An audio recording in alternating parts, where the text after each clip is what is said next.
Ladies and gentlemen, it is Sunday. It's early, and we are ready to go here at the Wrestling for Life Network. It feels so good to be back.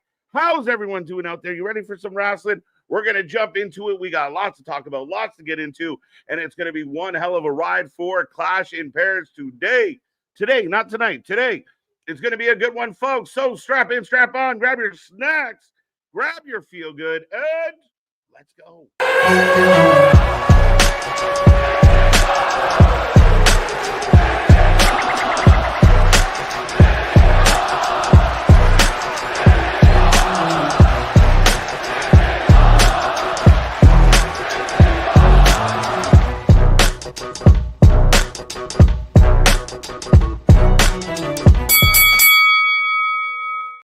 Ding, ding, ding. We are live and back at it again, folks. Like I said, we are the Wrestling for Life Network. It feels good to be back in the chair and running the game again. Folks, it's a pleasure. We are looking forward to Clash in Paris today.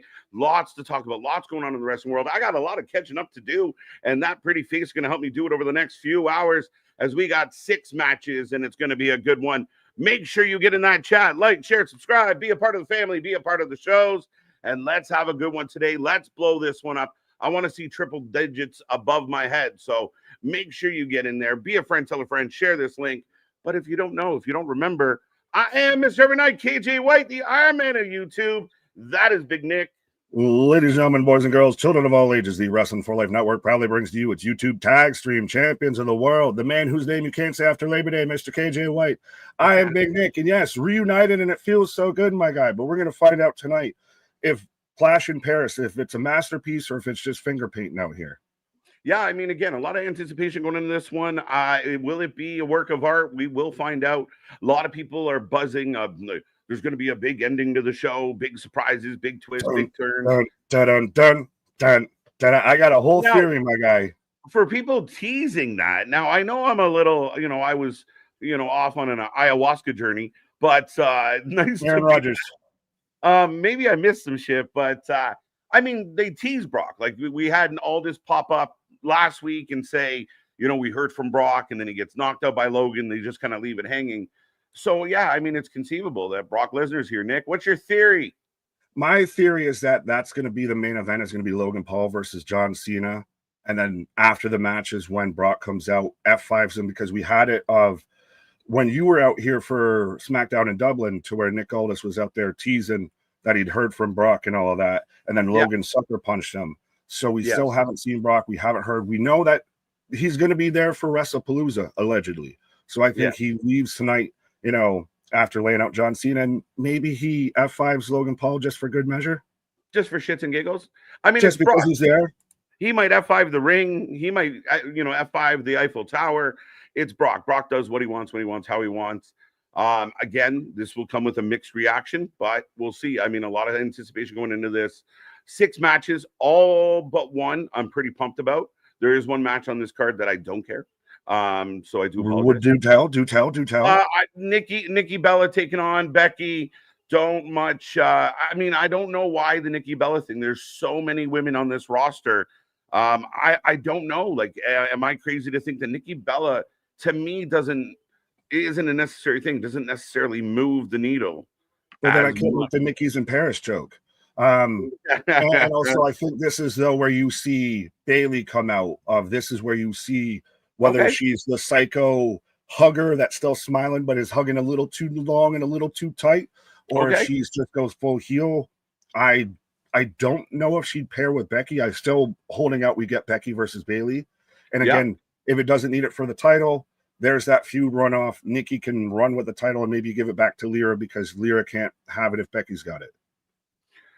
Yeah, I mean, again, a lot of possibilities here. They've been really teasing the Bailey side of things. You're right. We don't know exactly, but she's kind of going twitchy. Maybe she's borrowed some of the voices from Randy. Yeah. And she seems to have a little bit of a tick. Again, I understand. All right. I mean, we go to Paris. You want to make it a big deal. Becky, it should be an all right match. I'm just not super excited for it. I mean, as the rest of it, Roman Reigns, Bronson Reed set to set this one off today. First match of the night, been confirmed by Michael Cole. We're kicking off with the Tribal Chief against Bronson Reed. and there's so much more involving Seth in this show. Well, and this makes the most sense because if you're not first, you're last type of thing. And I stand by that of having Roman go on first here and he get involved with, well, the Seth match, the Fatal 4. I was going to say the main event. But how Roman, I don't know if you caught this to where Roman's been almost taken over as the wise man, dig it, for Jay out there. If he told him don't trust CM Punk, and then that's where you end Monday Night Raw with Jey Uso super kicking CM Punk. Yeah, CM Punk says he's got a receipt for Jey Uso coming off the... Oh, no, you can't use those terms now. No, Stu's getting flashbacks. Oh, what happened? Okay. No, I'm saying what the Rogers thing. Right. But yeah, no, I mean, CM Punk's got an issue with Jay now. You set that up nicely. I'll be honest, man. I got back into town yesterday and I watched SmackDown, and I thought SmackDown was a hell of a show. One of the better SmackDowns in a long time. I thought the pacing was good. I liked a lot of what they were doing. I was into it. Maybe I just missed wrestling. I don't know what to tell you. I think it might have been a little bit of that because there has been some people that felt Monday Night Raw was better. I think I might be more in that camp. Okay. I felt bad you missed Kiana James's welcome back match and you missed Sami Zayn winning. Oh, I mean, if I was a little bummed. I was a little sad for all the SmackDowns to miss. I missed the one with Sami winning. It was one of the first things I saw when I went to social media for the first time, and I was like, holy shit, what? Like, so Sami Zayn, congratulations, Sami haters, ha bitches. But Sami gets the W. Sami gets the title. MFT is a very interesting scenario right now. I don't know how much traction they have, but Sami winning this sets up a lot of opportunities now, and there's a lot of people out there that can go after Sami. So I mean, if you look at like Sami Aleister Black, that kind of thing, there's options there. So I'm pumped for Sami. How did you do, my girl? Kiana James gets rolled up, lickety split. Yeah, I know she's a manager now. She's a manager now. I don't know how. Well, yeah, that's your excuse. Well, she's a valet, she's a manager, she's a representation. Julia whatever. Looked like a badass. She made Julia look like a badass, and that's what counts. Yeah, Julia looks unhinged, and I like it. So yeah, man, I thought there was a lot of good on SmackDown. I really enjoyed it. I thought the pacing of it, and I watched SmackDown Dynamite back to back, and you instantly notice that kind of like that drop off in production. Like, oh, it's an interesting story, but we'll save that. Did Becky Lynch piss off Britain and Kelly Osbourne? She pissed off Kelly Osbourne so much that she couldn't even put it out there at Becky Lynch correctly. She put it out at a fan account.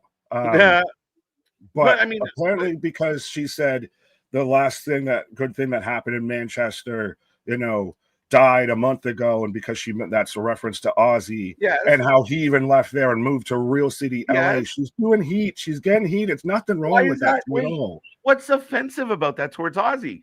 Ozzy was a badass. He was born here. He was so cool. He got the hell out. Like that to me, like there's nothing offensive to Ozzy. Like that's the a great thing, I guess, is because she mentioned his death, which even then I still don't get. I'm with you. I don't see what's bad about it. I mean, we had Nikki Bell out there calling her the big C word, a coward.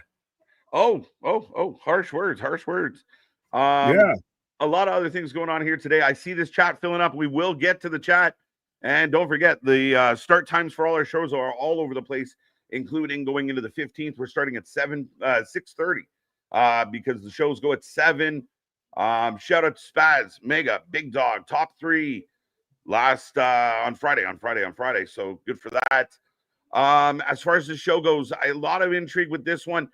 I was blown away by the energy of this segment on SmackDown.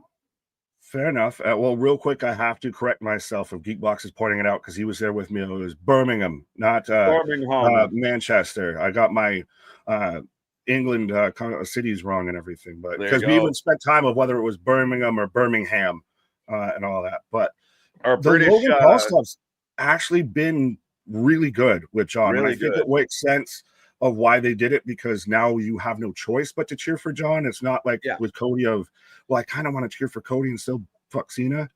You can't help but despise Logan Paul. I like that John went out there and made friends with the Berlin kid. Yeah, that was the Belgium kid who sat there was, getting the booty shots of Julia we saw too. Yeah, right. No, big shout out to I thought that was a great moment. Like when he pulled the kid from Belgium or Yeah, Germany or wherever the fuck. Belgium. That was such a cool moment.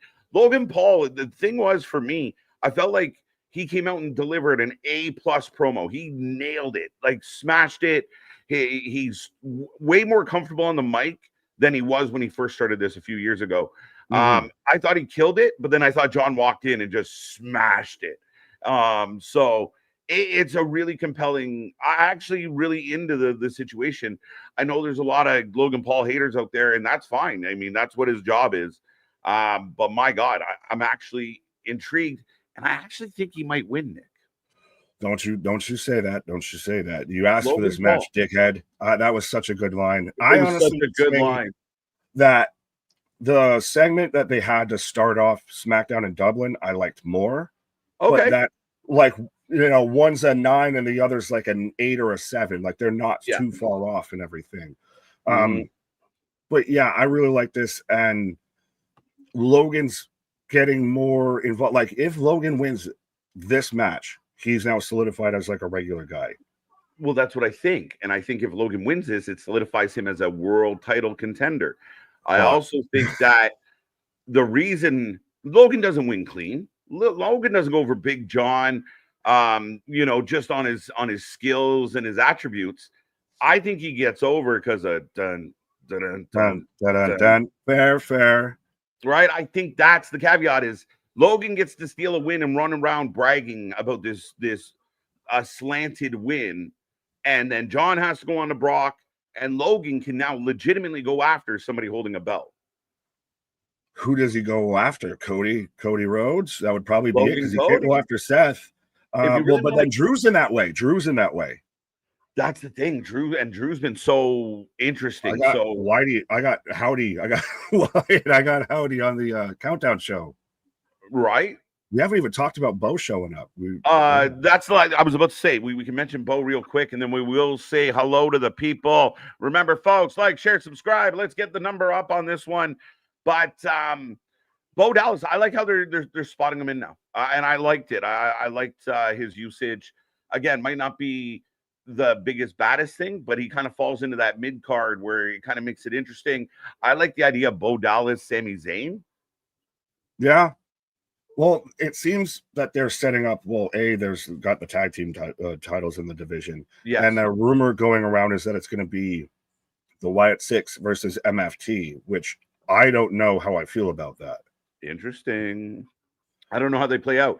But I did like, you know, Bo taking off the Howdy stuff and kind of just being. Yeah. It did have a very brave vibe to it. Like, even the tone of his voice, he sounds so much like his brother at times. But I like it. It gives him a realism. It gives him like, I'm not a spooky ooky guy.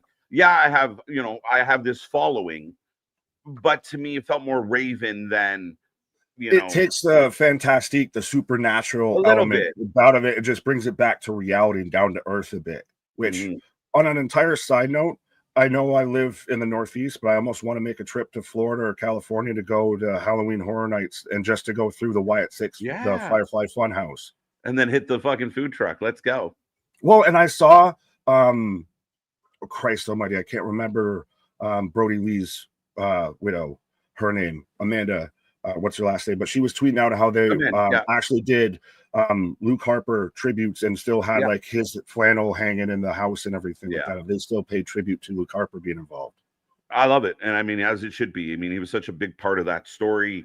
I think sometimes with the Wyatts, Luke was a little bit overlooked because Bray was such a big personality, but he was so good. I mean, even the rivalry he had with Rowan for the IC title, they had some really banger, beefy matches. The Bludgeon Brothers, which I'll transition and go this way of speaking of Bludgeon Brothers and beefy tag teams. Rusev versus Sheamus, Donnybrook. Could this end up to where we don't just set the bar, we don't beat each other up at the bar, but we are the bar? Yeah, why not? I mean, what else are you going to do with these guys? Right now they're mid-card enhancement because they come with name value, they come with history. No disrespect to either guy, but neither guy really feels like they're going to be in that main event scene anytime soon. Yeah, I mean, if I could just stop you real quick, did you see Miro's comments about AEW? Yes, and Jake Hager. We'll get into that later. Oh, we haven't even talked about that. I forgot about that, but I saw everyone crashing out because Miro, I'm going to fight for a world title over there, and everyone's like, and look where he is on the pay-per-view, folks. Give it time, folks. Like, you got to give the man time, and that. I mean, the argument becomes null and void, Nick, because you have to go from not being used at all to another company where you're on a pay-per-view. That's a win. Like, that's the one thing that people forget. Pardon me, forget is that he literally was not being used. Right? It's like Alistair. Right. It's like Andrade. If you're not being used, I mean, the same argument goes back the other way about like Ricochet. Like, okay, you run your mouth, you do all this shit, but you're in pre-show matches. You're not really involved heavy. Like, yeah, you know, so give it time. Miro's doing fine. He's happy. He's paid well. He's on a pay-per-view. Well, they'll probably end up as a tag team together, like we were saying, as I got the Street Profits on the kickoff. But you mentioned Jake Hager. You have not spoken about Jake Hager. Jake Hager, see, we talked about this. You and I have talked about this for a couple of years now. Yeah. Eventually, certain contracts are going to expire. And they're going to expire without the negotiation of an NDA. And eventually, we saw it with Big Swole. We've seen it with others. Guys like Cody Rhodes are hush-hush, legally hush-hush. Well, he's starting to slip, though, too. He's starting to slip about the disrespect. But yeah, 100%. And, I mean, you see the underbelly, like the sickos, as we like to call them. They're very hypersensitive to anything. Like, the man literally, like, when someone comes out and tells you their experience, I mean, to tell them that they're lying, they made it up, oh, you're a shit wrestler. What does that have to do with the fact that he was there? This is what he witnessed. Doesn't, whatever you call him or how much you try to, degrade him, it doesn't. I like MDB's comment real quick here of saying Jake Hager might be a mark for himself because he wanted the stupid I Am Group purple hat gimmick and everything, but that doesn't mean he was lying. No. And he was a big part of the early days of AEW, and then he fell by the wayside like a lot of others. So I mean, it's interesting the backlash of it all, but I think there's going to be more and more of this. Of, this is what we really experience. This is what it's really like to work there. As long as you're getting had bald FTR, because that's now what he is now, because he's just a fucking Twitter troll at this point, and Cash instantly come out and instantly come to their defense and everything, and Tony's defense, and he even started Dynamite with the raw speech again. Yo, how do you start Dynamite and the mic's not on? Like, or he can't hear, like, right out of the gate, you botch the opening words of the show. Bro, they even botched of Yuta's whole segment to where it started and he was cutting a promo and you set it down and he's ended it and they go to commercial and you come back and he's talking again. It's like, what the fuck happened? Yeah, funny times. But I mean, you and I have been on the record where we were big fans of FTR. And listen, Dax. Still am. I just wish they'd pull their heads out of their fucking asses. Yeah, I find that, I think they played that game of we might go to the other place to get a better payday. They got their payday. Congratulations to that. But to kind of speak one way candidly to like a podcast and then be on Twitter, he knows where his bread's buttered and he's keeping it buttered. And sure enough, it gives him a big opening segment, which good for him. Well, and now, like I've talked about, now we get Cope versus Christian, or Cope and Christian versus FTR at All Out. Yeah, I we'll get into that further, but let's say hello to the people, Nick. Let's click through some names. We still have just under 40 minutes to the show, folks. Make sure you like, share, subscribe. Let's blow up the stream today. The prediction title is on the line, as you can see on the screen, as we will put the title on the line. Congratulations to whoever the current champion is, but you all are. Everybody won. You're all champions, but we will put the belt on the line and make it official. So, but Zach's in here saying it's happy National Trail Mix Day. KJ and Big Nick. I had enough trail mix this week. Let's move on. But thank you, Zach. What trail mix? It's so funny because I was about to say that's a white person thing of liking trail mix. Yeah. KJ White is having all the trail mix out there. Right. What's up, Clay Lewis? Let's go. How you doing, Eric? Welcome back, sir. Anniversary. You're closer to French Canada than I am to France, so you should be able to say this. Joyful anniversary. Joyeux anniversaire. Happy birthday to both Jeff Hardy and Mickey James. My way, damn it. Jeff Hardy, Mickey James. Okay, today is National Eat Outside Day. Oof. And National South Carolina Day. Okay. Shout out to South Carolina. That's gonna get. I saw where people went with that. And I appreciate all y'all. Right? How do you not? How do you not? What's up, Josh? Welcome back, sir. Ricky, let's go. Let's go. Welcome back, Zach. Oh, welcome back, me. Thank you, sir. Appreciate you. Bonjour tout le monde. Let's go. Let's go. I had to look this up. That's everyone and everything and everyone. I believe in French. I didn't know. I barely know tabernacle, okay, my guy. Right. That one's fun. But Dan, welcome. Good to see you. Good to see you. Live in 30. I do want to say quickly, big shout out, big shout out to Geekbox, whom I'm about to get to in this chat in a second. But yeah, I mean, it was nice to get a little sabbatical. Big Nick, amazing job. British Nick kills it. Geekbox, family member. And the other horseman of the apocalypse, Mr. Anthony out there. I heard he was a little under the weather, battled through. So shout out to all three of these gentlemen. They make this channel what it is. And I appreciate all the love, support. Yeah, and it's fun to be back, man. Wild out there. What's up?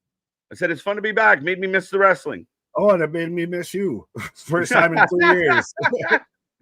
Yeah, Nickomania was running wild. And we got the 4 horsemen of streaming out there. Yeah, I will admit when I looked at when I got back last night and I looked up some of the streams run times and everything.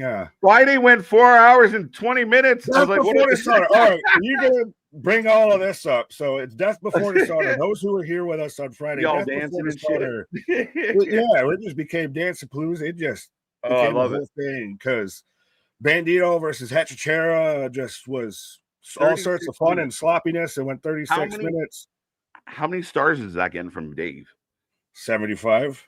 He's getting all I had some people, I know you haven't seen it, but if you can find the spot, look it up, folks. If some people were overhyping up, Hechicero and Bandito did a helicopter spot off the apron. It took them all of 5 minutes to set it up. Very cooperative. And then when they did it, they landed on top of each other. There were some people thought Bandito hit an offensive move on Hechicero because he splashed him in the back with his body. Yeah. Everything was just all sorts of badness. And it was just it's just interesting because Tony Khan had to put the pay-per-view on YouTube, or chose to do the best case scenario because their streaming system and everything pretty much crashed out and they didn't know when they could get it back up. So now this is how you fight back counterbooking. To some people, maybe not the best SmackDown, and then you throw Death Before Dishonor out there. But yeah, sorry.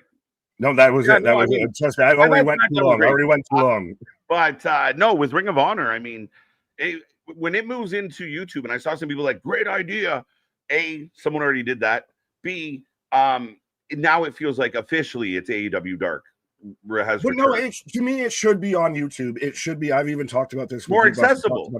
It should be. It's way more accessible. It's not behind a fucking paywall anymore because honestly, it was what I watched on YouTube.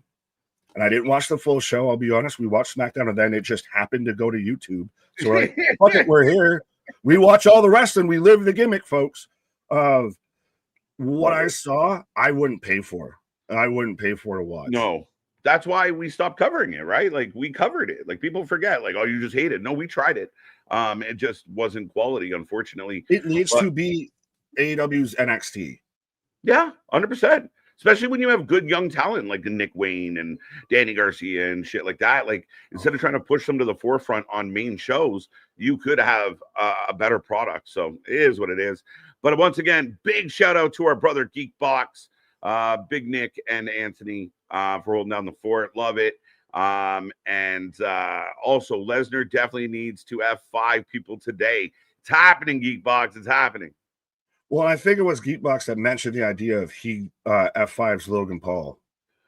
That'd be interesting. It is. Well, I just like the idea of just for shits and giggles of you're there. That's why I think it's the end of the match. John won. Yeah. He wins the AA, and just fuck it. You're here. They'll get a little bit of a pop. They'll have a feel-good moment of Brock Lesnar F5's Logan Paul. Maybe we don't hate this guy so much anymore.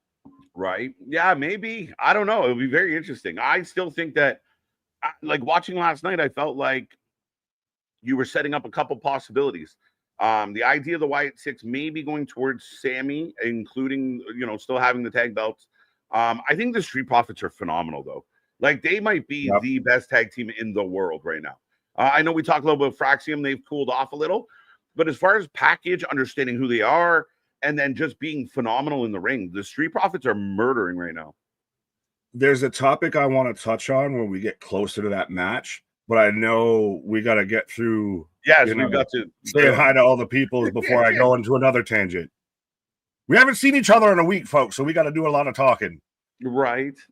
But what's up, Christian? On behalf of the Wrestling for Life Network, we'd like to say thank you to legendary Lee Corso on his final show yesterday on College Game Day. Shout out, Lee. Yeah, I did watch that. I know it's very much an American thing, but he always used to do the actual throw on the mascot's headgear and everything when he was making his predictions. So he was kind of like everyone that grew up watching college football and getting into college football as like a kid, that moment. So yeah. Right. Okay. Well, shout out to Lee AB. Good to see you, buddy. Welcome back. What's up, Josh? I think we got you.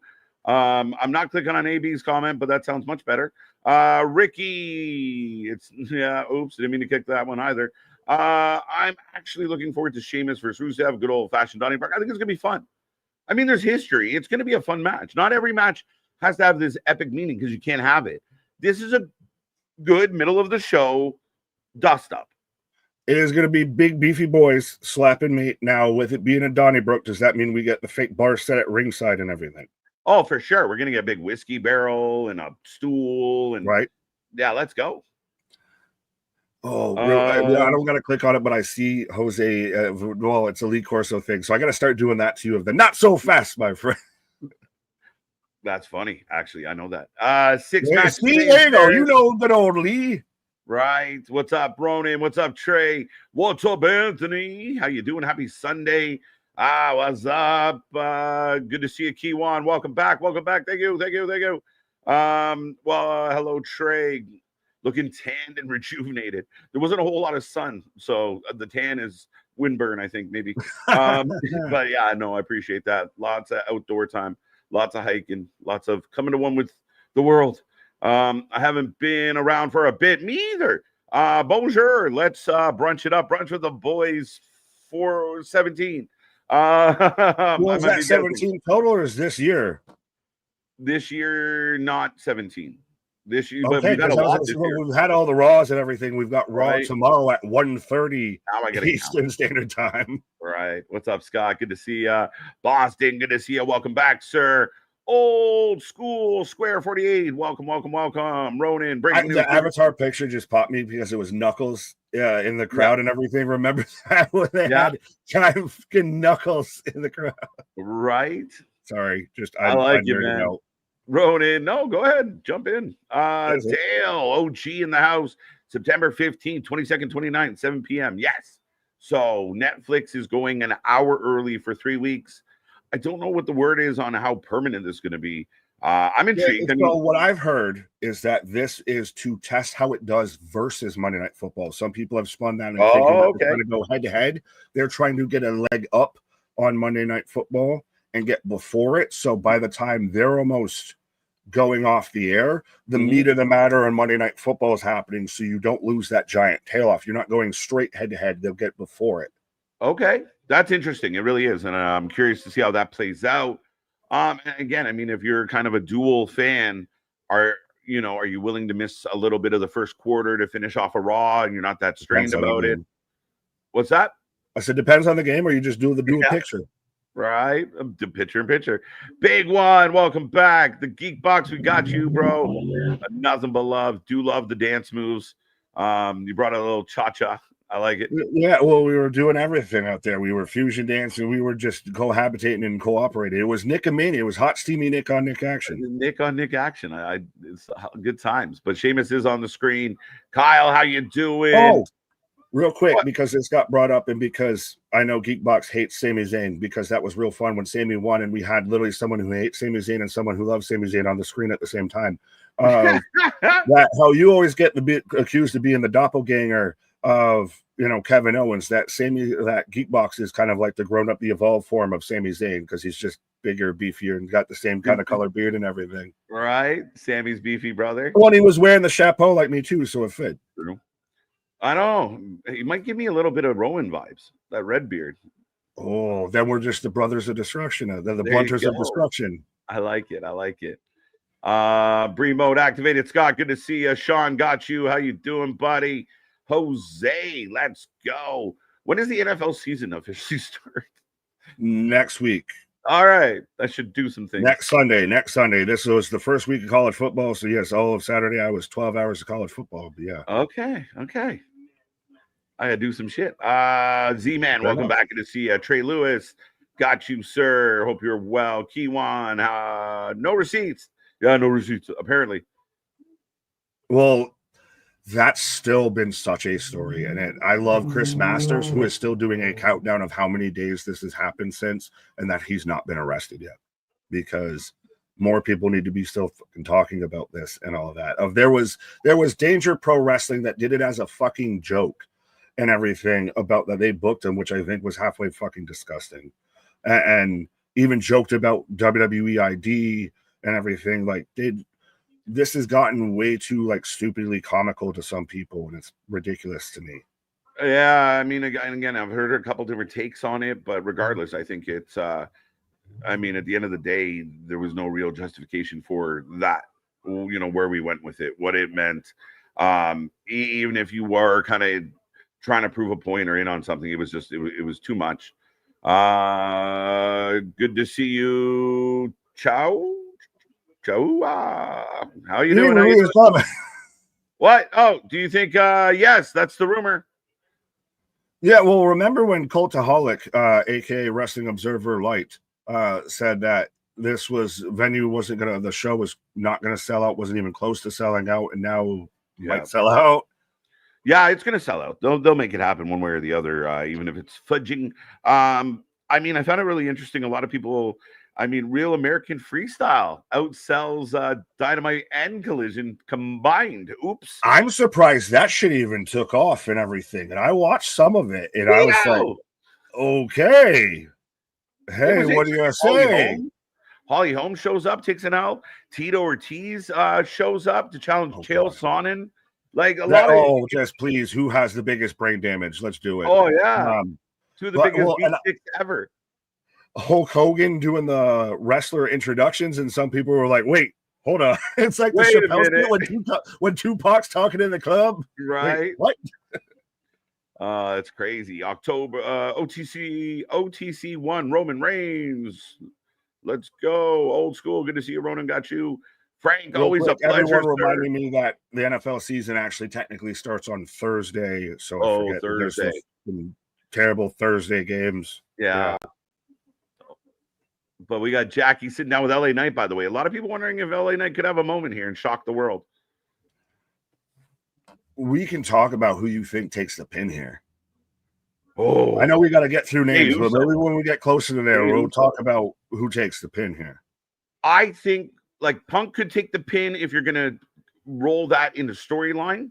No. I think Jey Uso's a good candidate because he'll survive taking the pin. He'll just come out dancing on Raw and people will forget that he ate the L. I don't know that LA Knight should take this pin. And I would be super impressed if they pulled the trigger on something like huge. I don't think they will with that, and I see where you're going. Anthony on Thursday convinced me because of it, and now I've thought about it more because I was fully set on LA Knight, and I still think he could be the one that takes the pin because it's still LA Knight a little bit. He's a little, well, at least now he's working in the main event, but Jey Uso to me works kind of perfectly because that's how you kick him into the tag team with his brother back again, and you move him out of the world title scene. So that's where I think, like, I'm almost in agreement now if Jey Uso takes the pin here. Okay. Yeah, I think Jey Uso's the guy that survives the pin the easiest, right? He's such he's got such a dialed in gimmick, and the entrance, and I mean that's more. But he was the one that closed out Monday Night Raw, so I guess maybe it does fit with the he who goes over on the go home show goes under on the pay-per-view. Yeah, high possibility, right? Like, I mean, it definitely could be the case that he looks strong and now he takes the L. Right. What's up, Dennis? How you doing? Welcome back. Oh, down, boy, down. Screw Sammy. Hey, listen, back-to-back Sammy haters between Geekbox and MDB. Well, vive la France, because Sammy gets that big win, man. I was pumped. I was so pumped. Does it really cut the twigs and berries off of Solo, though?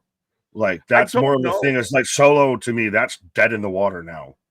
I don't know. And I mean, I would agree that I'm questioning, where do you go from this? Like, what happens with the MFT? I mean, you got people out there like shitting on JC Mateo. Like, he can't wrestle. He's one of the better wrestlers in the group. So they don't show that, though. They need to, and I would agree. That's what I agree. Like, if people think he's not a good wrestler, WWE's got to highlight that the guy is an absolute beast. I would have loved JC Mateo, Jeff Cobb. Fuck JC Mateo. Jeff Cobb versus Oba Femi for the NXT World Championship. Okay. Yeah, something like that. That's how you highlight him as a fucking wrestler. If he hits a fucking Tour of the Islands on Oba Femi. Mm-hmm. Yeah, you got a point, man. I mean, I don't know. I'm really uncertain about how the MFT move forward, right? But yeah, I still think they're building something here.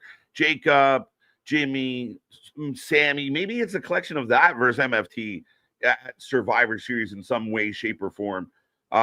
Maybe not War Games. Maybe they do more of a 8-man tag. I don't know.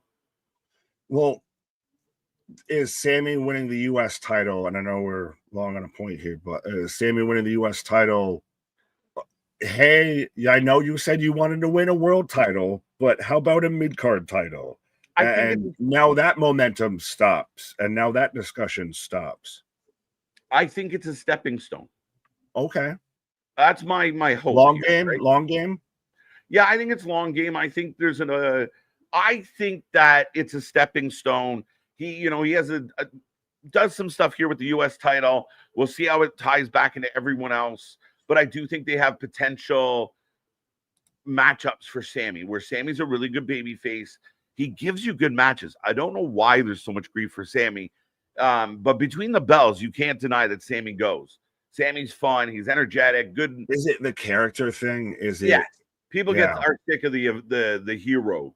The moral compass, as I've said. Yeah, you're right. Becky offended Birmingham. Birmingham. Yeah. But yeah, no, I mean, Kelly Osbourne is a drama queen.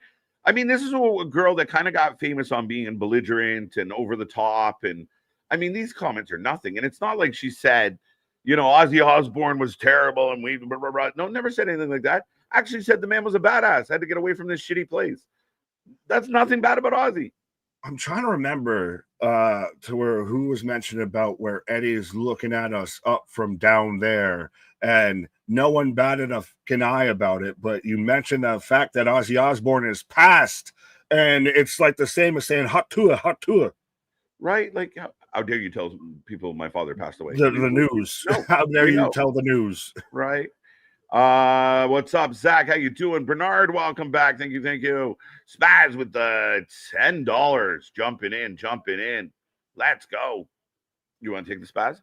Oh, pause. KJ, welcome back, brother. Nick and the boys held down the fort in your absence. I'm glad it takes 3 of us to do what KJ does. I kid. And loved hearing more from you on Boxes Pod. I'ma say K Jiggy, Sticky, Tony O-Rings, and Geek in my box, pause, are the 4 horsemen. Yeah, we're the 4 horsemen of wrestling out there. Right, the 4 horsemen. I like it a lot. Let's go. Woo! Right. Want to click on this one real quick just to acknowledge member for 12 months. Dylan, thank you. Hope you are well, sir. Absolutely. Who else we got in this chat? Who else got some You're good trying questions? to expect me to figure out where you left off now? I have no idea either. I'm out of practice. Happy Sunday, all. Welcome back, Ken. Good to see you. Thank you, sir. I'm gonna be on TV, front row, MDB. All right. Wait, an episode of Cops In Paris? Real Jose's in Paris? Right. Not gonna lie, I'm glad KJ is back. We finally have milk for the cereal again. The peanut butter to my jelly. God damn it. Sup, fellas? I can't even deny the can I be chocolate milk? No, I'm not allowed. No. You're just all the white. You are white milk. You're gonna help the toast. FTR, aka bootlickers. That's my biggest disappointment with them. Like, again, I feel like he's disingenuous, especially Dax. And I don't think Jake has any reason to lie. There might have been some exaggeration, like he was the biggest thing on the debut fucking Dynamite or whatever he said and everything. That's a bit of self-inflation, but at the same time, for everyone that thinks that there's only grifters on the other side, spoiler alert, you're fucking wrong. Because guess what? There's grifters on both sides. Of prime example of RVD. I've got Raja's back just to try and get people to click into his fucking podcast and everything. Yeah, so weird. Yeah, there's grifters all the way around, and I'm glad that we can be the fucking flag bearer of at least we're publicly making it known of, hey, we have no loyalties, we have no sponsors, we have no nothing. Right. We are the WFU, we're the flag wavers out there to the IWC. We are the wrestling utopia, and I agree, man. I mean, it's been interesting how it all plays out. And I've heard, listen, when it comes to Raja, the company itself has a lot of blame into it. They're not innocent. Raja still went over. I don't give a fuck, and people that are trying to defend. And I mean, like I said, I listen to everybody. I listen to Cornette. I heard Stevie Richards, but nothing allows. Like, I mean, all right, say he gets his shot in, moves on, and you go, okay, I get that.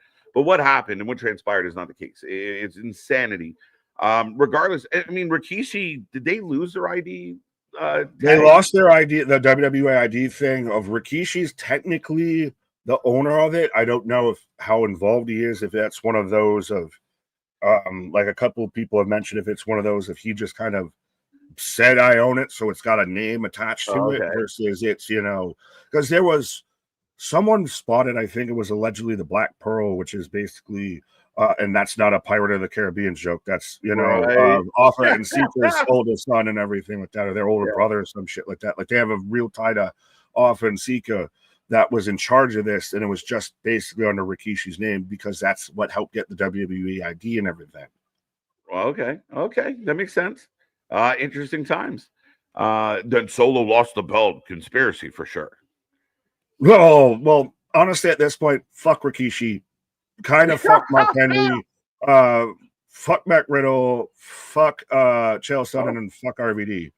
Yeah, no, because those were just so unadulterated takes and everything. Well, Matt Riddle's was all about CM Punk and just being a bitter bitch. But everybody with this whole, well, I've got Raja's back, and both sides are wrong. The guy was unconscious before he even landed a fucking punch. If you're defending that, you're a fucking disgusting human being, or you're uneducated and didn't watch everything. Right. Personally, that's my opinions. That's not the opinions of KJ White, Ringside Anthony, or the Wrestling for Life Network. Right. No, not at all. I mean, again, and I mean, you're not wrong. I mean, that's the thing. There's been and we'll get more into it as folks, we are about 15 minutes away from the start of Clash in Paris. I see us tripping or climbing up to over 70 viewers. So make sure you be a friend, tell a friend. Let's get that grind to 100 plus as we are looking forward to a jam-packed 6-match PLE here today. I had a comment clicked and I clicked the way. Where are you going? AW show in Fort Lauderdale. All right. Ah, there you go. Let's do it. Let's go. What's up, Kareem? Jose, have fun. Yeah, let us know. Remember, you bring a sign with our logo, Jose. We will send you a T-shirt to say thank you. You got to prove it. Jose, I almost want to intentionally send you a Meltzer shirt just so you can wear it there. Just because I want to see you get so many pictures with AW fans wearing a fuck Meltzer shirt. Listen, Jose, if you're down, reach out. I will send it to you, sir. Reach out. Pay it. To get that. We might make that happen. Blame Ring of Crappy Honor, damn Bandito. I mean, I noticed up above. Yeah, exactly. He's like, it was saying you got my mental decline live on stream. I forgot completely about Ring of Honor. That's the Don't funny worry, part. everyone else did. So, don't worry, everyone else did. When I thought you and Boxer went 4 hours, I'm like, that is the longest post show in the history of post shows. I hope they had fun. I do find it so fitting, though, that we went exactly 4 hours and 20 minutes. So I thought that was just O2 fitting for the fucking channel and everything. But yeah, no, it was because of Ring of Honor, Death Before Dishonor. They had a 36-minute match between Bandito and Hechicero to where they did fucking everything and not well. And then still had Mina Shirakawa versus Athena and had Blue Meanie show up. Mina lost for spoiler alerts. So yeah. Ring of Honor is hot slop. Yeah, okay. KJ hit the Douglas. That is jokes, and that is fucking awesome. Too funny. Not the Dougie, the Douglas. Teach me how to Douglas. Teach me how to Douglas. Way to honk that up, buddy. Logan Paul, KJ, and Nick look like a work of fart with okay. I'm gonna just assume the F was an accident, you dumbass. Yeah, way to be fucking nice here. Yeah, what the fuck, bro? Offer to buy you a shirt and everything like that. Yeah, you're like, I take it back. Work of fart. Yeah, work of fart. I'm an asshole. Love you. I had to suffer Ring of Honor crap at 5 a.m. Bro pulling an all-nighter for the Wrestling for Life Network and Ring of Honor. So we love you. Yeah, well, you got on with me, and now you're stuck here. Brock, if he F5s Paul, will turn him face. I don't know if it will turn him far enough, but like again, does it turn Brock face? Does it turn Paul face? No, it's just a good, funny fucking moment of he's still going to be the guy that's allegedly going to face John Cena in a last man standing match, which might be both men's last match with each other. Mm-hmm. Might be Brock's last match, period. It's just one of those of, hey, everyone can kind of shut the fuck up on Twitter now because everyone's going to be laughing because Brock Lesnar F5 the shit out of Logan Paul. Fair. Yeah, that's an interesting take. It's not a bad show. Well, to me, it's just I cover my ass. If I'm not, how do you make Brock Lesnar a babyface in this situation? Right. Donnie and Rusev is Brooke. Let's go. Well, it feels like the our truth thing of who's Dom and who's Nick, of who's Donnie and who's Brooke. Right. Donnie, Brooke. Friend, never mind. It's a trail run. I was about to say something stupid. Safi, welcome back. Let's go.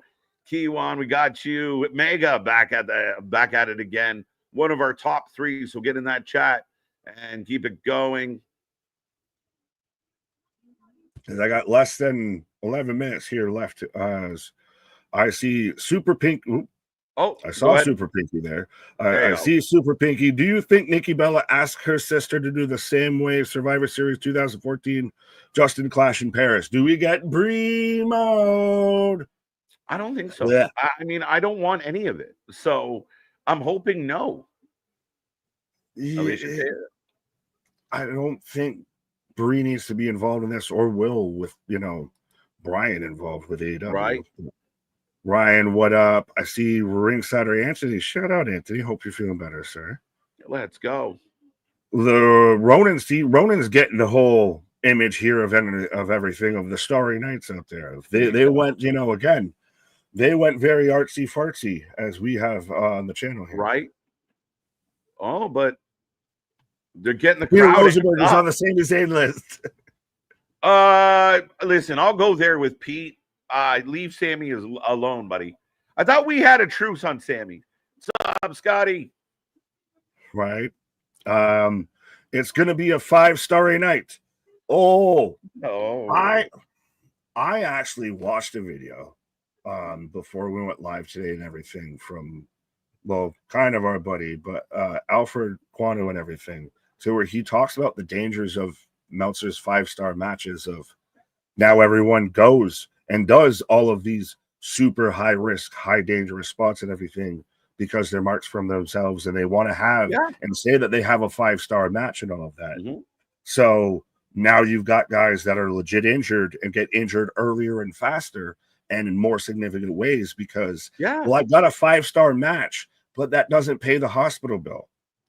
No, I mean, again, I think because of what Dave has established as a 5-star match, we've watched those matches. We've been through many of them.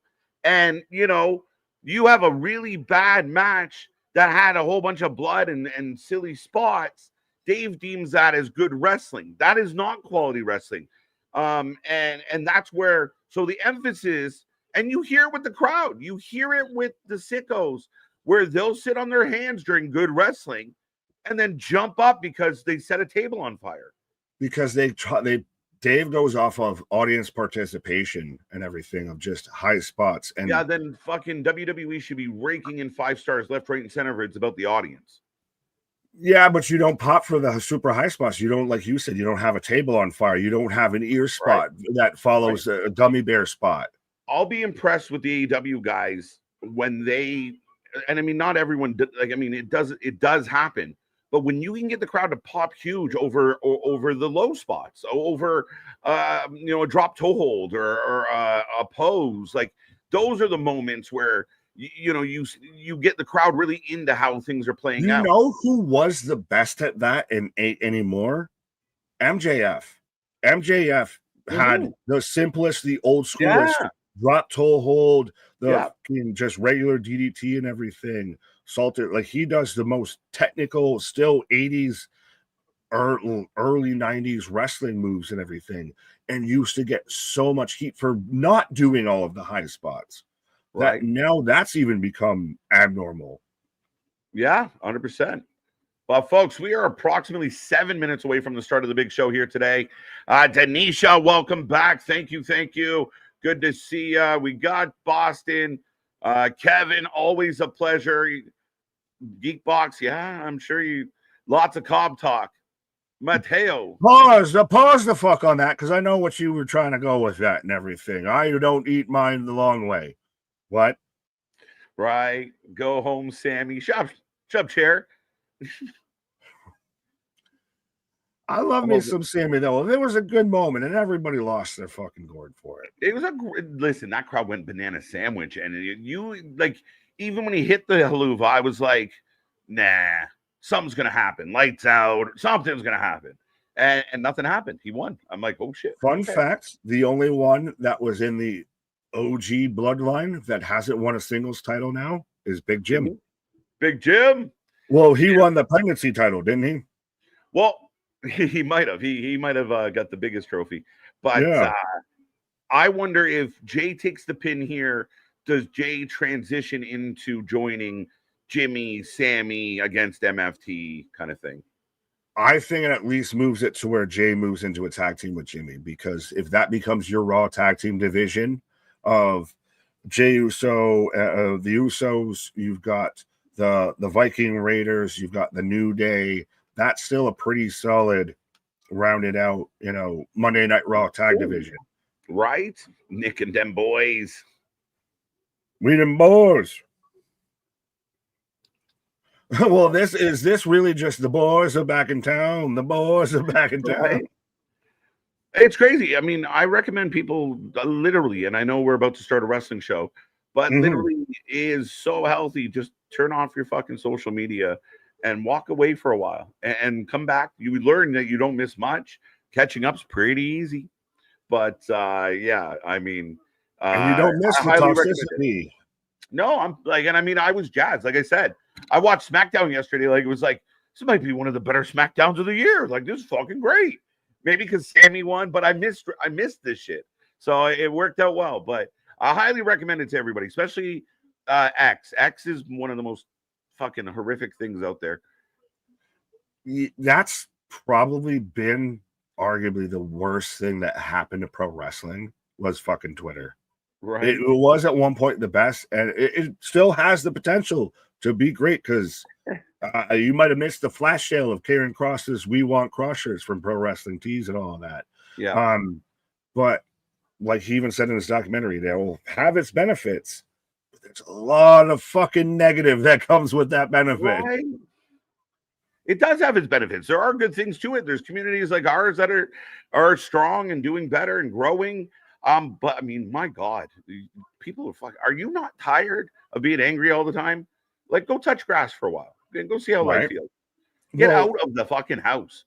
KJ, if I can say something, yes, real quick, that people that need to go and touch grass. I don't know if you saw this video going around, because I know Rhea commented about it, and then the actual video started going around. Okay. I put it on Discord and put it on Twitter. Of she was just walking to her fucking Uber in France and everything. Which, shout out LA Knight out there playing ball in France, but and Boston, we can talk about that. If it was a snow game, they'd fucking hide away in those goddamn white ass jerseys. But there's no representation that feels like it's Buffalo. But Rhea's just walking to her Uber in the middle of some courtyard or whatever in Paris. And one fan recognizes her and starts to sit there and go up and, you know, take a picture with her and everything, take a video and everything. And then another, and then 2 or 3 more, and then a whole lot more. By the time this woman's got the handle, like the hand on her door handle for her fucking Uber, she is swarmed by minimum 20 people. Yeah. Like, that's disturbing. That's disgusting. We learned in fucking grade school, treat people how you wanted to be treated. No one would want that to happen to them in their regular fucking personal lives. So why would you do that to somebody else? Yeah, 100%. I mean, and again, it's a weird, you know, again, even if you're not a wrestling fan, you're like, if I can get a clip of someone famous doing something, I can then turn that into a high click thing. And it's a sad part of our times, and not to sound like old men on porch, but ladies and gentlemen, on the fun note, Bash, good to see you. Anthony, always a pleasure, and it is good to be back. It's good to be here, and it is good to be kicking off Clash in Paris. We're going to open with Bronson and Roman. We will put the prompt up for the prediction title, but be a friend, tell a friend, like, share, subscribe, and let's get ready for this one, Nick, as I'm just queuing up the Netflix. Oh, fair enough. I was like, this man about to turn around and hit the intro video. Right, do it again. Oh, restart. But, spoke too soon. She was a paramedic when we did. What the fuck did I click into? Good to see you again, KJ, Nick, and the Geekbox. Were amazing in your absence. Well, thank you. Absolutely, absolutely. Roman for the win. Rhea needs some backup like a bodyguard, though it could be annoying. Well, how about this? Don't make somebody need some shit like that. Just don't fucking do it. Yeah. How about that? I think Rox ended up, she was out there as well. And she did have, I saw somebody like, do better, TKO. It's like, relax. Like, you know, they're not government officials that need, you know, we don't need Secret Service. We shouldn't need Secret Service around the athletes. They should be able to go look at the fucking Eiffel Tower or go to the Louvre. Act like they're a fucking human being, because guess what? That's what they are. Right? It's free. It's a free country, Christian. All right. But I got the big W. Live event is about to start. I have Big E still talking to Jackie Redmond and Paul Rosenberg, which also, by the way, I don't even think we've mentioned this in the U.S. will be the last PLE on the Peacock. So get all your Peacock jokes out now. Right? You shouldn't have said that, because you know they will. Yeah, but no fucking engagement. And even then, still, I mean, we've got still the whole crash out from everyone with ESPN, which really isn't that much, you know, changing. And we haven't even talked about Stephanie with her whole VPN on her podcast that may or may not have caused a internet disruption. Right. I like this comment from Ricky. Anthony is accidentally funny. The dude cracks me up. Shout out Anthony. He makes me laugh a lot for the same reason. The Knicks couldn't convince me that they were not related. It is crazy. It is literally the fucking, time. It's Twilight Zone. It's British Nick and Nick. Like, that's why I sat there instead of, my brother from a British mother and everything. right? Your sister is your wow. mother. Your father is your uncle. What? I got the crowd shot with the flag. Yes. The French flag spread across the crowd. And again, early warning for all American audiences. This is your litmus test now of step your fucking game up. Act like you give a shit. Right? This better be good. Been a long time since I watched a PLE. Well, welcome. Hopefully you enjoy this one. I'm looking forward to it. So I hope it delivers. I still, like I said, I've seen some people compare it to a house show. I've said some people that are really excited for it. So I'm wondering if it's going to be a work of art or finger painting out here. Right. Quick question, as we are getting the walk-ins right now, ladies and gentlemen, the show is kicking off, and we do appreciate everyone for being here. Let's get this chat up to triple digits. The Fatal 4-Way should be the main event. So here becomes the question. Is John Cena versus Logan the main event, or is the Fatal 4-Way the main event? I've said, just because of what I have fantasy booked and everything, I won't be mad if either happens, but I've said John Cena versus Logan Paul is the main event. Because of the ending. Because of the ending, because of the moment, because of it's John Cena's last time in Paris. So that you can't see me in France. Yeah. That kind of vibe of, and to be honest, does anyone, you can make a better case to where Logan beats John Cena than you make any case that Seth Rollins loses his world title tonight. That ties into part of it. Do you find that, let's say the Fatal 4-Way is the last match of the night, does that perk your ears up a little as far as, what's going on over here? Yes and no. I think it might end up in more of a schmoz of somebody comes out, like a Roman comes out, or this or that, or somebody you might get a kerfuffle after that way. Okay. Stuff that we've already seen on Raw. I don't think you get, who would, if it's not Seth Rollins, who would you pick to win? If you can't pick him, who would be the winner? It's got to be Punk. Part of me is, do I get caught up in the internet vibe, the internet hype, and say, it'd be really cool if LA Knight found a way to win tonight? A really kind of surprise, holy shit. It would be a holy shit moment. It would be a shock, because that wouldn't even be on my bingo card. That to me is something that ends the night. LA Knight standing up in the turnbuckle, arm raised with the belt in his hand, because Seth and Punk get into it.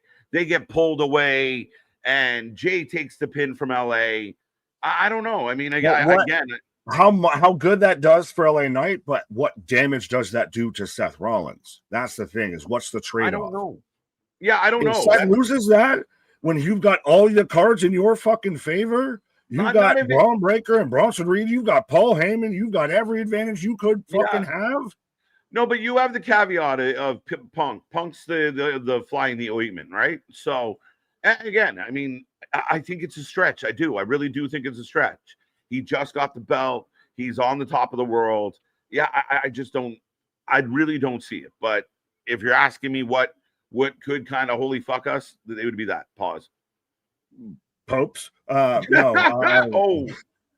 I would have said CM Punk if CM Punk leaves as world champion. That's that to me is on that star level, on that equivalent level, and then you can still run it back. And I think, respectfully, Seth loses less if he loses the belt to Punk than he does to LA Knight, because LA Knight's such a outside shot.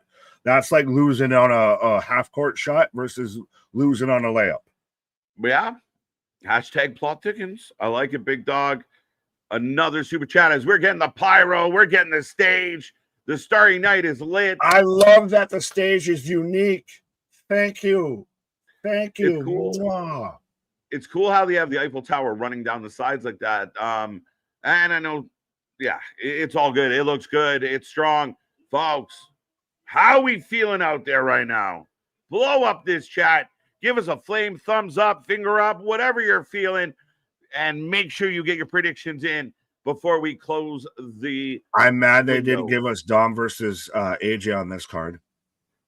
Are you mad or I mean, they denied us an AJ Styles in France chant.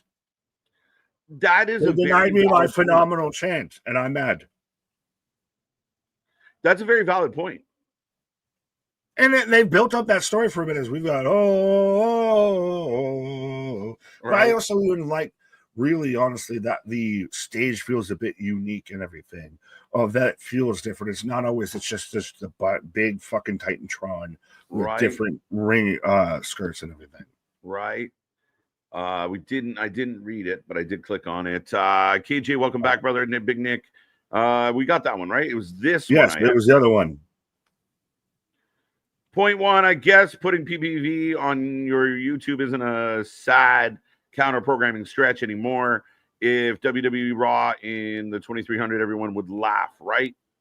I want to answer this, but it's a longer kind of answer, I think. To make a long story short, WWE's pay-per-view was the tribal thief out here.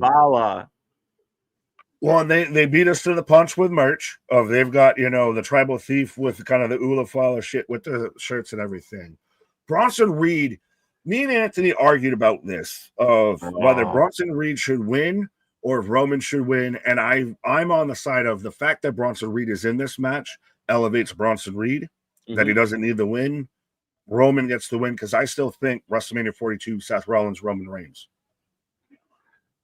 I don't think Bronson's in a place right now, especially because of Paul Heyman. I think him losing, he'll be okay. It's not the end. He doesn't get buried by a win. He goes in. It's also like sports. You see it all the time. Like when you go up against one of the GOATs, you don't just get a win. You really got to find a way to win it. You can't just give away those dubs. So if Bronson loses, fine. I'm leaning Roman. I think Roman kind of, give him a nice win here today. Oh, 100%. We've talked about it. This is what Roman's first pay-per-view singles match since WrestleMania 40 at least and everything. And we've talked about it. They're clearly setting up Braun Breaker versus Roman at some point. So you can't do that off the back of a loss. You do that after he gets through Bronson Reed. We had a bit of an audio botch there on the French team. Couldn't hear what they said. Je ne sais quoi. But thank you, Mega, for the welcome back and the super chat. Appreciate it. And a sticker. Let's go. Appreciate all the love, folks. Blow it up. Remember, that's your way to guarantee we click on you. I see AR1 just helping me out. For he is phenomenal. La, la, la, la, la, la, la. Man, the French crowd's fun. And I was trying to figure out half the shit they were saying on SmackDown and, even the here he comes. This is why I love the one in Dublin of who are ya? Who are ya? Who are ya? Who are ya? Now, this is go ahead. No, I was just literally just clicking away. Sorry, say what you said. Has he been a bust? I mean, again, I think wrestling fans, especially WWE fans, need to understand patience a little. Like, it's a bust at the year mark. It's a bust at the year and a half. Like, if he's been here for 3-4 and he's in one of the top factions in the company, nobody within the walls feel like he's been a bust. Could he be booked better? Yeah, but you have so many people to book. Yo. Dope. God tier. Like, that's the man that plays the fucking Akuma in Street Fighter right there. Right. Sorry, I cut you off with just clicking on comments and everything, but you were saying no worries with Roman coming out and everything. Yeah, no, he looks epic. He looks in good shape. He actually looks like he trimmed down a little. Well, and him on the whole Stephanie podcast, if he doesn't want to just go straight to acting, he wants to be, again, like all of them say, I want to do both. Bear, what up? Roman's wearing 2 Ulafalas. Well, he's got the red one and the black one. For his dad and his uncle. Let's go. I wonder if Bronson is related to the Anawahi family since he's Samoan. Did you see? Well, you probably didn't see this at all. So on Monday Night Raw, Bronson Reed started to cut a whole promo, and Roman, because he was talking about his tattoos and everything, and Roman piped up of, oh, so you're Samoan, so that means your ass belongs to me. And instantly everyone had to be like, no, he's not fucking Samoan. It's like, yes, that's part of the fucking joke. That's the reference. That's why he said it. Yeah, but that's why I like. They've done so much with, to me, just the fact that Bronson's having this match with Roman. He's elevated into that tier. It's like we were halfway saying with Logan and John. Of now, even if he doesn't win the match, you had a match with John Cena. Yeah, you did the dance, and you were in the dance with the big boys. So, yeah, 100%. I agree with that. Again, the aura around, I know that word gets thrown around so much, but Roman's got one of the second to none auras in the business. Is Roman Reigns the guy still to this day of he is the guy? He is kind of your litmus test of what you're trying to achieve, right? Even Cody's super over, but does he feel like but he's Roman? Not Roman. Seth is super over, but he's not Roman. Yeah, right. So that becomes the he kind of holds that torch right now. I know some people bag on the part-time thing, but he, when he shows up, it's a big fucking deal. He has struck in the chord, and it's so great to see of somebody that was chosen to be the number one, and we can all admit he was chosen to be the number one, fit and fully flesh out of why they were chosen to be number one, to hit everything that they were projected to be. Roman Reigns. Sorry. Loving it. Let's go. I mean, again, we talk a lot about like how long it took him. He didn't just naturally get it. And I mean, I think if you look at when we talk about guys like is JC Mateo and bust, or is this person not working out? Look how many years it took Roman to hit a stride, and it actually took Paul Heyman and a break from wrestling to hit that stride. Right. Like, by far, they're saying simply put, Roman's their biggest draw by far. That's why some people got upset or downplayed Roman's whole segment on Monday Night Raw, because it was like, you remember after he beat Taker at WrestleMania 39 and he came out and they just let him have it for like 20 minutes. The crowd did that singing to him, and Roman Reigns and OTC just. He couldn't get a word in edgewise because the crowd was putting him over so much. Well, and I think we can get into Roman's history and how I think he was booked. No, I'm saying that happened on Raw. They fucking love this man. He is the pinnacle. Mm-hmm.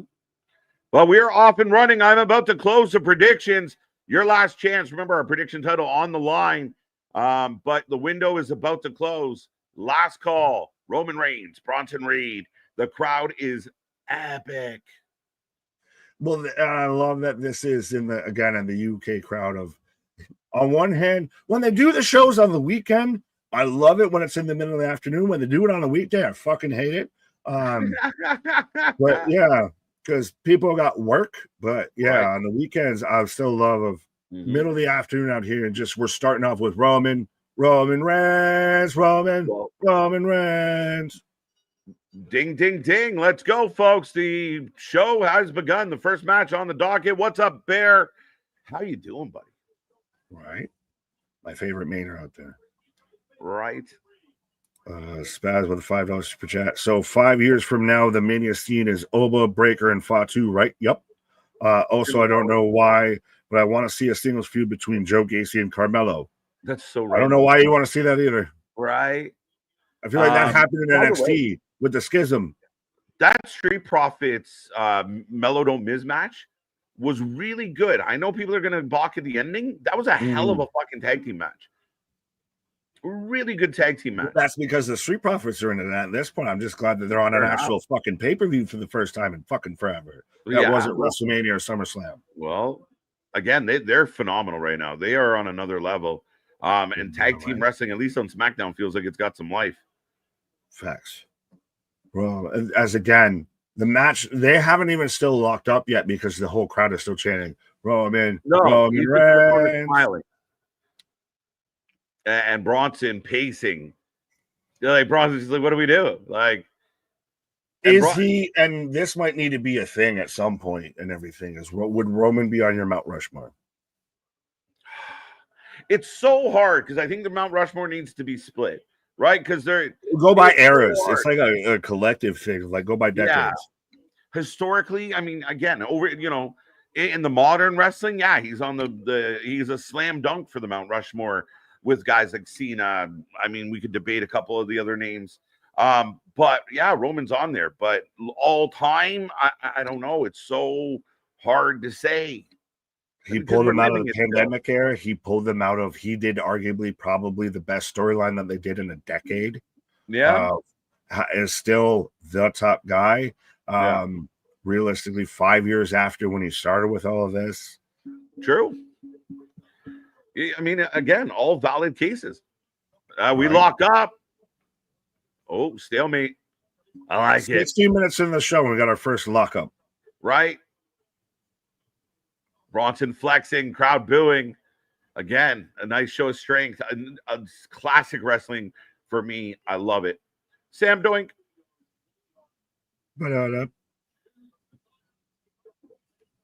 Not sure if I told y'all, but was at a blues fest last week. 2 of them shot my friend giving with his new band. Killed it.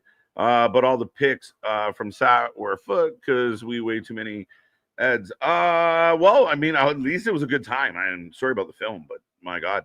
I was gonna say, I feel like I understood half of that respect. Yeah, I was like, oh. No, once the back end, once you said shot, I was like, oh no. But the American in me popped out of, oh shit. Duck. Who got shot? No shit. Europe loves Street Profits. Show of strength. That's how I feel about CME. But again, if Lee Corso was in France, he would definitely. All right, Christian, that you're connecting power lines that don't even want to spark together here. Right. There you go. Roman brushes him off. Feels to where you're establishing that Bronson Reed can hold his own with a guy like Roman. So even in a loss, you have that credibility now of, I went toe-to-toe with a tribal chief. It gives you, if you want to turn back, and it gives you like that Hogan Bundy vibe. Well, I just know there's going to be fucking 5 accounts at least a minimum that out there and say that, well, once Bronson Reed loses this match, look at what they did with him. He's jobbing him out. Oh, he's terrible at burying him. We ignore those people. Those shoes look fake. No way. No way. What a match to open the show. I'm with you, Ricky. Well, you didn't see it, but on Monday Night Raw, Roman had everything but damn near duct tape around his ankles to make sure that shit didn't move his body. This shit's not going anywhere. Get away. That's right. I saw, was it Punk tried to take someone's shoes? Punk tried to take Finn Balor's shoes on one of the house shows. I showed that clip and everything like that. The Punk shoes, Penta trying to get Finn to do the Zero. Yeah. No, I agree with this. This is nuts. I don't even think over is the word to describe it. For those who are listening to us and not fully listening to the crowd, the entire crowd, every move this man hits, it's like Jesus came down from the heavens a little bit. Yeah. And that's Roman battling, Bronson shaking down. Oh my, again. It's like that it's the old school Hogan brother and everything of that kind of reaction of a Hogan Andre. Of this is that France crowd. Yeah, man. And the crowd's eating it up, which again, now the heel's in control. But see, this is why, again, if you're not first, you're last type of thing, or vice versa, because it's one of those of, if this went on later on the card, it's not getting the same response. This is the first thing they've had, so we get all our cheers out. We get to enjoy everything now. Yeah, I mean, I kind of feel like they might follow this with the Donnybrook to just try and hold Bellows in Paris. Oh. Yaranagi. 79% of the chat went for Roman over Bronson, so substantial favorite. Stone Cold Roman Reigns, God mode. Well, he had the whole shirt, God mode. So yeah, and it kind of goes back to, I mean, we didn't dive too far into Spaz's super chat about like the 2300 and that. Again, WWE is free to run some of these venues as well.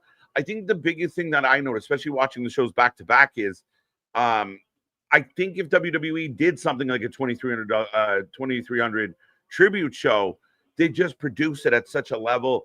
It doesn't feel as, it felt, AEW feels closer to TNA than it does to WWE when you look at it like that. Well, yeah, that's I think that's an obvious assessment there. I did like the whole little tribute of the entranceway and everything that it did, and the Taz retirement ceremony that was going to be on Saturday moved to Dynamite, and now they're going to do September to Remember on the 17th. That's going to be a 3-hour special, right? Like they do for everything AW is doing good. Then they have Daniel Garcia versus John Moxley, and it takes away everything that was good. Yeah, I don't get it. I don't. I can't wrap my head around it, Nick. Big kick by Roman. Boot. All right, we're going to boot here. Yeah, big dog. I know you said that was an insult, the comparable. I'm just talking about in ring. It's not an insult. It's the storytelling I'm speaking of. So don't get hypersensitive. There you go. Soccer. What? Shut the up. No, soccer. Sacre bleu. Someone out there help us. Sacre shoe. Sacre shoe. Like 1, 2, sacre. Blah, blah, blah.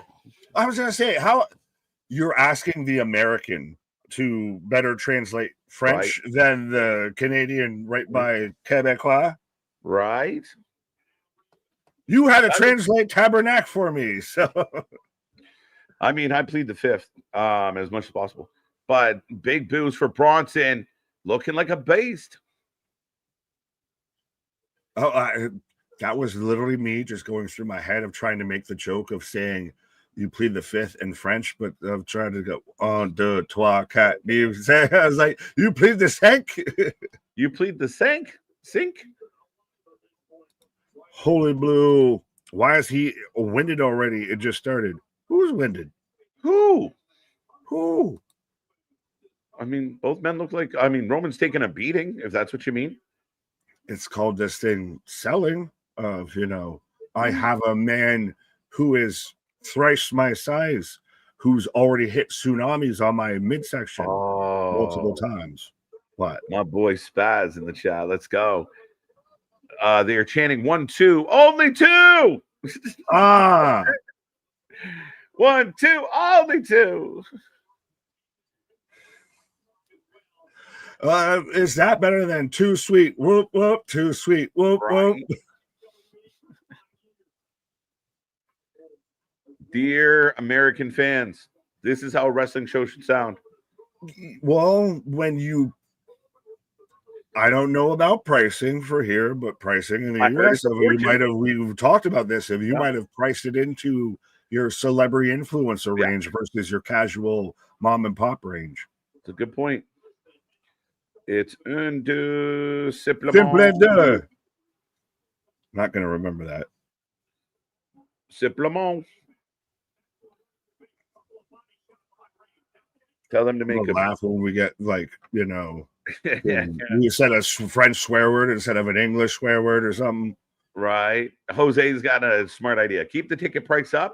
Bring the beer price down. What is the 2,300 arena? Right. Well, they don't pay their union workers, but we can talk about that. It's as funny as we've got Paul Heyman out here. Yeah. We American fans are too spoiled. Yes. Agree with that. I am speaking on that. Have fun. Like these guys, the crowd is losing their mind during a chokehold. Because this is the one time a year they're going to get it. We're going to get it. Think about it. We know other content creators, respectfully, and I'm not going to name names, that will use super chats and everything like that, and everything will, go from show to show and everything, not do too much content, but use it to go from fucking show to show and everything. Yeah. So they can go to show, I told you so, and everything. So, you can jump around to a bunch of US shows. This is their 1 week out of the year that they're in France. So you better be there. Right?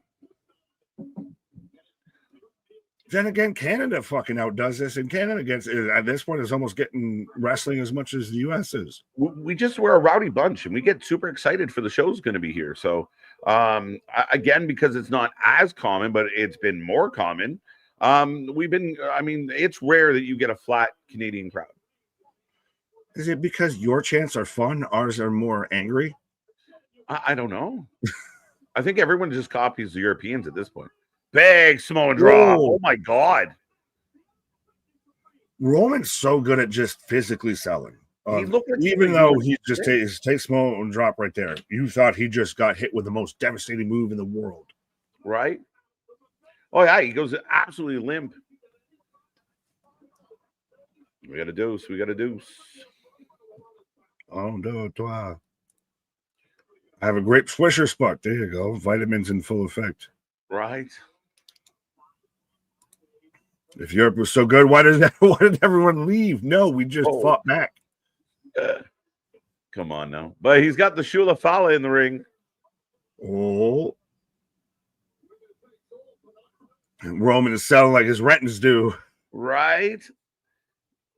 Big uppercut. Love it. The babyface blows up and gets knocked right back down. Bronson Reed has done everything he can to take the crowd out of it, to take the energy out of it. And people need to realize, just like an away game, when you get the crowd to kind of come down a little as the heel, that's your job. It's not a bad spot. It's the old school wrestling philosophy of every time the babyface starts to make a comeback, you cut it off. Or he gets another comeback, you cut it off. So you build that tension. That's how you build, even like if this was a tag team match, how you build the hot tag of every time they go for it, you cut it off. Yeah, I think sometimes a little bit with like the modern wrestling is it's like you do stuff, then I do stuff, then you do stuff, then I do stuff, and that's how this works. It's not necessarily always works that way, depending on the situation, but it's not always the best approach. You know, you want to build anticipation. You want to take the crowd on a ride. By the way, he's trying to take his shoes again. Oh, God. Oh, well, now I got Roman getting up to the corner here. Roman could trip on his laces. Well, Roman's got, his own Air Force Ones out there, I believe, or his own Jordan. Jesse saying the fight is too slow. I mean, maybe that's a stylistic thing, Jesse. I think this is great. Like, to me, this is real wrestling. This is professional wrestling. And again, it's heavyweight wrestling. It's not, lightweights. It's two big guys. We have a 6-match show. We have your top guy in the company going against literally probably your biggest guy in the company. Right. So you have, again, it's the super heavyweights, throwing hands. King Kong versus Godzilla wasn't settled in 2 minutes. Right. Well, and it wasn't full of Hurricane Ranas, Facts. They weren't doing big moves. It was an impact. As Roman drive by. I still love that. And I still love that he's the only one who does that move. Right. Yeah, no one else really utilizes that. Maybe it's just protected. It's probably the most protected move in wrestling. Fuck a finisher. That's the most protected move because I don't know anyone else that does that. Yeah. Now, stylistically, Jessica, I mean, I like this. Is there a time and place? Like, we're going to see it later. There will be different paces to match. Maybe it's just not your cup of tea, but I like the methodical pace of this match. I'm not bored at all by this. This is what I expected with this match. This is why I'm enjoying this. Like, if this was Will Ospreay versus Swerve Strickland, and it was all of a sudden, boom, right, scoop slam, choke slam into a senton, right? Oh, dos. Caution bilingual there, but again, this fits for these guys' style of to be the big hoss fight. Yeah, and again, then what you do is you get somebody like Bronson and Roman, both guys, they have these explosive moments, right? So Roman goes for the Superman punch. Bronson hooks a Uranagi or a choke slam-ish kind of a hybrid. And these are heavyweight, super heavyweights that are still super athletic. Yeah. Like Bronson Reed can still goddamn hit a moonsault. Yeah. Roman Reigns can still pop up out of nowhere and hit a Superman punch. Yeah, like Mike Tyson and Holyfield didn't fight like Mayweather and De La Hoya. It's not. Facts. Your fighters aren't going to fight like your heavyweights. Yeah, man. That's why we like the little guys, because they can land 180 punches and not knock each other out. Talked about Holoclone. Oh my God, do you know about Holoclone? Yes. Oh, I was like, am I bruised about Holoclone? Holoclone, my God, we're doubling down. Guys, we're doubling the Death Valley. Oh shit! Bronson. Oh, duh. Solomon.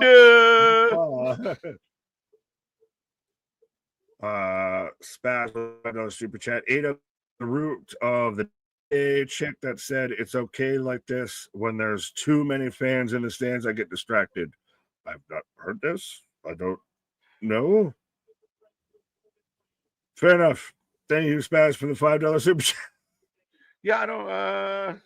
Sorry, I was tending to something. Very good. Am I blurry? I don't know if I'm blurry. No, you're good now. You're good. You're good. Oh, you're going in and out? I don't know if I'm going in and out. You're not. You were. Okay. I am Roman Reigns. I'm back on the reins. Oh, ducks under, big kick. Super kick from Bronson Reed. Who fucking had that called? Uh-oh. Chugga chugga. Choo choo. Choo choo. Superman punch. When an irresistible force meets an immovable object. Wow. Down goes Bronson. Oh, duh. Yeah. What a match. What a great match to start this show off. Good energy, good back and forth, good suspense. I love the energy of the crowd. This has been good. I mean, again, Roman gets the near fall now. This is what you talked about, Nick. Win or lose, Bronson, makes a mark with this match here today. Absolutely. Superman punch. B Hockey, your favorite nemesis out there, saying, right. KJ, hope the vacation was amazing, brother. It was wonderful. I think we corralled B Hockey back in here. Right. Recently. We love B Hockey, but I recommend it. Get barefoot, butt naked, and run in the woods. And if anyone gets that reference, Aaron Rodgers. Win or lose, this match is going to do so much for Resock going forward. Proud of the big Aussie. Yeah, absolutely. Yeah, man. I question, do you think he's taking a shoey out of any of those shoes? I hope not. I put it that way. Privately. This is how I take it in. Ooh, wow. Roman with the spear attempt and Bronson with the kick. Dumps him on the outside. Oh, we're getting Tope Con Reed. Oh, Reed goes back to it. And going back to this comment here, I mean, we saw Bronson have a couple hiccups, a couple moments, and I hate to refer to the birth of his child as a hiccup, but he was scheduled for some things. He broke his legs, ankles. So I mean, he's had his moments where he's been on a good trajectory and it's been hindered. So him back, him healthy, him getting in here with one of the best ever, it's huge for him. And having a great match. Oh, yeah. And he even said how he is never going to, he's never financially recover, but never physically recover to 100% from the ankle injuries and everything. Oh, do not be nobody home. As mega happy Labor Day, everyone. It's not Labor Day yet. We can still say KJ White. Don't you know you're not supposed to wear white after Labor Day? Right. I got to change my name as of next week. KJ Dark, KJ Heel. But I want you to read this one for B Hockey, as I got Romans picking up for a spear. I'm here as often as I can. I really appreciate the willingness to engage with my sometimes unpopular takes. This is what we do. Oh, 2. Oh, we appreciate you. We appreciate the fans. And again, I mean, we appreciate everybody that comes in for the banter and the discourse and the fun. And again, I think that's how Nick and I started our relationship. We didn't always agree on shit. We still don't. Right. So it makes for fun. And that's what the wrestling's all about. And guys like B Hockey kind of exemplify what we're trying to accomplish here. So nothing but love. Yeah. Have the open discussion versus just, you don't agree with me, so you're a terrible human being. Right. You're dumb block. You're dumb block. You're dumb block. One of the accounts at times of just to actually counter them with logic and watch the fucking tower fall on itself. Right. One of the most toxic AEW sickos out there runs this idea of I just want to keep things positive around here. He means positive about his favorite company because he is absolutely toxic and gross when it comes to anything outside of what you disagree with. Oh, you missed it though too. No one wants to fight us anymore. No one wants to sit there and actually, challenge us to an in-ring square off. Right? But kumbaya, everything. We just want peace and love the wrestling. Well, we really like Roman Reigns. Fuck you, you're dumb. Click. Whoa, what happened to peace and prosperity? Big Superman punch. Superman punch. Reed is wobbled. We're going to get a avalanche Samoan drop, bro. Oh. Do you do this where the ring buckles? Oh, avalanche Samoan drop. Oh! I was literally half a second of waiting to do like as the fucking ring falls on itself. Can't break the ring in the first match, I suppose. Yes, you can. You take your time. You play fucking 75 ads. My favorite terms in the wrestling world. Intermission 1, 2, 3. On the tour. This is good. Good win for Roman. Big win. Big match for Bronson. That was a good one. Good start to Paris and Clash here today. But the OTC folks, big win. I'm going to click on it real fast because I still think it's funny, and I don't know if it's exactly proper, but Hiroshima 3.0, but yes, you have the big Samoan drop that falls out there, and that's how you put over that Roman had to beat Bronson Reed. If I got to take this fucking kaiju out, one way or another. Yeah, you couldn't, again, you got to amplify the moves, and if you always do big moves, when you do big moves, they don't land the impact. Dropping a man the size of Bronson Reed, an avalanche Samoan drop to set up the spear, it makes it that much bigger. It actually adds to the guy that takes the L. If you always do shit like that, then when you do it to somebody that, requires extra effort to beat, it lacks the impact because you did that to the small guy that didn't need it. It took all of that from Roman Reigns to beat Bronson Reed. Roman Reigns, but it took everything out of him to beat Bronson Reed. Right. So it does nothing. But even in defeat, funny with the guy with the shoe to follow, even in defeat, the guy comes out smelling like daisies. Right. Does Roman slip in and get his shoes back? Oh, he's coming back. He's going after Heyman. And you can see Heyman. He says it. You can see Heyman looking up of Heyman. I'm glad he wore dark pants because he's shitting himself right now. Right, Paul. Bro, but that right there, that shot of Paul Heyman with Roman Reigns' shoes on. Oh, you fucked up. You fucked up. You fucked up. And Paul, I'm sorry. I'm sorry. I love you. I love you. You're my tribal chief. No, this is where Braun Breaker shows up and folds. It could be. Or do you give the people a really good acknowledge? Do you give people a really good moment and he Superman punches Paul Heyman? You might punch him. He's right there in front of you. He's got the jowls. Do it. Tabernacle. Mad. Oh, give my shoes. Give me my shoes. What are they chanting? Crowd chanting is all my TV is telling me at this moment. Crowd chanting. Audible French noise. Yeah. So Roman's got his shoes. Big pop for the shoes.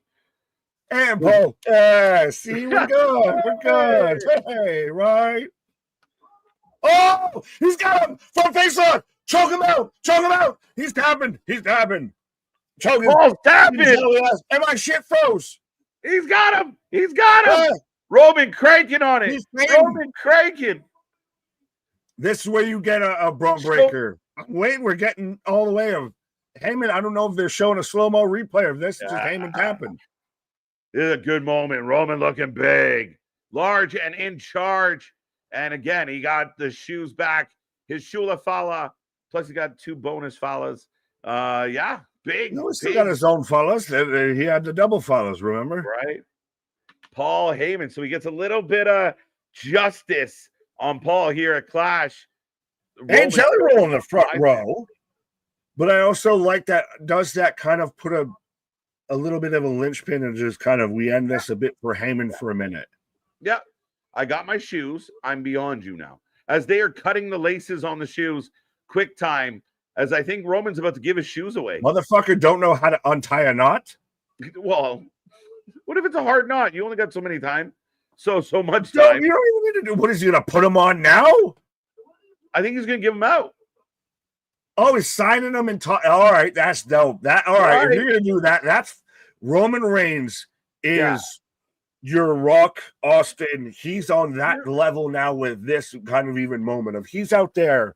Crowd's losing their mind. He can sit there and take stolen shoes and just chuck them into the crowd. Yeah, I don't need these. You know what I mean? I just got him back on principle. Yeah, but the fact that people are fighting over this, like this is a fucking, Griffey threw out a home run ball. There he is! Through that table! Let's go! Oh my God! Speak on the table!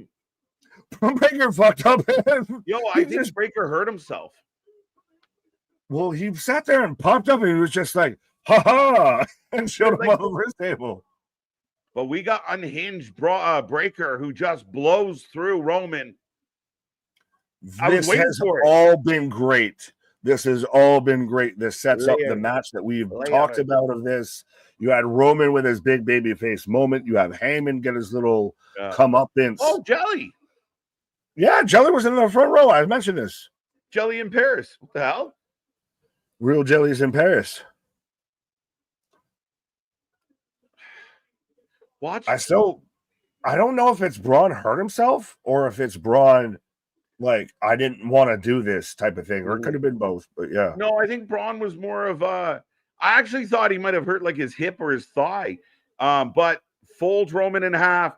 Roman gets a bit of the comeuppance on Paul, and as he's celebrating a nice moment, giving away the shoes, there's Breaker. And again, another one of these infamous spears. Paul's still pancaked out Starfish. And the Vision tending to the wise man. But Roman was on God tier level over with this crowd. Yep. And like you said, if you're building towards Roman Seth one day, Mania Day maybe, then, takes out Bronson tonight. Now you build towards Breaker, and you got to climb the ladder to get to the boss. Oh, yeah. I worked my way through the faction, and still they have done a fantastic job of, even in this match, putting over Bronson Reed. And Braun Breaker is poised to be the next guy clearly with all of this. Yeah, I mean, it's hard to deny at this point. Look at Paul. Look at Paul. Oh, my God. Talk about Paul Heyman doing the jelly roll walking out. Talk about a clinic in selling. Roman selling his ass off. Dear John Moxley, this is called selling. You should try it. That's how he should do it, because he is the oracle. He is, the wise man. He is not a worker. Yeah. He's not a worker, and that's another big term that everyone likes to use now that they know what that fucking means. Right. Yeah. Roman assessing himself out here. I'm glad to see Shane Helms recovered from that RKO. Roman Reigns. They're still singing. Still singing in Paris. Because he is still the guy. I still think that is your main event of WrestleMania 42 is Roman Reigns versus Seth Rollins. Say that again? Yeah. Roman Reigns versus Seth Rollins, 10 plus years. Oh, shit. You gotta pick up as I got Braun running back now. No spare! Down goes Roman. I love unhinged Steiner Braun Breaker. Yeah. Why can't you just call him Rex Steiner at this point? Because that's what he does is wreck shit and act like a fucking Steiner. That is absolutely perfect. He is fucking Wreck-It Ralph. Let him go. Bro, he is Goldberg. If Goldberg had some good actual creative talent behind him and everything, right? Because the man's just fucking unhinged, and he's just talk about. Yeah. You want to talk about like star-making moments that make something feel like you talk about putting over the next generation. Roman out. They're going to put Roman out for that. Yeah, Roman's going to be gone until Survivor Series. It's going to be Roman versus. I was gone till November. Michelle, my belle. No, man. Let's go. Roman about to eat it. Tsunami. But not one of the other Samoans in the back. And then again, Roman gets his win, and Bronson and Braun get all of their heat. Perfect. Yeah. Like, if this show stopped right now, it's a 10 out of 10. Yeah. I know it won't, but I'm saying of everything that they've done so far has been literally the best way you could execute it. 3 months. Yeah, originally it was 2 months. Nope, 3 months. Yeah, I think this might be Roman out till Survivor Series. But it's the Hurricane in a suit. Yes, he is. I love it. But I love though too because you had the crowd so amped for Roman that now when you have him laid out and you have Bronson Reed out there stiff at you, and so one match card could be a 10 out of 10. If this is the match I'm watching, I'll give this match a 10 out of 10. I'll give you that. As we're about to stretcher Roman Reigns out. Now don't sit him up. But they did everything they could now after this to put Bronson Reed over, to put Braun Breaker over like this. I don't know where there's an issue in this moment here. No, I mean, again, if you're a wrestling fan, that match was a good, solid pro wrestling match, start to finish. Classic writing of, the big heel putting down the baby face, finding a way to win. The baby face finds a way to get the W. It's a hell of a match, a hell of a start to Paris. And then the heels keep their heat. And that's how you do it. Like, to me, if you are a student of wrestling, good old wrestling, then this is textbook wrestling. That's it. Right. As again, for any sort of AW medical team, when you're dealing with someone with an injury, especially a neck injury, do it. Kevin Owens stood on Cody Rhodes on the stretching board, so I fucking love it. I was about to say, dude, don't stand this man up. Yeah, fucking do it. He's out there stretching. That's what you do it. Son of a bitch. Let's go. You're this son of a bitch. As God is my witness, he is broken in half. Good God Almighty. 4 months incoming. Roman Reigns strapped and has nowhere to go. Eats another tsunami. But I love that of Braun. Oh, Jay's finally here. Where have you been? Yeah, well, I mean, training, I guess. He's got the Heat training. He went to the Heat School of Wrestling. No. Does this tie into the main event? No, because the main event's Logan versus John. Does this tie into the Fatal 4-Way? The co-main event? Could be. But I love, though, too, if you even have it to where Braun's the guy that's going to still, like, he would be the one that scares off all of the nurses and the medical assistants and everything. Oh, wow. Yo, fucking Kip up. It just breaks Jay in half now. And Michael Cole calling for the cops. We need the police. Let's go. Wee woo. Let's go. We're seeing a mugging. Oh. Now there's light CM Punk chants for some reason. But how does this play into the Fatal 4-Way? As Jey Uso, Bronson Reed's going up top. Top. They're trying to stop this man. I love it. They're literally like the refs holding on to him. Don't go. Does this feel, and this is again why I think old school Seth Roman for WrestleMania 42 is going to the other one. He's going up. He's going to hit another one.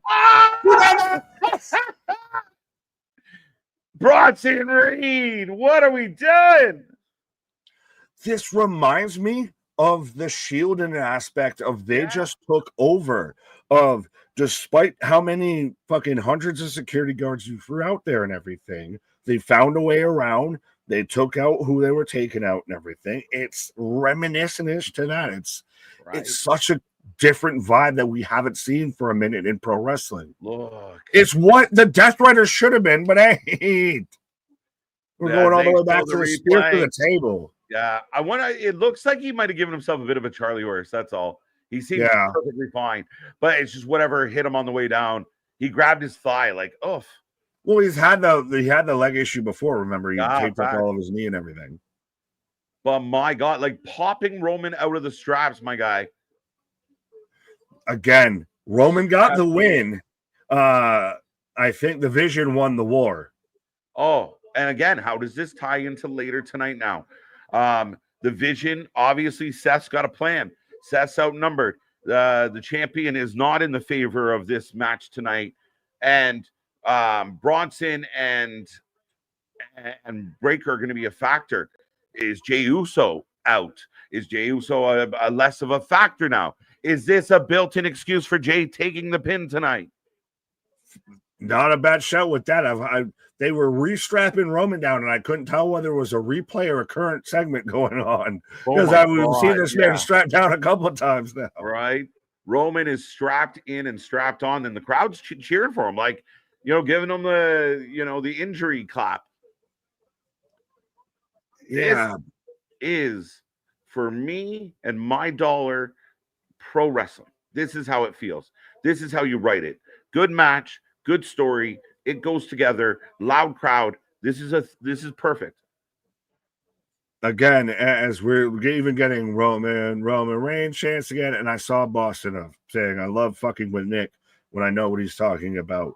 But yes, to me, this is how you have started off this show, and it's you're starting at a 10, you have nowhere to go but down now at this point, right? Oh, to Rumble. I don't think so. But my God, yeah. This segment is too long. I did see someone else make that comment. No. But why too long? Like, I mean, are you not just like, why are we looking at our clocks? I was entertained. I didn't feel like, all right, I'm over it. I was down with how all that played out. And again, if you're not era of commercial watching and everything, and we don't have so many matches on a WWE show, or we now clock watching of a segment takes too long. What was bad? What was an overstep? What was an overextended moment throughout that whole segment?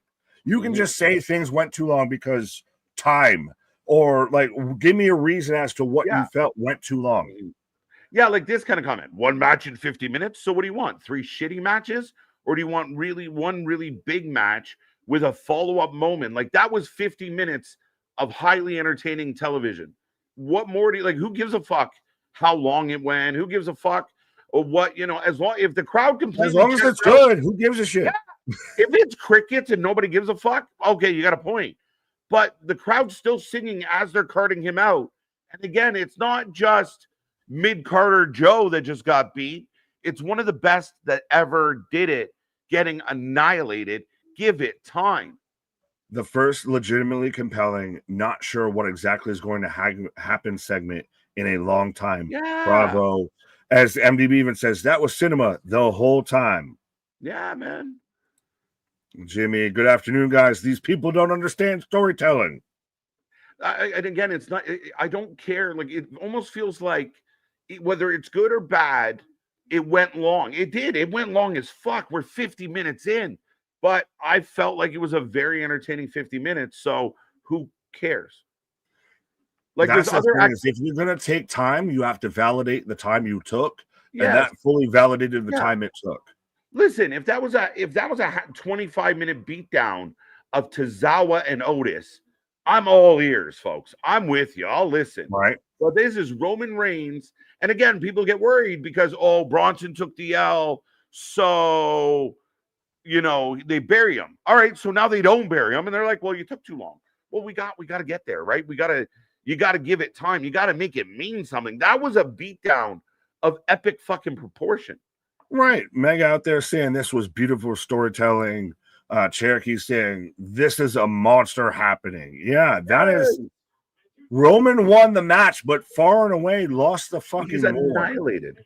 Yeah. And again, instantly for their credit, you start questioning. I did it right away. Oh shit, Jey Uso's out here. Oh, now Jay's hurt. Now Jay's not 100% for his match. Is Jay going to be able to go in his match?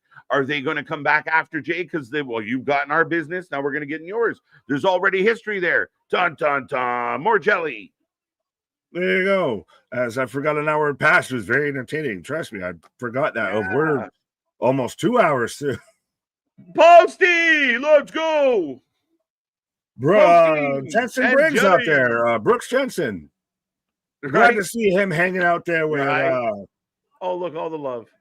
Yeah. Well, now all I can think of is that goddamn Bud Light commercial. You're not allowed to drink beer in a commercial, right? Right. Well, F1 the album. You could have done all this, and it meant more if Reed wins. In my opinion, no. Cheat, win, and destroy. No, because that's why he did the fucking destroy, is because he fucking lost. Yo, and the story continues as Pierce is an hour into the show and sweaty like he's been working for fucking 4 hours. His blood pressure in his face right now. Yeah. No, they're gonna throw him out. You will not be anywhere near this match tonight. They're getting chucked from the building. I know I've argued about the Nick Aldis, and I still want to see him wrestle. WWE has managed to use the GM gimmick, especially with Adam Pearce, to a fucking T. Oh yeah, and this is what you do. The heels say we're not going anywhere, and he says if I see your ass involved in that match at all, you are suspended. So the heels now, Seth, the heel has a backup plan. But it feels also even in that continuity of that they're literally still all sweaty from everything that has happened before and having to go through the exit door. Oh, here come the Street Profits. Oh, we're getting the Street Profits versus the Wyatt 6 right now. All right, I'm gonna jump off real quick, but who wins? I'll throw out the next prompt, folks, as we head towards the tag titles on the line. Oh, as we get the Christ, what's the fucking game reference? Borderlands. It's not Borderlands. Is it Borderlands? It could be Borderlands. The Street Profits. Yeah, it's Borderlands. Thank you. Yeah, I would call terrible. I'm a terrible nerd. Who wins? Street Profits versus the Wyatt 6. Profits. Do the Profits win with their merchandise tie-in? And Christ almighty, this is where I was going to bring up with people have sat there and teased that there could be a heel turn amongst the Profits. It's hard because of where they're at right now, though, and they are getting like this pump thing is getting over now. Everyone's liking the pump, right? See, Borderlands. There we go. Yeah. This match right now is the reason why people hate WWE. Fans are getting tired of long-ass matches and 5-match cards and a half hour of commercials with ads. There wasn't a fucking commercial, so what the hell are you talking about? That was a great match. So again, what the hell are you talking about? And that was the first match of the night. So again, what the hell are you talking about? Yeah, and what fans do you speak of? Because I'm a fan. The chat's a fan. I see 30,000 fans. What fans are sick of this? What fans are getting upset? Because they're still spending all the money and they're still watching every minute. So I don't quite comprehend, Paul. Like, that is a main event level moment that was played out perfectly. And you think fans are getting sick of that? Then maybe they're just not into pro wrestling. I'm sorry. Well, we go from compelling serious TV into selling a terrible video game remake. Oh boy, you mean like Assassin's Creed? Oh wait, did I touch a nerve? Or someone doing orange juice splash? Yeah. We're never getting gone. I'll be right back. Yeah, KJ's taking a pause for the causes. I got the Street Profits right now in the ring here. We love the pump. What? Speaking of pumps, there's the little pump back. Little pump, B-Fab. One of the Twisted Metal Mad Max, Borderlands. Who wants to walk with the Phoenix? So you get Drew, Logan, Brock, Ethan, and Travis versus Cena, Cody, Orton, Saints, and Jelly. It just makes sense. No. That to me is you're moving. That is like Marvel DC booking of you're moving too many timelines together just to make something work, then everything converging because it is on that trajectory. That's the thing with that. As I've got the Wyatt 6 entrance with the howdy chair, but yeah, I see where you're going, but you're throwing wires together just to throw wires together versus stories converging because they call it converge, if that makes sense. He's one of those fans that be on Twitter bashing everything for engagement. Oh, Christ, I could start halfway. Excuse me, naming names. Braun Breaker, unstoppable, unhinged, unbreakable. He's the 3 U's of wrestling. Nick doesn't see the vision. No, and I'll admit I don't see the vision. And my vision might be cloudy with vitamins, but yeah.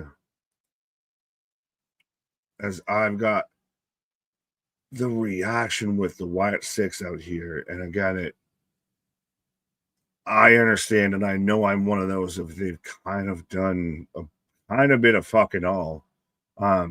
They're the tag champs. I didn't even expect them to retain as tag champs, but now you've had them still looming in the background of the whole tag team division. You had Friday Night SmackDown to where Bo came out as just Bo Dallas and all of that.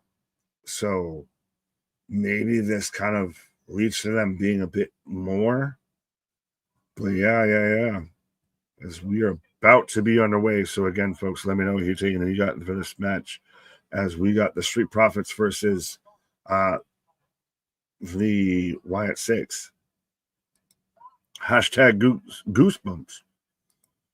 Paul, how about Josh? How about you calm the fuck down? How about that? I let Rand out of room on my comment. So my point is that what you're here nowadays for everybody's, you can't go anywhere on YouTube complaining about anything. I don't know if I fully understand with what you're saying there, Paul, because I know, I guess still, I mean, if you think you're running out of room on your comment, there's always the super chats and everything to where you can get all the room and everything. But yeah, no, I think we very much still entertain and still welcome the whole discussion and everything. I think sometimes it's okay to be told you're wrong on something. And sir, respectfully, I think you're wrong on what you said. But yeah, as I'm underway with Dawkins and Gacy right now in the ring. So again, let me know, folks, who you take it, who you got. As Dawkins even made sure to kind of tell Ford I got this and all of that. You guys need to learn your history when it comes to wrestling. Sting wrestled Ric Flair, the first Clash champions, for 1 full hour, and it was a draw. Big Dog, relevance, Your Honor. I don't know if anyone disagree with that or pulled that into, the court proceedings, but good on you. Yes, that did happen. As Ford just flips in the ring. So we got Ford versus Loomis right now. We got one of those in the comments, but were the Profits arguing about who starts the match? It kind of halfway looked like I said, if there's been the rumor out there to where, and I don't want it to happen, it's always been a rumor, I feel at this point, of any time the Profits are going for the tag titles, there's now become this whole rumor of that they'll split. Of everyone expects that they'll split, that Ford will be the baby face, that Dawkins will be the heel because Dawkins will get sick of shit or whatever, or not being treated as well and everything. But I saw some people that were saying if you looked at how Montez Ford was, moving and transgrooving during Bo talking to them, might go another way. I don't think that they split at all as it is. I think they win this match. So I don't think that there's a split, but I see where it can get interesting. They are really good. They would be really good individually, but they're almost one of those that they don't need to split to be good. Shout out AB Johnson becoming a member for 3 months. OTC, don't worry, I will be at the hospital waiting.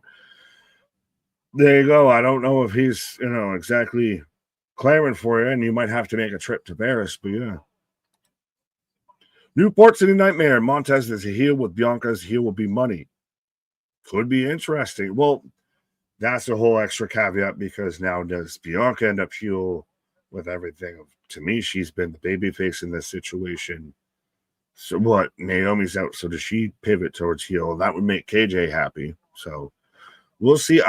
I still think this is just a straight up match, and I still think this shows out of who is your top tag team in the division, in the company, maybe in wrestling, of the Street Profits, and who you've got as the top tag team of a gimmick you're trying to still get over on your brand with SmackDown and the Wyatt Six. I still think Street Profits win, but we'll see. Are they teasing another profit split again? They seem to always be doing this. Newport is right. If we get a heel couple and Bianca and Montez, I'm down for that. Fair. Yeah, I see the tension between the two. Could be. Can Profits just split up already? Dawkins is clearly the Marty. No, I got you to the very end. Of Dawkins is still super talented to me. Of Dawkins can still go out there. I ain't playing this game today. What did MDB say? You can have that. I'm totally down for mixed tag teams. I want to see Ethan Page and Chelsea full time on the main roster. Oh Christ, when KJ comes back, y'all need to ask him about, the fucking Canadian uprising that's happened on NXT that might be happening on the main roster here. Yeah, as I got Gacy with a bulldog choke. John Moxley, eat your heart out on Ford. Nick, again, would you ask your friends to volunteer? What the fuck? Christian, respectfully, why are you asking me if I'm going to ask my friends if they would give CPR to Adam Pearce? Like, respectfully, what the fuck is that comment? Like, what do you want me to say? And you double down. All right, sir. But again, what the fuck is that? It's a wrestling show. Why am I going to ask my friends if they're going to give CPR to Adam Pearce? Christ, why can't I stop clicking on it? Yeah, what the fuck, Christian? What the fuck? I should be Bronson and Braun and another lead set to clown like from the group.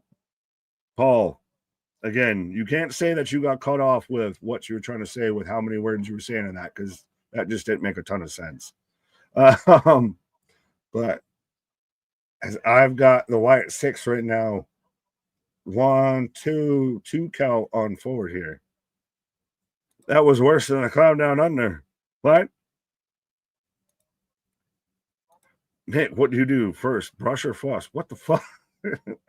Is this just become my personal fucking history here? But yeah, I get it. I see MDB saying I'm fucking crying right now. I'm all jokes, no laughter. What in the deranged clown shit is that? Saying I'm all jokes but no laughter. Is Dexter's getting dumped on the outside?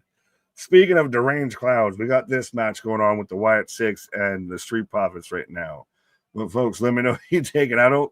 That's why I have near an idea if the predictions have been closed. This might just be give me a KJ's back, and I don't know how to take it, but yeah.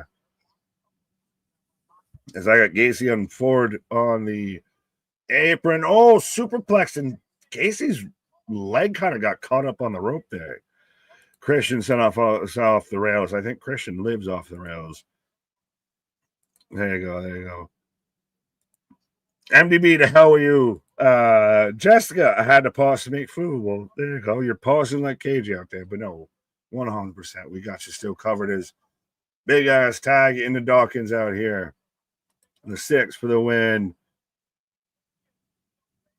Yeah, exactly. Again, we're moving on out here. Let's not get hung up on this on a Sunday of who we give CPR to and all of that.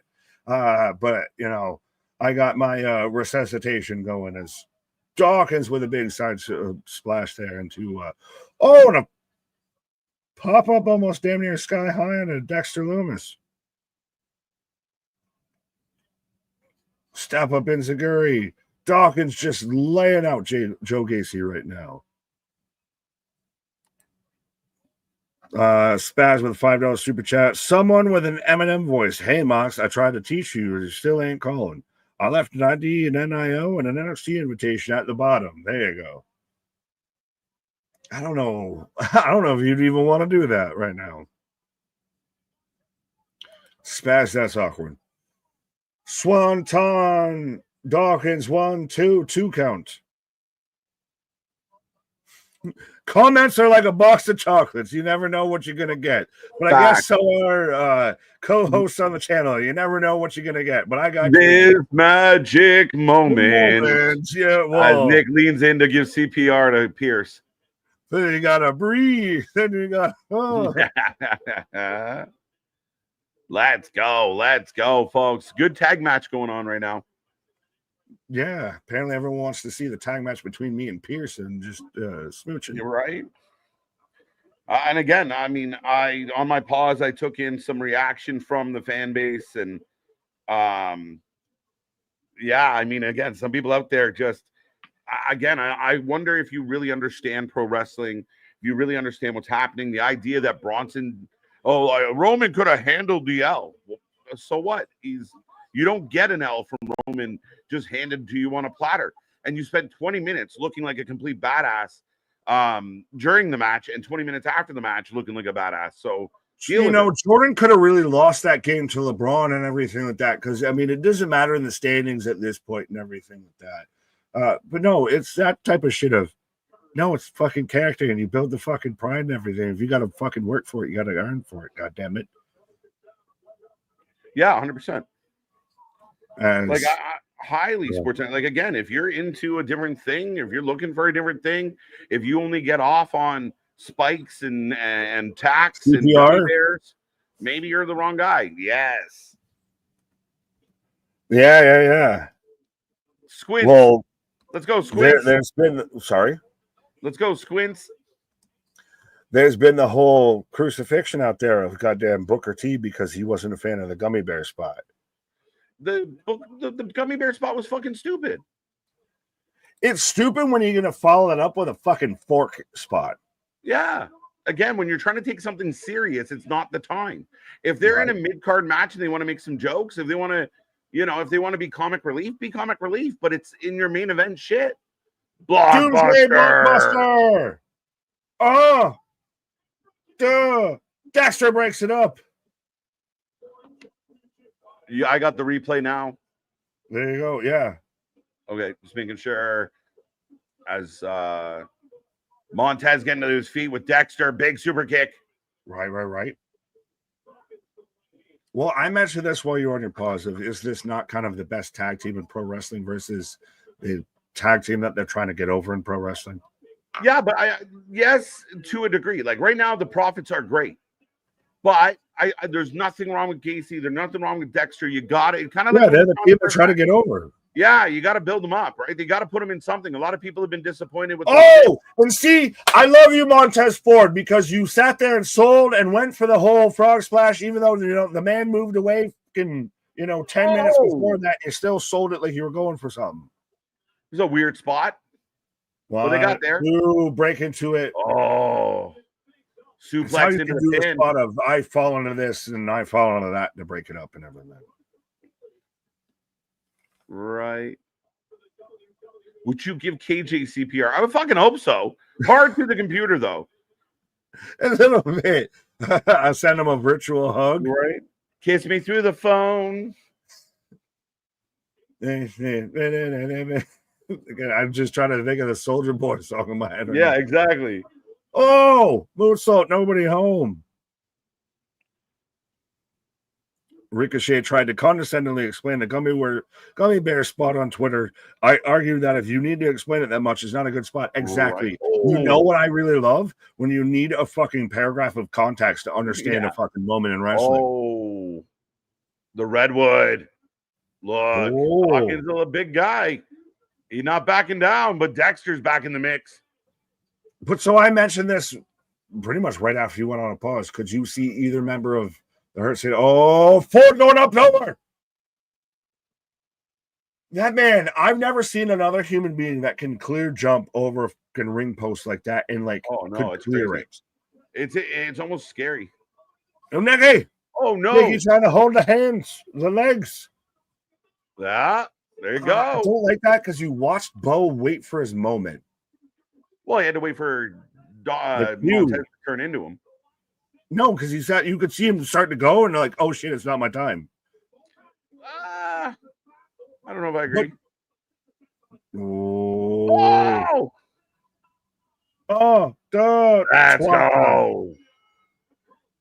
And that no one voiced my question, but yeah, damn. Yeah, they were my pick. I'm happy they're using the Wyatt 6 more. And again, they cheat to win. They're devious. They're causing trouble. And they're still your tag team champions.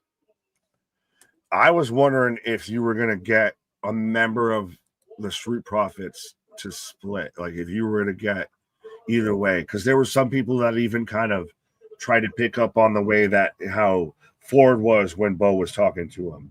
Dawkins has always been the guy that they've always projected to split because Ford's who. If you had to pick a singles guy, I think out of this, you'd pick Ford.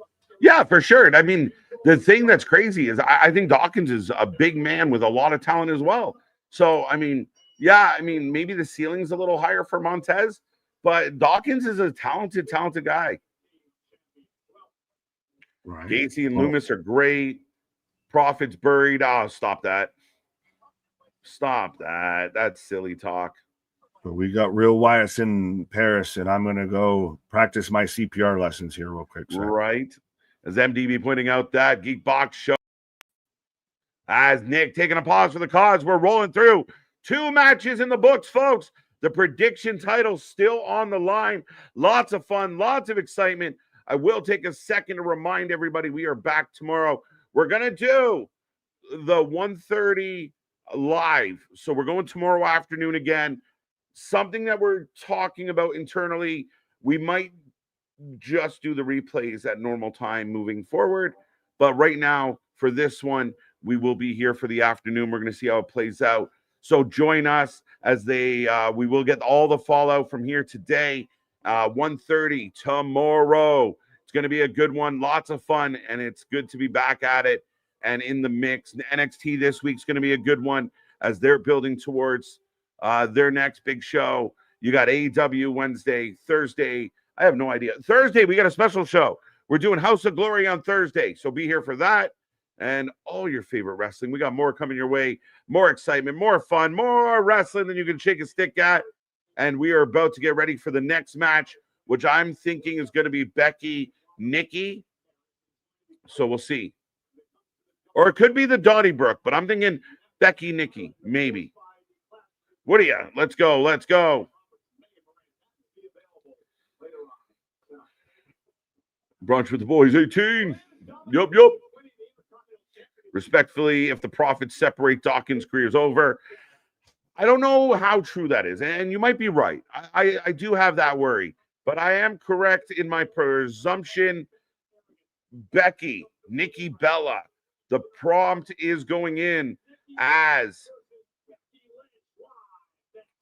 who you taking, Nikki or Becky? I'm taking Becky because, my God, it can't be Nikki, can it?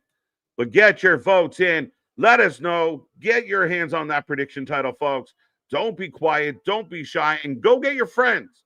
Blow this one up. We want to see all the people in this and enjoying the best wrestling live stream out there. Period. Becky. Nikki.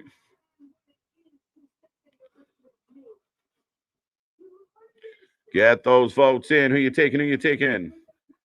I also have that certificate several times, actually, because you got to re-up.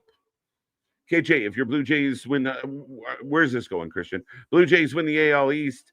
Do you like the idea of Randy Orton giving you the whiskey like he did with Nick Aldis? I'd be down with some whiskey from Randy Orton, yes. You tell me then, what are they doing with the Profits? Profits are part of a very competitive tag team division. They'll continue to be used in good matches. They are not buried. They're fine. And right now it's about the Wyatt Six. Not everybody can sit at the top. The Profits have been at the top. They'll still be very active, but they might slide to the back of the line. They'll be fine. They're over. The fans like them. They will be okay. So stay tuned. But yeah, the idea that they're done is silly talk. The Profits break up, taking longer. Yeah, but they haven't really ever, that I can recall, Anthony, teasing a Profits breakup. And I still don't think, if anything, they're going to dig in and be more heelish, especially with B-Fab helping them out. Maybe they move over to Raw, but at the end of the day, they will be fine. Expect to see me in the chat more, KJ. I got me a new job, going to be working days, my guys. I start Wednesday. Congratulations, big dog. I'm happy to hear that for you.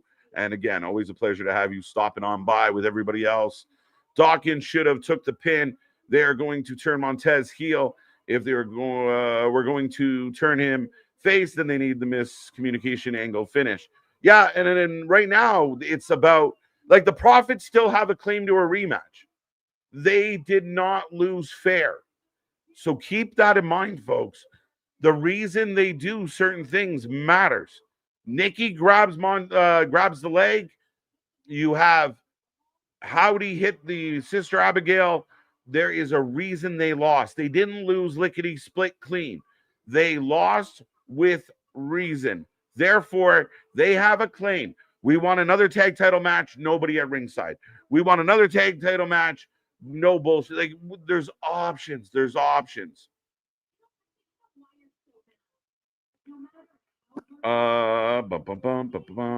Becky for the win. Who wins? Nikki versus Becky. Let's go. I definitely will pay for ESPN. Again, I don't have to do it internationally. I think what I've read, and if you start doing math, if you actually take yourself away from the clickbait, you realize what you're getting with ESPN. It's not the end of the world. It's not horrific. If you cancel your Peacock subscription, then maybe you save a few bucks there as well. But there always is a way. You can VPN it. You can go other routes. And it is what it is. People are going to pay it, whether they like it or not.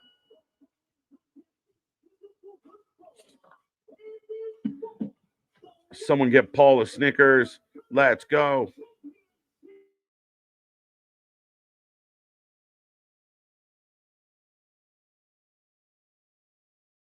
Hey, here comes Nikki Bella.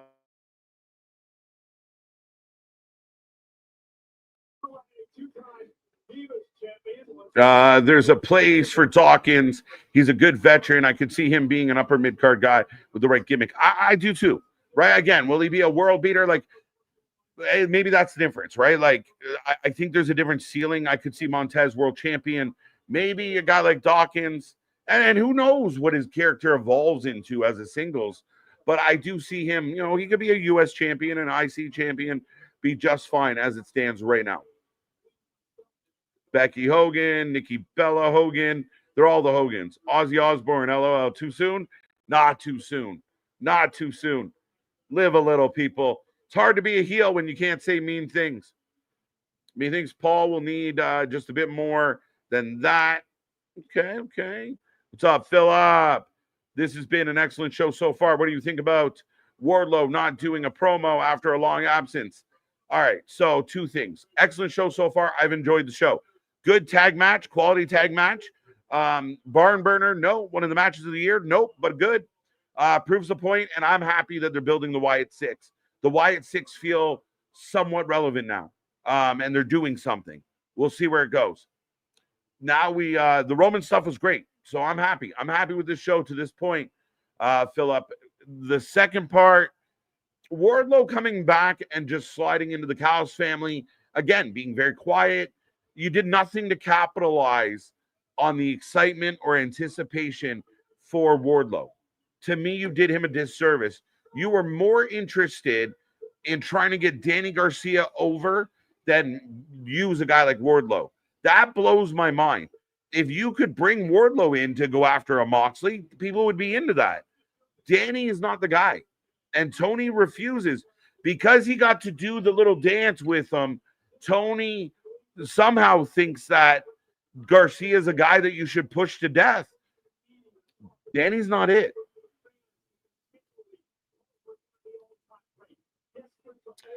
Klaatu, welcome. Because the outcome of this match is so obvious, does anyone really care? Only reason I said this in the pre-show, Klaatu, I was very excited for 5 of the matches. I don't love Becky, Nikki. I'm not super jazzed about it. In all due respect to Nikki Bella, I don't see her value in 2025. I think there's so many quality women in the WWE that Nikki doesn't need to be here. The only reason I'm a little curious is Bayley. Will Bayley cost Becky? Will Bayley show up after Becky retains? How will this play out? And you know what? Nikki could surprise me. But yeah, I'm with you. Not my favorite. It feels like an international show kind of match. I'm down for I'm a Dawkins fan since NXT. Facts.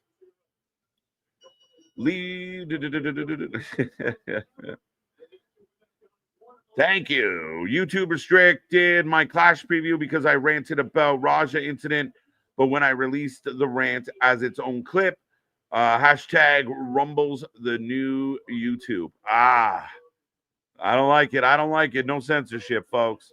But thank you, Spaz, for the $5. But we're off and running. I got to close up the predictions, and I will read this comment in a second.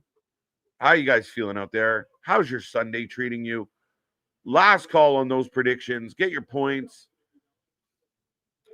82% of the chat are going for Becky. Honestly, would have preferred if MFT costing the Wyatts the belt, because now this means the MFT will poison the division with their presence. No, thank you. Match wasn't bad for like 60% of it. I thought it was a good match. I thought it was an okay match, solid match, but nothing epic, right? Solid, standard win. Could it have been on SmackDown? Maybe, but that's debatable.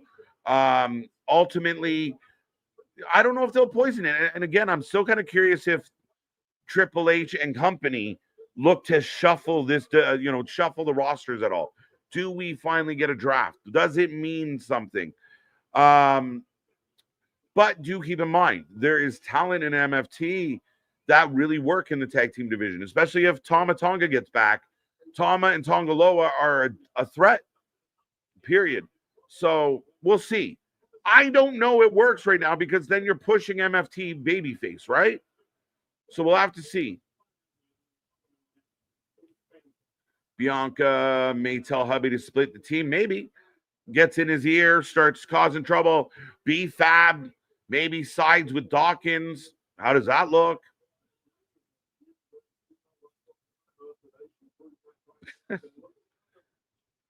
Nikki takes it. From Scottsdale, no pop for Nikki. Not much of a pop, that's for sure. But the match starts as expected. Becky all over Nikki Bella to start this one. Ozzy Osbourne, Hogan, son of a bitch. What else we got? Nikki still hot about the hate. There you go. I'll leave that alone, Bernard. I like Becky's music. It's fine. I'm okay with it. So far, the match of the weekend was Sammy winning and MDB having a meltdown. Great match. I liked it a lot, and I love Sammy winning. So ha to everybody. Ha ha ha ha ha. Ha ha ha ha. BJ. This match feels like from an old song. Yeah, kind of got that vibe. I'll give you that a little bit. That's again, that's also my take. So it wasn't my favorite thing. We're having way too much fun with this. Shout out Mega. Wyatt babyface because Halloween. Okay, maybe. Again, it would be a little counterintuitive in the sense of they just cheated to win. So could they pivot? For sure. But it doesn't feel like they're going to. Yeah, right? I want to go. Let's go. Wrestling for Life trip to the haunted house. Anything good happened so far? So far, Roman beats Bronson. Roman gets annihilated. Jey Uso gets beat up. Braun and Braun look phenomenal. Tag match. The tag champions retain. The Wyatt 6 up to no good, keeping those belts with them. And now we're with Becky Lynch and Nikki Bella. Already 2.5 hours into stream, folks. Let's go. Yes, we've got real Nikki's in Paris out here. Back out of the Jackrabbit. But yeah, the Bailey question to me is the biggest wonder here. Yeah, 100%. Beyond this, Becky should win this. If Bailey doesn't get involved, Becky should win this fucking easily. She's finally back as the man gimmick, which was the best Becky of Nikki Bella. We've both been on the record of she is the mid there is, the mid there was, and the mid there ever will be. So I don't need to see more of her, and she's already had, I guess, issues with the enhancements just from doing a couple bit of in-ring action here. Right? You don't want to pop a titty. Pause. Pop, lock, and drop it. I mean, too much? But anyway, we are off and rolling. Big kick to the gut by Becky. Yeah. Wyatt Sixer tweeners. I wouldn't call them. No. And again, people get confused about this concept. They just outright cheated to win. That to me does not. They're not being booked as tweeners when they're hitting finishing. Jon Moxley's booked as a tweener, even though he's a heel. Who? Jon Moxley. Jon Moxley is booked like shit, and he's trying to be a heel. He's been their biggest heel for a year, right? Like, I mean, regardless, fans aren't. I mean, kind of like disinterested. I'll be honest. I think a lot of even the sickos wanted Moxley to take a break. Right, as Nikki rolls Becky back in. I'm enjoying this match so far. Yeah, not bad. I feel like been a thing. Sorry, Nick. I just said it's been a thing. I think Nikki's getting very little response, and this is why I'm surprised by. Oh, no one was even close to that. She either had to be hurt or smart enough. What was that? She grabbed her knee, and Becky went for the pin. That is a smart cover up, but because Becky even initially sold it like she was supposed to get hit with it. She was doing the whole finish her. But see, again, it's Nikki's the mid there is, the mid there was, and the mid there ever will be. And then she'll go on her podcast and brag about how she didn't get fair chance. And can you believe they didn't book me right? Like, get the fuck out of here. Book you right. They booked you the best they fucking could. In that Diva era, it was hard to find somebody that stands out in that. Beth Phoenix might be my pick of like somebody that was a Divas champion. AJ but Lee she's one that's an anomaly that fits in any time frame. Come on. Vicky Guerrero had the belt at that time. Snooki came Excuse me. Yeah, excuse me. Nonsense.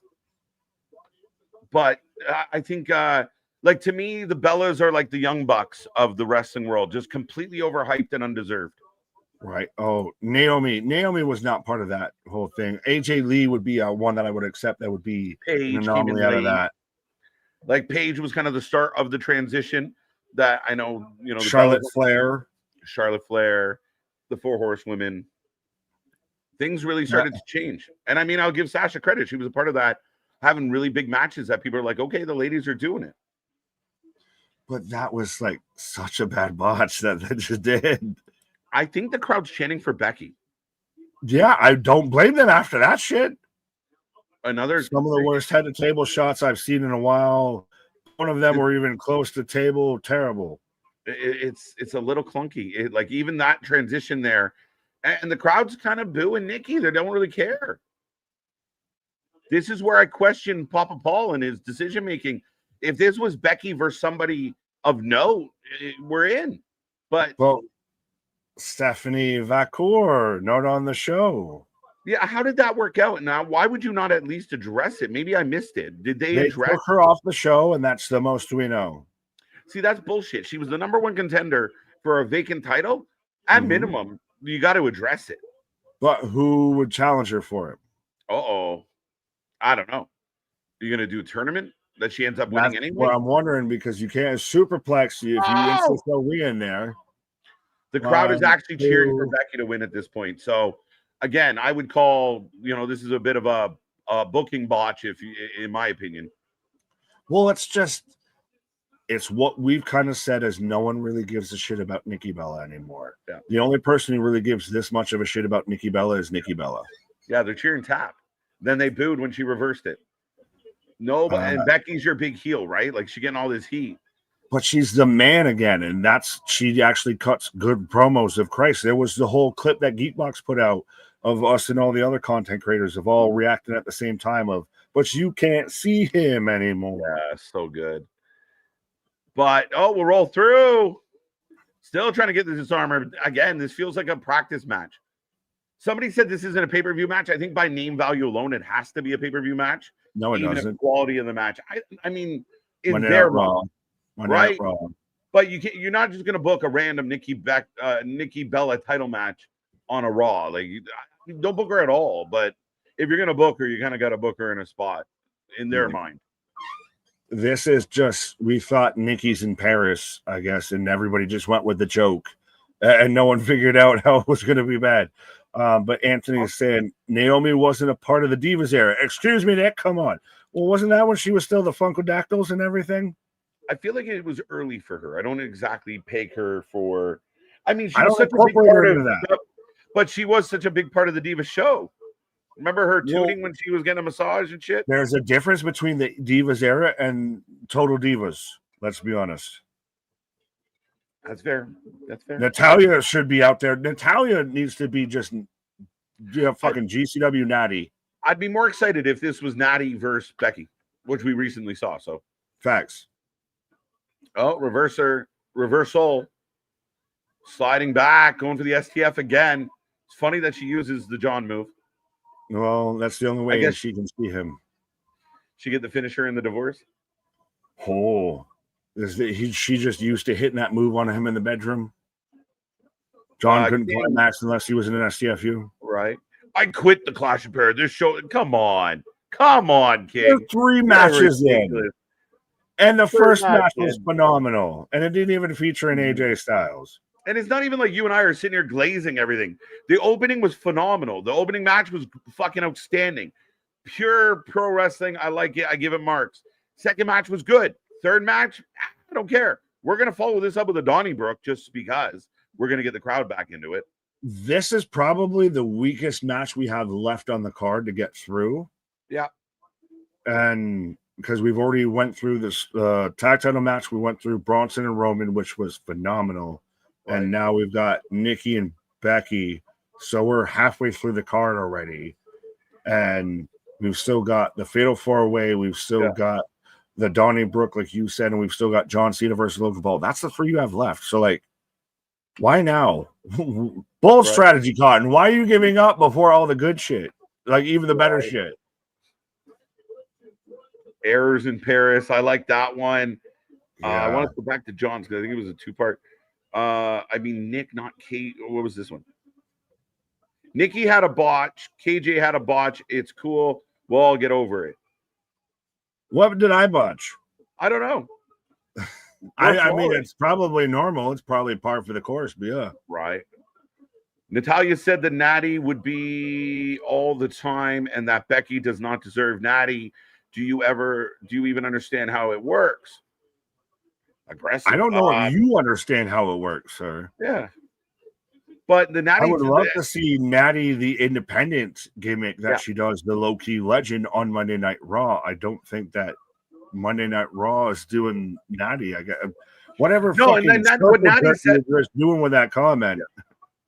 Becky wins. Backslide. No one cares. Bad match. Bad booking. Yep. Bad finish. Let Becky hit a big move. Why are we protecting Nikki Bella? Give Becky a big win. A backslide bear. Come on. It reminds me, and to put it halfway in wrestling terms that happened this week, it's like when Moxley beat Daniel Garcia in the sense of it's fucking finger painting bullshit at this point of like nothing really came of that. Nothing matters out of that. What did you really achieve out of that? Yeah. You did it so you can say you did it. That's the big. I know we were just taking the piss out of somebody saying they were leaving the show or watching, Clash. That's going to be your worst match of the night. Right. I hope. I hope nothing comes as bad as that. Mm-hmm. Right. I disagree with you guys. Triple H is the best booker ever. He's great. LOL. Paul, I love it. Listen, I'm happy to argue the idea that Triple H is still the best booker in the game right now. See what I did? But even the best fuck up. Even the best make bad choices. This was not a good match, not a good situation. And the fact that you gave us a backslide victory on a lackluster match, it feels like this could have been on a Raw.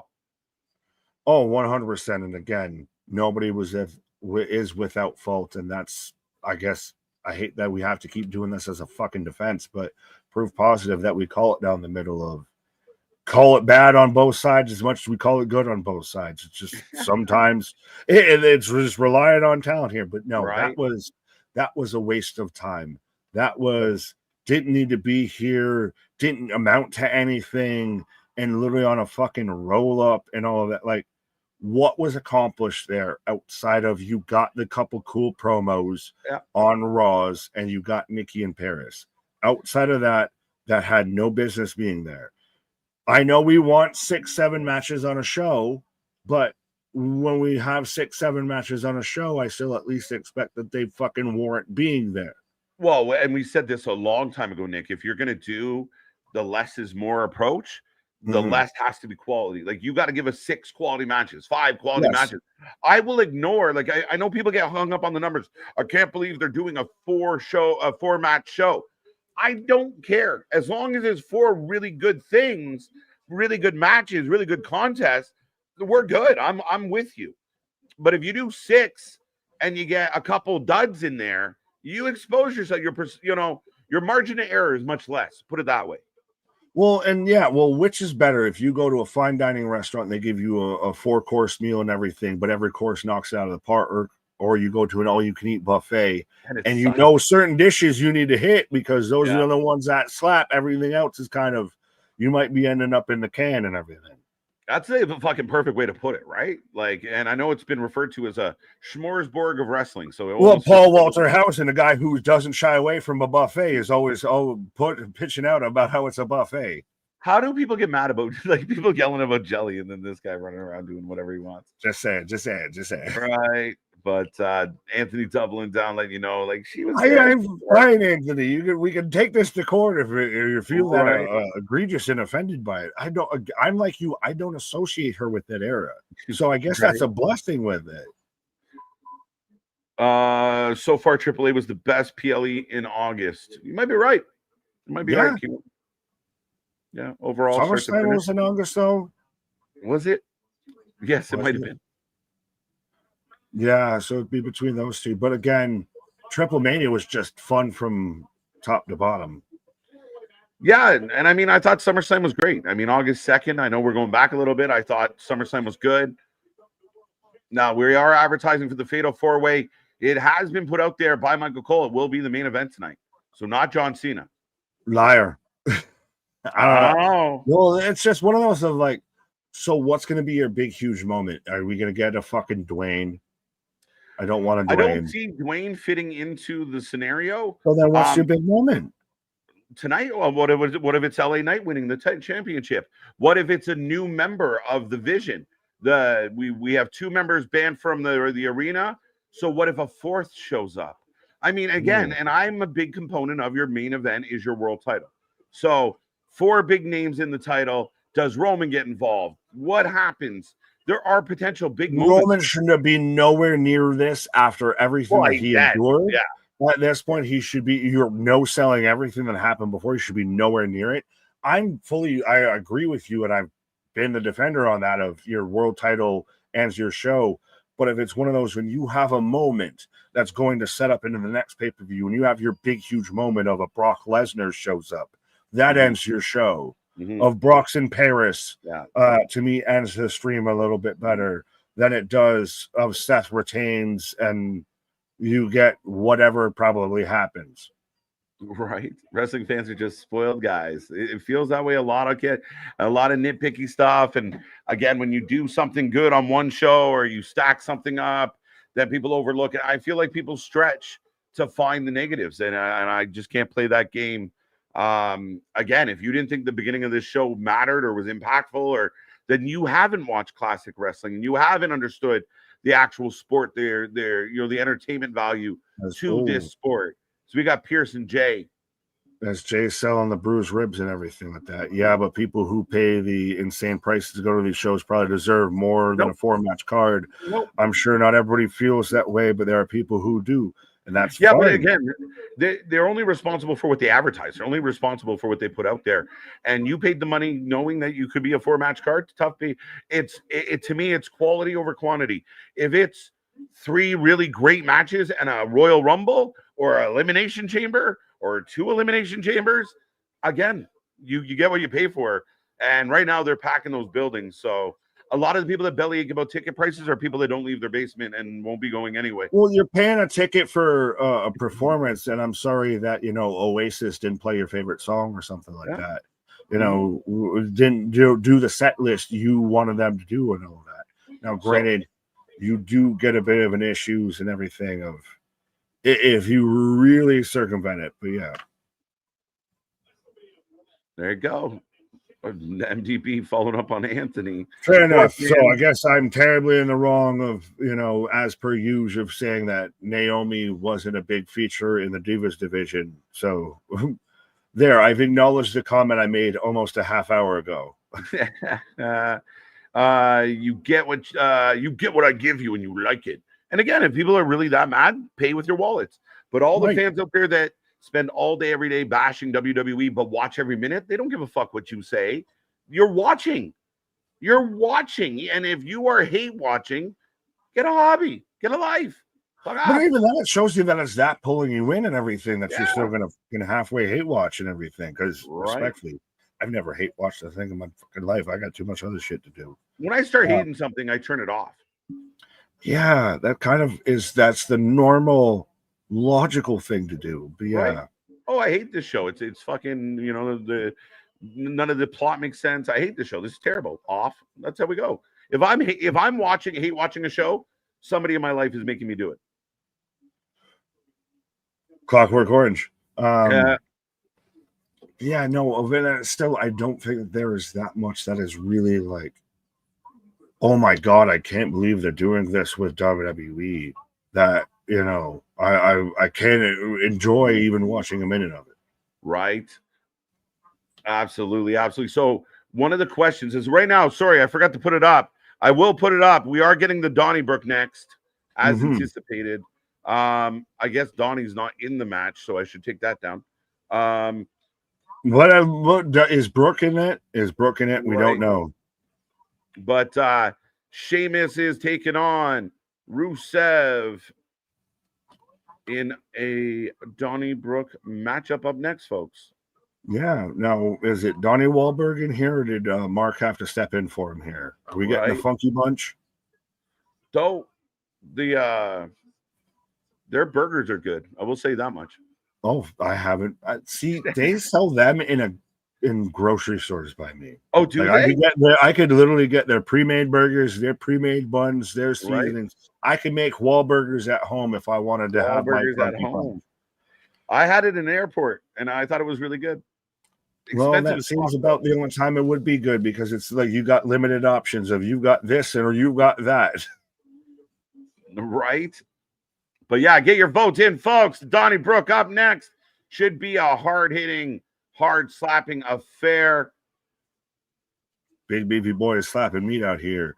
And I still wonder if we get the situation that comes out of this to where Sheamus, we got nothing for you. Rusev, we got nothing for you. How about a tag team?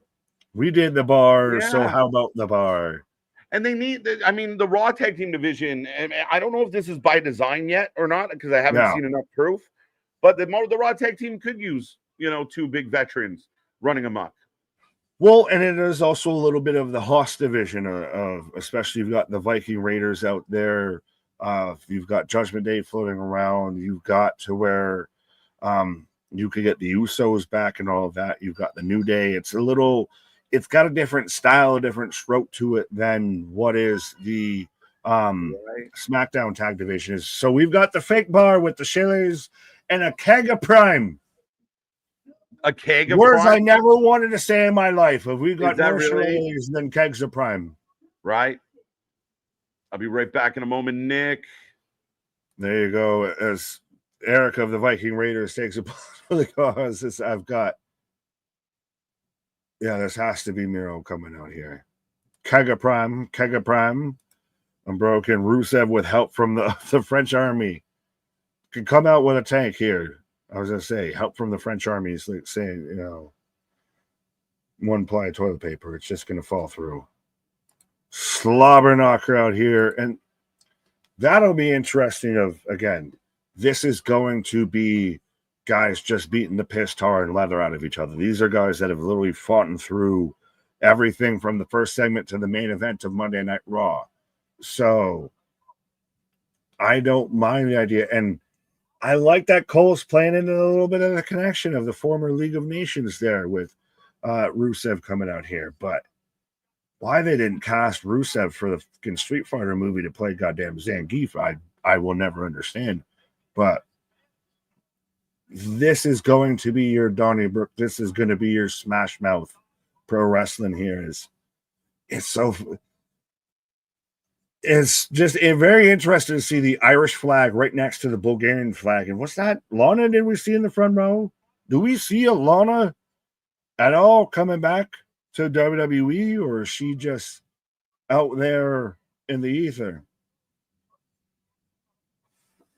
As we have random UFC featherweight fighter who's there. Lana is there, so that's who I thought I saw. I saw a blonde in my peripheral. It sounds like Alexis Carmelo peripheral. But I could have sworn to God I saw Lana out there. So we might be seeing, the full completion here. Lana. Everybody, and this is a side halfway tangent because we had everything with college football yesterday and all of that, to where, Florida State beat the Sugar Honey Iced Tea out of Alabama. But all of a sudden, the meme started going around of when you had Lana and Co., but they weren't Lana and Co. at this time of, out there cheering for Florida State. And, the announcers even said every red-blooded American just became a fan of Florida State and seeing that. But, yeah, it's crazy to think that that's how long Lana's been out there in the ethos. But, yeah, that was a long way to get to a short sentence. But, yeah. Burger after burger. Don't start making me hungry in the middle of the afternoon here. It's only almost 4 o'clock. I'm getting the vitamin cravings here. King, nobody wants or needs her. Well, we'll see. We'll see. Got my knuckles wrapped for this one. Fair enough. You hoping to get tagged in? Donnybrook sounds like a breakfast platter. Yeah, folks, if we ever do, that might be a thing. If we ever do a fan meet and greet or anything like that, we will do a literal brunch with the boys, and we got the Donnybrook platter and everything. It'll be like poutine and like bacon and some other shit. Maybe we'll have to figure that out on a members only stream here. But Jesse, Lana's there. What? Yeah, I didn't even realize. Like I said, I caught a blonde out of the peripheral. Yes, the predictions are closed. Nick, again, if you were to meet Lee Corso for the final time, what would you like to say to him? Christian, I don't know right now. I guess I may have to give him CPR. But yeah, I don't know, sir. That's really putting me on the spot of, hey, this is a guy you looked up to, and you grew up wanting to be a sports broadcaster, and here's the kind of the pinnacle of a weekend sports broadcaster that's been a fucking Hall of Fame college football coach. What would you want to say to him? That's a little on the goddamn spot there, sir. Mate, Sheamus, ever hear of a tan? I don't know if he can. Is he one of those if he just burns? But folks, let me know who you're taking for this match. I know predictions are closed, but still, you can let me know because I didn't click on them. They might not count, but I still will read them.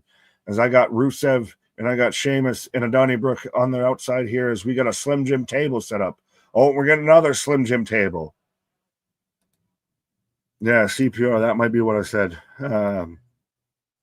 Welcome to the preview of the 2026 FIFA World Cup. Fair enough, Christian.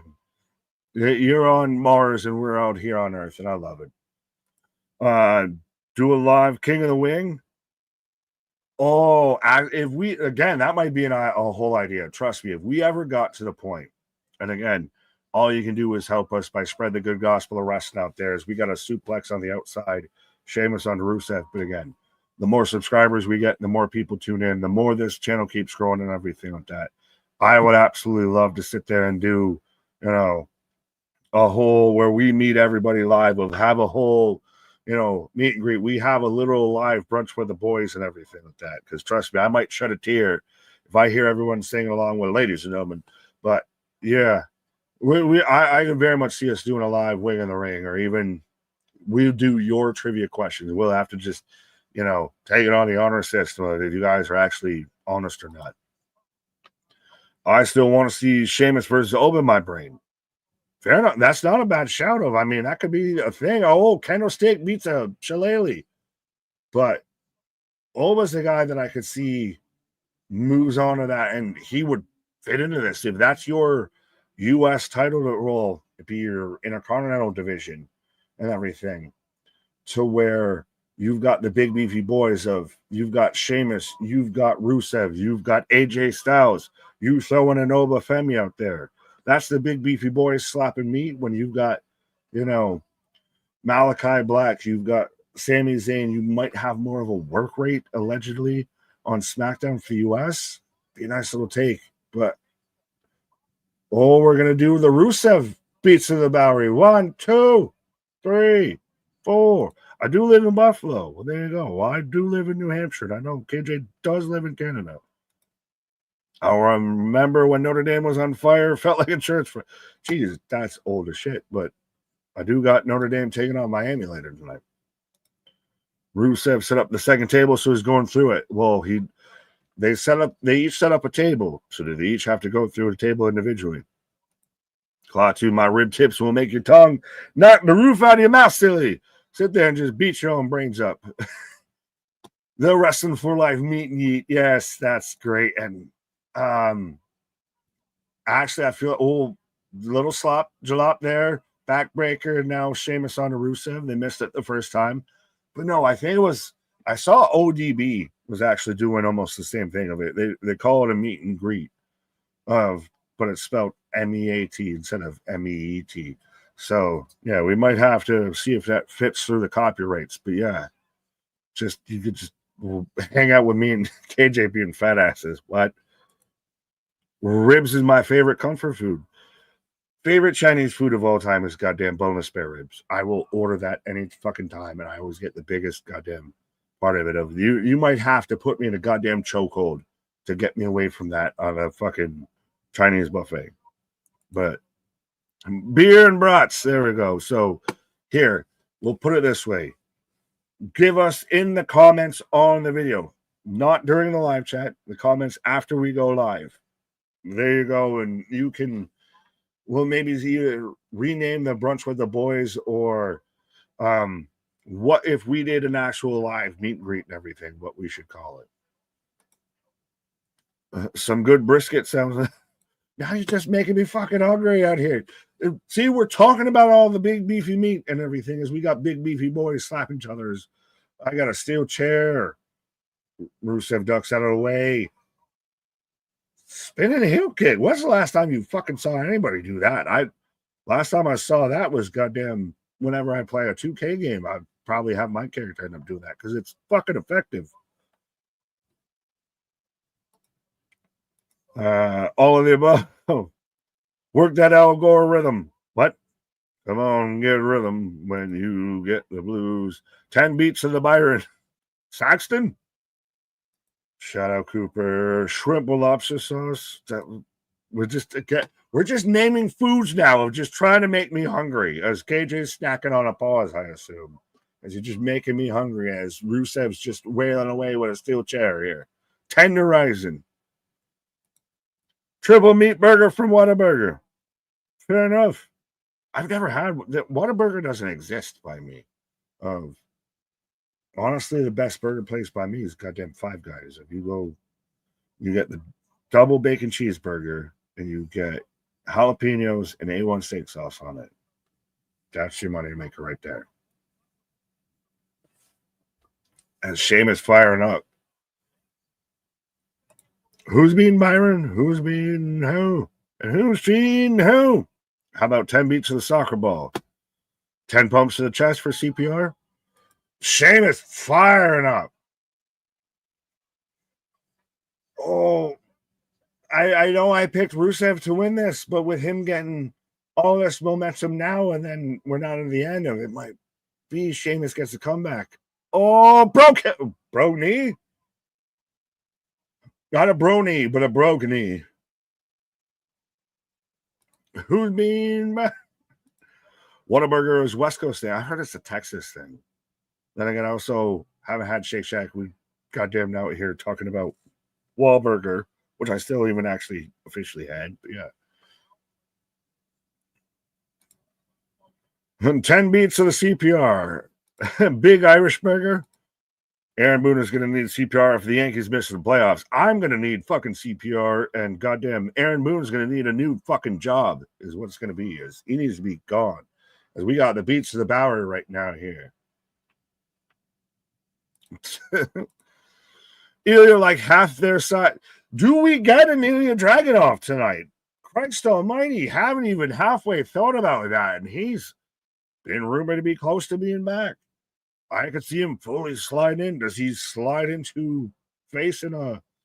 Well, we got another. Oh, the bar went down, and so did the Kega Prime. The bar is just barely getting held up here. We got a stool, not a bar stool, but just a stool. Can't get gimmick infringement from fucking Dave Portnoy. Royale with cheese.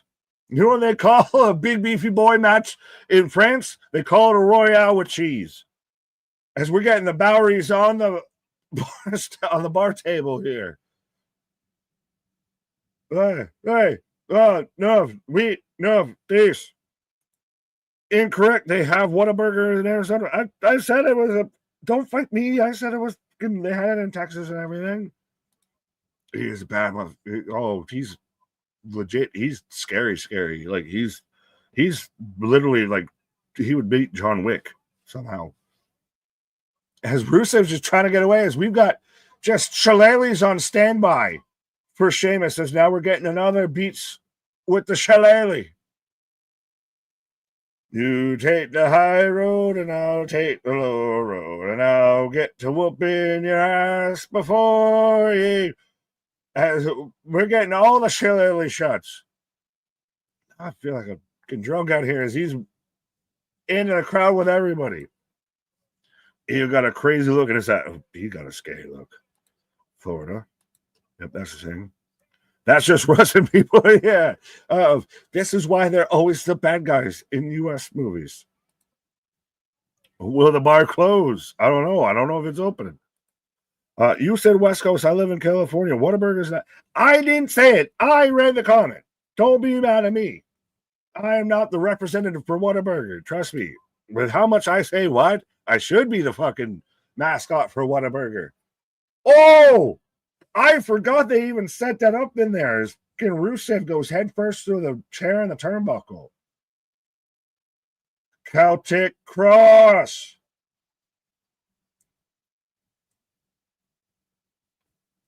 Oh, duh. Two count as ref just kicks the 2 count here. What about the righteous? The righteous are taking opening bookings. So we'll see. I ain't talking about you. Well, you said you, so I was thinking you was talking about me. What? A burger. Yeah, that's what it needs to be. What? A burger. But Sheamus in control right now. And I love when it's a match, when it's a teeter-totter of you really don't know who's going to win. Yeah, you can have your favorites one way or another. I think Sheamus was the favorite in the poll here as he's setting up for the huge bro kick. But there's nothing saying Rusev don't, duck it as he ducks it. I was going to say, there's nothing saying he don't duck it, and we don't get, Rusev ends up winning with an accolade or something. I love that. This is literally beat by beat. Anybody could win here. And every moment changes the tide. As Sheamus up top and eats a kendo stick, and he did jump into a top rope nothing. He jumped into, I'm jumping into getting hit in the chest versus I'm trying to actually hit an offensive maneuver. As he eats the ring steps, and he sends him flying. So they may weigh more or less than him. Math. Yeah, Rusev right now again in control here. Whataburger? No. It's kind of crazy that Sheamus still wrestles so much. Yeah, well, there was the whole talk for a bit to where his back issues and everything might have kept him permanently out of the ring. He almost might have been moving more into an agent of producer. And he's a guy that I think that if and when that time comes, is now Miro's pulling the whole bar. Fucking goddamn Gaston out here. No one fights like Rusev, but I could see Sheamus being a guy who ends up like as an actual agent backstage and everything. Whataburgers and Diet Krabby Patties. There you go. Double Royale with cheese. Oh! Ernagi and Ernage on a Sheamus, and he's literally through the bar. I know there's been some Irish people who have slept at a bar, but I don't know who many have slept through the bar. At least no one's jamming anything with force. Touche. No gauges, no ear holes, no foreheads so far with forks. We're not Abdullah the Butcher out here. Arizona is not the West Coast. I consider them Southern. They are Southwest. They're not the airline. Check, please. Yeah, check, please. If you eat too many Whataburgers, you might need CPR. Hashtag full circle. There we go. Well, now you're just making me hungry for a fucking burger as Sheamus is firing up here. Oh, we got the accolade, and now he's going to hit the backdrop onto the chairs that happen to be there. The spicy ketchup at Whataburger is golden. I've never had a Whataburger. Anyone bleeding yet? No, not yet. Not yet, Vince. Bruised? Yes. Battered? Yes. Bleeding? No. Hashtag bookend. As I think my bookend on this cabinet of wrestling might be showing up here soon. Whoa, ho, ho, ho, ho, ho, ho, ho. What are you, fucking Darth Vader? What is it? Fucking big helmet there? 1, 2, 3. As the Donnybrook is ongoing, I've been watching while I was on a pause here, and the crowd's going nuts, and like now, like almost like this is awesome. I feel like it's been a little bit flat though. It's been better than Becky versus Nikki, so I mean, there's that to be said. Mm-hmm. And again, we still have 2 really big matches coming up. Oh, we're up on barrels. Oh. So yeah, we'll see. I mean, again, the fans kind of like these guys. That was Lana tweeted out that she was there as part of it. Fair enough. I saw a peripheral bond go by, and I was like, that might be a Lana. We got an accolade on top of barrels. That's crazy. KJ sounded like evil Zordon. Right. I am your streamer. Right. Rangers, I need you to go out there. Rangers assemble. You're Captain Canada. Are you Ethan Page? I guess I'm your Chelsea Green. What? Captain Canada. That was a thing once upon a time, actually. That's funny. Yeah. Well, we haven't even talked about it to where they want Ethan and Chelsea to do that on the main roster. I think so. Both men up on the top of these barrels. They're on the main barrels here. Oh! We're going to get white noise. White noise. Somebody in the chat called this. Do it to the table. Just do it to the table. Oh! Broken in half. Through the tables that both men set up. Right. Nick is alpha. What? Autobots transform. Oh, what? Does that make you Optimus Prime? Well, there was the whole question because Sheamus set up the table, the first table, Rusev set up the other table. It became that halfway game of you set it up, must go through it. Instead, they both go through what they set up. Fair enough. Again, big spot. If you like high spot matches, this has definitely woke the crowd up.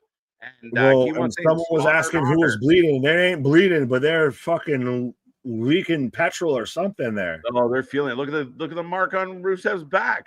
Well, I'm just looking at Sheamus. I know he's all pasty white, but he's somehow got tan or he's got fucking oil or something running down him. This match has gotten bowling shoe ugly. I actually think the match is getting better as we go. Maybe I'm easy to please today, but I think it had some slow spots, but the crowd waking up a little more. It's one of those where like it almost feels like the crowd doesn't really know who to commit to. A Sunday brunch with big beefy boys hitting big spots off of barrels and everything, I'm fully fine with, my guy. Yeah. as Rusev going for the Shillelagh. shillelagh. There's a shillelagh in every corner. I don't know if you saw that, but there's been a shillelagh in every fucking corner here. Right? It just shillelaghs everywhere. It's like a Finley Funhouse. Shillelaghs in every corner. Crowd applauding them. Like they're dragging themselves up. The fans are into it. Bro kick. Oh my God, the brogue. 1, 2, 2 count. This show has been old school wrestling. This show has been, we're not going to hit 15 fucking high spots. Right. We're going to beat the piss tar and leather out of each other. This is going to that 80s era of wrestling of this is big beefy boys. And yes, we're going to we'll do a dangerous spot. We'll go through literally the fucking bar tab and everything like that. But we're also going to hit huge spots. We're also just going to clatter the shit out of each other. This is the closest to what we had to start the show to me. Yeah. Again, this is it's a match that's gotten the crowd really kind of into it. So, yeah, I mean, let's go. AEW wants to be anti-WWE. This is anti-AEW. That's a good way to put it. That's a solid way to put it, my guy. Yeah. As both men just barely to the feet.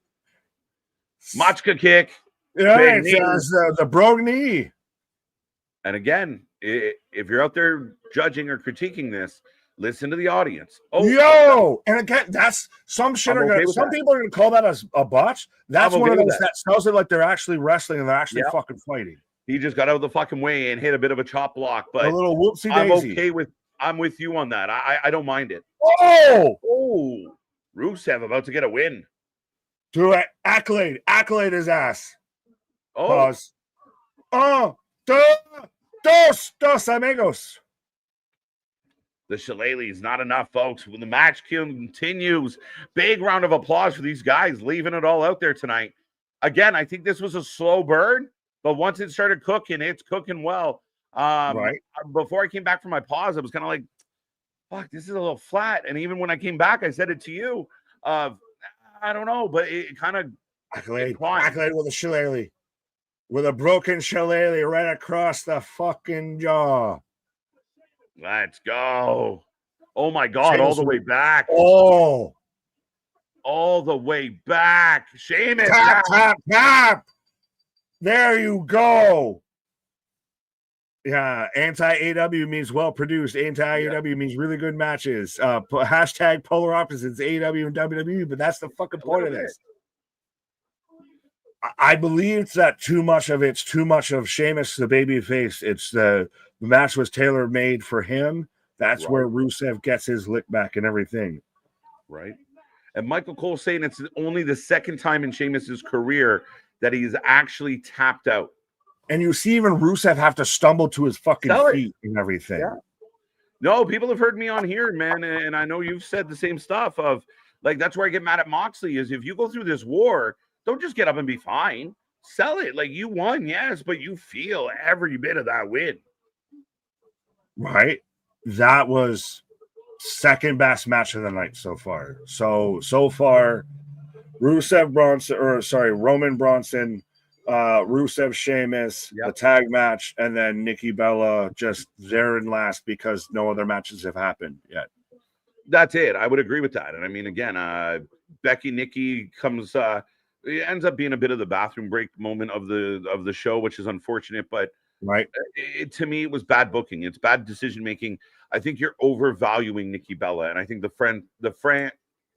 audience in France, the French audience, is what I'm trying to spit out in English.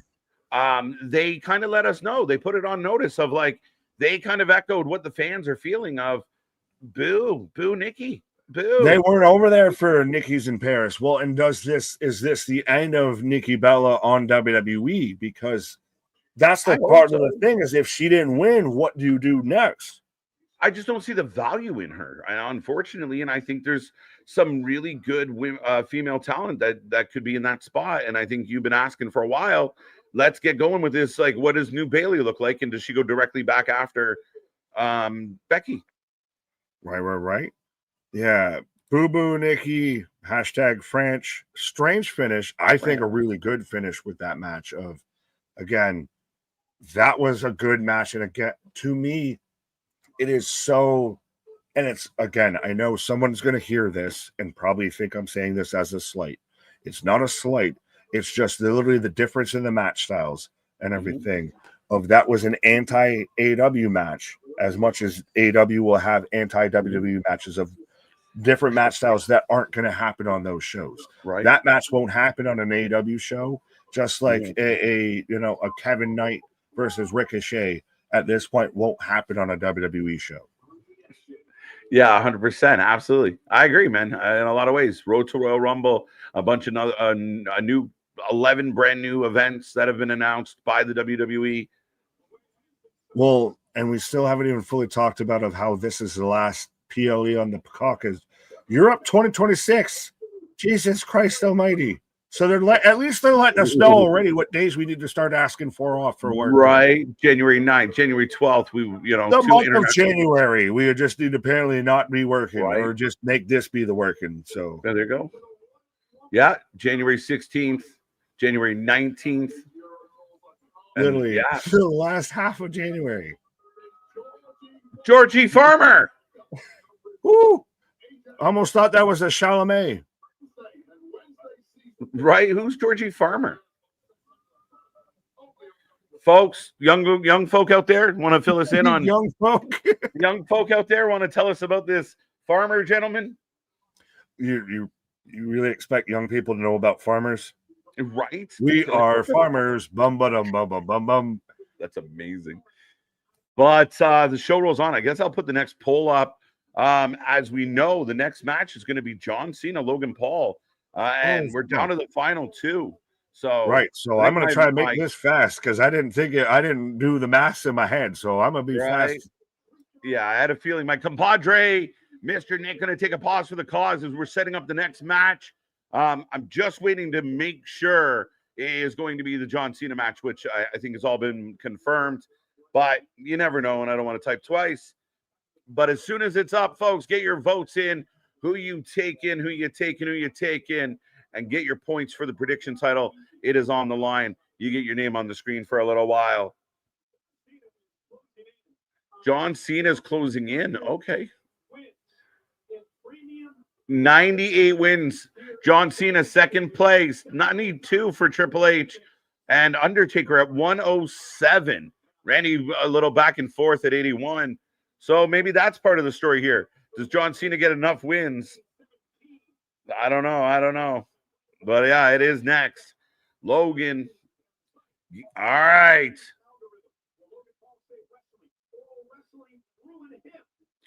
Let's go. How you feeling about this? Also, let me know in the chat right now. How do you feel about the build? I know I have the feelings about Logan Paul, but have you been able to get into John Cena versus Logan Paul? Is the build-up been okay? Have you liked the exchanges between the two gentlemen? I personally have been impressed. I think this is a big step up for Logan. I think Logan's done well. I think he's better with the mic than he's ever been. And I think it's worked. I think John's helped him kind of, continue to be one of the biggest assholes, one of the biggest heels in all of wrestling. And it has worked for my money on that one. But there, your poll is up. Get your votes in as well. But get in the chat before we get the ding of the bell. Get your predictions. Let us know who you're taking. As again, big match up next. Huge fight. And I picked Logan Paul. I know I wasn't here on Thursday to give my predictions, but I am taking Logan Paul. JBL often called John Cena Big Match John. He always finding a way to win big-time matches. And it is very possible, Christian, that John Cena wins here tonight. I am very curious how John Cena ties into Brock Lesnar. I wonder what impact, if any, does Brock Lesnar have on this match? There's pictures out there. Brock Lesnar is in Paris. He's been spotted. He's been seen. How does it look? Does he cost John Cena? Does John Cena get the win? But it's an impressive performance. And right now they're giving us the headlines across sports media that have talked about Logan Paul, John Cena. GOAT wins. Logan wins. John Cena, my childhood hero. For a lot, Jonathan. Let's see. I've been wanting this match, this sound. Like, I recommend people, I always recommend you turn down your sound so you can hear us nice and clear instead of the commentary, but turn it up a little. Listen to the crowd. That was one of the biggest parts of what happened on Friday, was like the crowd was so into it. The crowd was so loud for all of it. And I thought both guys killed it. Got Paul for the win. Dale going with me. I like it. Cena. I'm taking Cena as well, but I got a bad feeling Logan's going to win. I think you have Brock cost John. It sets up Brock and John. Plus, John does a job for Logan, and it helps catapult Logan into a more serious realm. Hulk Logan Paul for the win. Damn. Hulk Logan. We'll see. Logan for the win with Lesnar interference. See, I'm on that vibe for sure. Unless Drew is Cena's last match, I think Logan should have been the last match. Listen, I honestly, Paul, in the beginning, felt like CM Punk should have been the guy. I don't know that they're going to circle back to Randy. I don't believe we're going to circle back to Cody. That doesn't make sense. I think Brock is going to get us pretty close. And do you have a match with Brock that bleeds into a bigger match with Brock? I don't know. We will find out. Drew seems to be on deck for Cody. So we'll see in the instant boos for Logan Paul. This match about to go viral. Facts. They made the right decision. Yes, I completely agree with you, sir. I'm right on that. I think this match, even with a Brock, I mean, what kind of buzz? You already had the big moment with Roman. Roman opens the show. Roman gets train wrecked. Jay was involved. And that's only the beginning of the show. Like that's the start of what we're going to get. Now we get this match. Logan Paul, John Cena, big name. Brock maybe involved. And then you still have a fatal four-way to follow with four of the biggest names in the business right now. I would argue that they have a plethora of talent. Do we get bonus points for calling Brock Lesnar interference? Should that happen? No bonus points, big dog, but you can use that to help pick your winner. Do you like the idea of if this has anything to do with CPR? I'm not reading it. Pierce inviting Canelo and Alvarez and Terrence Howard to Raw before they fight. I mean, I don't know that this has happened. I wonder, are you asking me a hypothetical? Is this something that I could see it happening because of the Netflix relationship? To be honest, again, trying to push numbers, trying to get clicks. You want to get eyes, and people have been talking about Canelo and Crawford for a long time. So let's see. I predict the fourth man coming or Jay heel turn. The Jay one's interesting. I don't know. That's a big trigger to pull, man. Logan winning would be great, in my opinion. He's arguably the best heel in the business right now. I can't think of another wrestler with more hate than him. I don't think he could ever go. Remember when he tried to be a face and it just did not work? I know we were dealing with a heel Roman. We're going back a few years. But I agree with you. I think if you want us to take him seriously, this is one of those moments where you give him a dub and you help build that lore. And even if it's a jaded win, even if it's a tainted win, you have that braggadocious, arrogant asshole who just cares about the W. It's not how many. It's not how pretty. It's how many. I almost said it backwards. John Cena versus Wade Barrett one last time. Yeah, right? Let's get Wade out of the booth. If Nigel can do it, Wade can do it. And they are milking the crowd right now. Cena chants breaking out. And here we go. The never seen 17 in the building. Still starting off with that black entrance on the screen, the black and white, and then bursting into the color. But listen, like epic. Where's our fucking our meter here, Triple H? Listen to the pop. I can see Cena putting people over on his way out. I mean, again, he did it for Cody, kind of, but then it got lost in the Brock shuffle. But again, ultimately, Cena puts over Cody. Then Cena has a chance now to put over Logan. Now, he will probably go over Brock. So that's interesting to me. Hulk Logan, baby, let's go. Cena making the jog down. Maybe not as brisk as it once was. Not a Logan Paul fan. He's not fun to hate. Yeah, I think he's a lot of fun to hate, Klaatu. I think a lot of people really enjoy hating this guy. But the crowd is loud. Logan is the future. I agree. I've said this. I said he would win a world title in 2025. Now that we're in August, September, it's hard to say that will be the case. However, if you look at the possibility for 2026, Logan has to be considered in the mix. That's why I do like the idea of him winning here.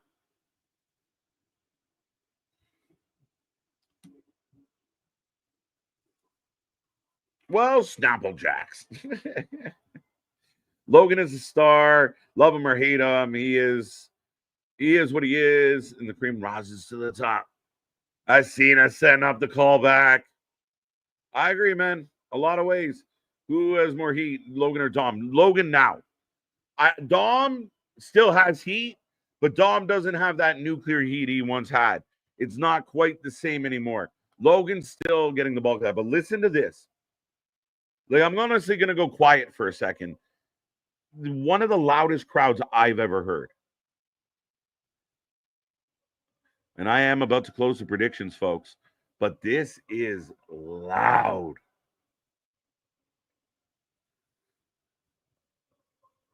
Imagine Jay gets withdrawn. I thought about that. I don't know about Ilya getting thrown right in the mix, though.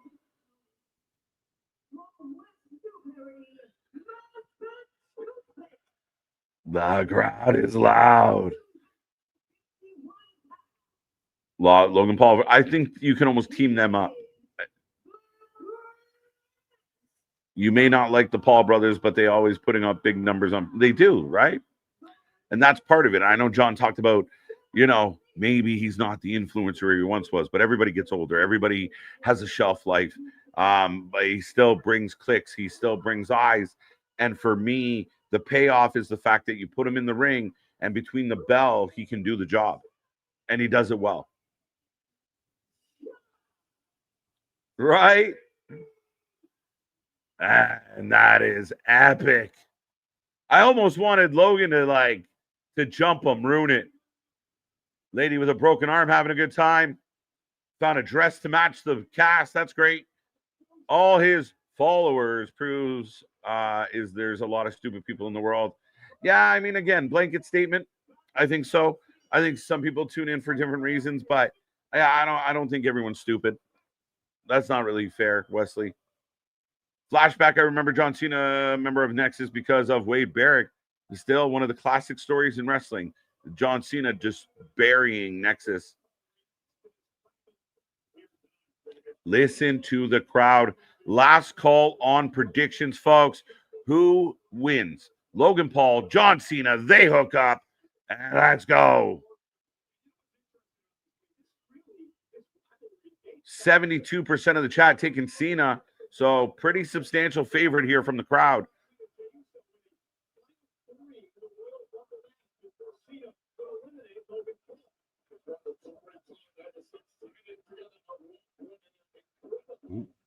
Yo.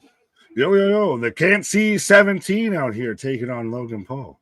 Dude, one of the loudest I've ever heard any crowd ever. Well, allegedly, Cena was out there saying this is kind of the first time he's been out there in front of the Paris crowd and everything. So, yeah, this is a bit of his swan song out there, which, again, he doesn't lose this. Like, he's going to lose this, but go over Brock Lesnar. Yep. Logan Paul, he loses to, but he beats Brock Lesnar. Absolutely. Because Logan Paul had Brock Lesnar. Brock Lesnar has Brock Lesnar. So in a fair fight, big event, John finds a way to win, but you don't have that X factor of Brock. Listen, I think it's the perfect place for Logan to get this win. I think it does so much for Logan to get this W. I think this goes back to the case I made with Bronson of just showing that you can have a match and you can hang with Big Match Sean already does you wonders beyond you get a win here. Yeah, I don't know. I think the W is a big statement for me. And I think if Brock's involved, it makes everything very easy peasy. It'll be a statement, but do you do Brock and everything if this isn't the main event? If we've still got a match to go of, I thought Brock main event of now that we've still got another match remaining. How crazy I don't know. How crazy is that? You get Brock here and we still have a main event. How crazy is that? But do you cut the balls off your main event with that? No. You have 4 of the biggest names in all. Listen, if they go nuts for Brock and then a few minutes later CM Punk's music hits, they're all going to start singing CM Punk and be right with it. Again, believe in your main event, and your main event is going to be loud. Do you get away with that when you have 6 matches on a card versus 14? Of like when match 13 has a huge moment, it's a lot harder to get back up for match 14 versus when you have match 5 that has a big moment. It's a lot easier to get back up. I think match 6. I think it's easier to. Oh wow! He lands it off the monkey flip, big boot. But I think it's easier to put the gas pedal down. Right? You know, you got 2 matches left. You had your Donnybrook. That was a lot of fun. But here's your 2 big matches. You can kind of just steadily put your foot down on the gas and floor it because you know now we're in the last 100 meters of this or whatever it is. Well, right? You've always been more of that kind of style of booking versus you book in it. Yours is you just build to a crescendo. Yeah, no, I like the energy. Ride the energy. And if you have a big moment, everyone's losing their mind that Brock's back. And before they have a chance to even think about going to the concession stand, someone else's music's hitting and you're like, shit, I don't want to miss this. So I think you have an opportunity. Maybe you don't do it over the whole show, but when you're in the nitty gritty, you put your foot down. I hate the shows, like you said, that are longer, have 10 or 12. And match 11 is just like a dud throw-in match to let everyone breathe before the main event. I want good energy going into that main event. Fair. I mean, like you were saying right there, is Logan's. This is your hero. This is your king. Right. But if you end this with a Brock Lesnar moment, and then the next music you hit, and probably fairly quickly, is Jey Uso, LA Knight, CM Punk, even Seth, you're good. You instantly get the sing-alongs. You instantly rope people back in. Mm-hmm. Yeah, I think so. I think if you're following it up with maybe something to a lesser degree, then you run that risk. But those are 4 names, 4 entrances, 4 guys, as far as what they do in the ring, that should be able to withstand whatever happens. Right. Who has more heat, Logan Paul or MJF? Logan Paul at this point. And I will admit Logan Paul by miles. Logan Paul that's why he works with John, because you can't cheer Logan Paul. Oh. 1, 2. And I do think this is going to pull probably the best match out of Logan. Like, this is going to be Logan's, you're going to work for this shit. Because that's been a whole part of this of John's. You had 23 matches. That's cool. That's great. I'd put 23 years in this industry. Yeah. Cena's going to lose. I agree with that. And I thought that line was good. Like I said, I thought Logan came out and cut an A+ heel promo. And then John Cena still said, no, hold my beer. And he smashed it, which almost kind of in the moment was like, you beat him down so hard, maybe he does win. Oh, you chose this match, dickhead. I love that. That was so funny. That's still the best line. Big suspended suplex. That's the thing is, as much as I hate Logan, despise the human being that is Logan Paul. Yeah. In ring, in wrestling, he's talented. I can't deny it. I don't want to see him as a world champ, but he has fucking talent. He's probably the best celebrity crossover that there's ever been. Yeah, he's one of. And for that reason. And again, I mean, he's athletic. He seems to be taking it seriously. He's in good shape. he's a guy that people can say whatever they want, but if he moved to the other company, quote unquote, he'd be one of their best. You don't have anybody that gets this kind of heat. Anybody that him there in that company as the crowd's losing their mind as John Cena's firing back up. Look, this is amazing. And you're just seeing that. And Michael Cole, I hope you're watching at home because just the sea of people losing their mind, firing up for John Cena. Mm-hmm. And again, Logan's trying to take him out of it. They're not letting it happen. Oh, no. No, he quieted them there for a second, gets a 2. I agree with you, Boston. We've talked about this before. I came up with, sometimes you would have really good matches early in a show, but the champion was always the main event. The champion was and I know modern wrestling, we play a little more shuffling games, but I agree with you, Boston. This is the way it should be. You play fast and loose with it, but I'm one hand, I've been on the advocate side of that's how you validate your world title, and that's where it means more and everything because it closes out your show. Your main title match doesn't end a UFC pay-per-view. WWE's new counter AEW strategy. Be better. Some may say they were. Right? Oh.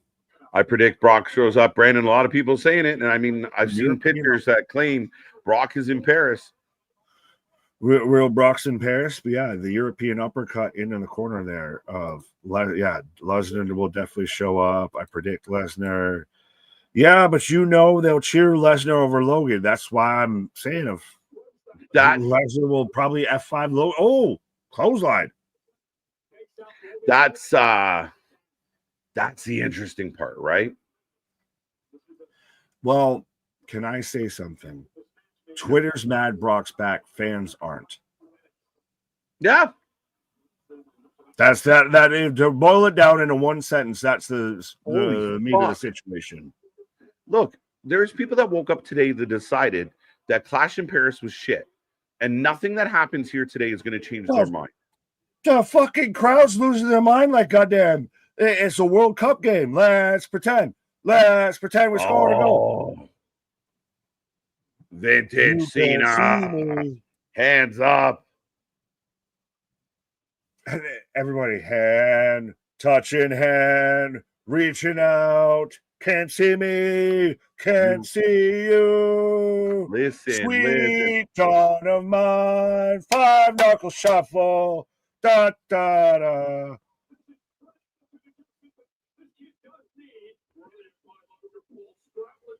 John had such a good line that people forget of. It doesn't matter whether I have 100 moves or I have 5 moves or I have 1 move. I'm still better than you. Yeah. Ooh. Again, do all the flips you want, but get the reaction I just got for a buckshot Lariat. Right? But do all the shit you want to do, Nick. But I dare you to get a reaction that I just got, as we did get a buckshot planted hard. Again, when a YouTuber hits your move better than you do, maybe you need to find him a new move. Just saying. That's too funny. Oh, as Logan's going up. Logan is, again, I fucking hate the man. Respectfully. I can't say it enough. But Frog Splash knees up. He's on an athletic level that a lot of people in pro wrestling just aren't at. Toe on the AA. 2-2 on the AA, folks. Dos amigos. Only 2 A's, not 3 A's, not triple A.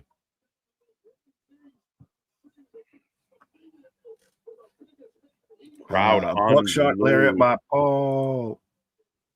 Got you. Excuse me. Until Paul wins the world title, Miz still better than him. I'll take that. Shit. Every time Cena gets up and is in a bit of a fucking offensive position, the crowd losing their fucking cord of just waves of hands. Oh. Look at this. Tarantula. The Octopus. Jonathan Gresham. Release the Kraken. Cracking that ass. Let's go. Whoa. This match is Cena reverses. Whoa, through. Oh, duh. Those. Oh, angle. STFU. Eat your heart out, Nikki. Someone have one of those two fucking tap outs lights? back to back. You had Sheamus just tap out. Right? So no, he's winning with an AA. They want the 1, 2, 3. Well, I thought Logan was winning you, or I thought John Cena was winning you. Took Logan. I thought Logan's gonna win if you do. Logan's not gonna tap out. That doesn't help anybody. He hits the pulverizer there, and John still kicks out. Right. Oh! Holy shit! Tornado! Duh! Get a good match. Let's go. Is it a thing that John Cena's wrestled much better as a babyface than he wrestled as a heel? Every heel match he had was shite. Every babyface match he's had has actually been really fucking solid. It allows you to pull the crowd in a better way. And we talked about where people still wanted to cheer him, but we weren't supposed to cheer him. And we are supposed to cheer the other guy. So it made this real kind of dynamic that, him working as a heel didn't really kind of cut through. Look at this. This is mental. Bro, it's a fucking, it's literally, I'm waiting for Zezuluzas or whatever it is, the fucking World Cup fucking trumpet shit and everything that they did in South America. Oh. This crowd is fucking over the rails for John. Oh! Teabag from John Cena. 1, 2. 2.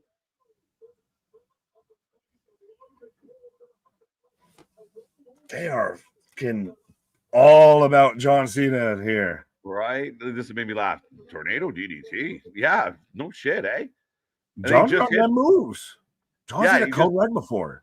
Yeah, and he even took the big fucking bump on the over-the-top power bomb, like the face plant power bomb. Looks ridiculous. Right. He actually did it. I'm still wondering if he actually takes the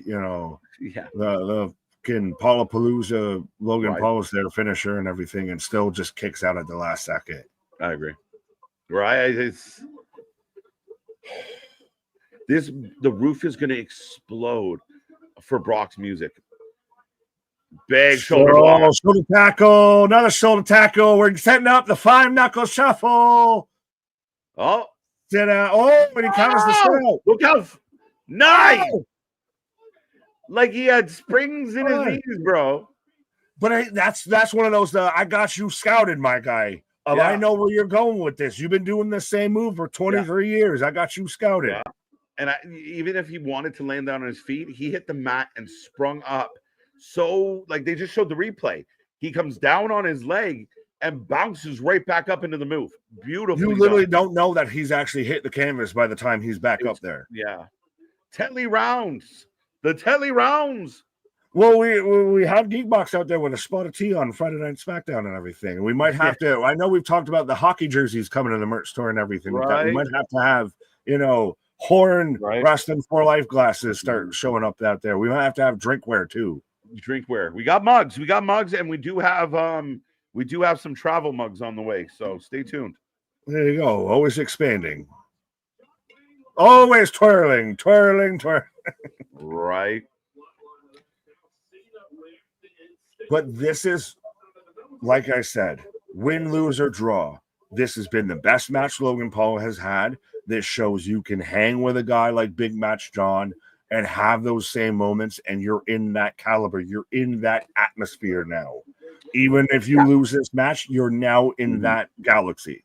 Yeah, I mean, I think it was Boston that just mentioned the idea, like, you're in the upper echelon if you're allowed to kick out of an AA. You know what I mean? Like, instantly kind of validate you in that way. But Logan stretching the back, a bit of a standoff. What is that? Oh, drape over the ropes. John ran right over the ropes. Like, go here now. This is where we go now, John. Like, why did you do that? Sometimes he still needs a little coaching. You're like, that didn't. Okay. We sure, people. Right.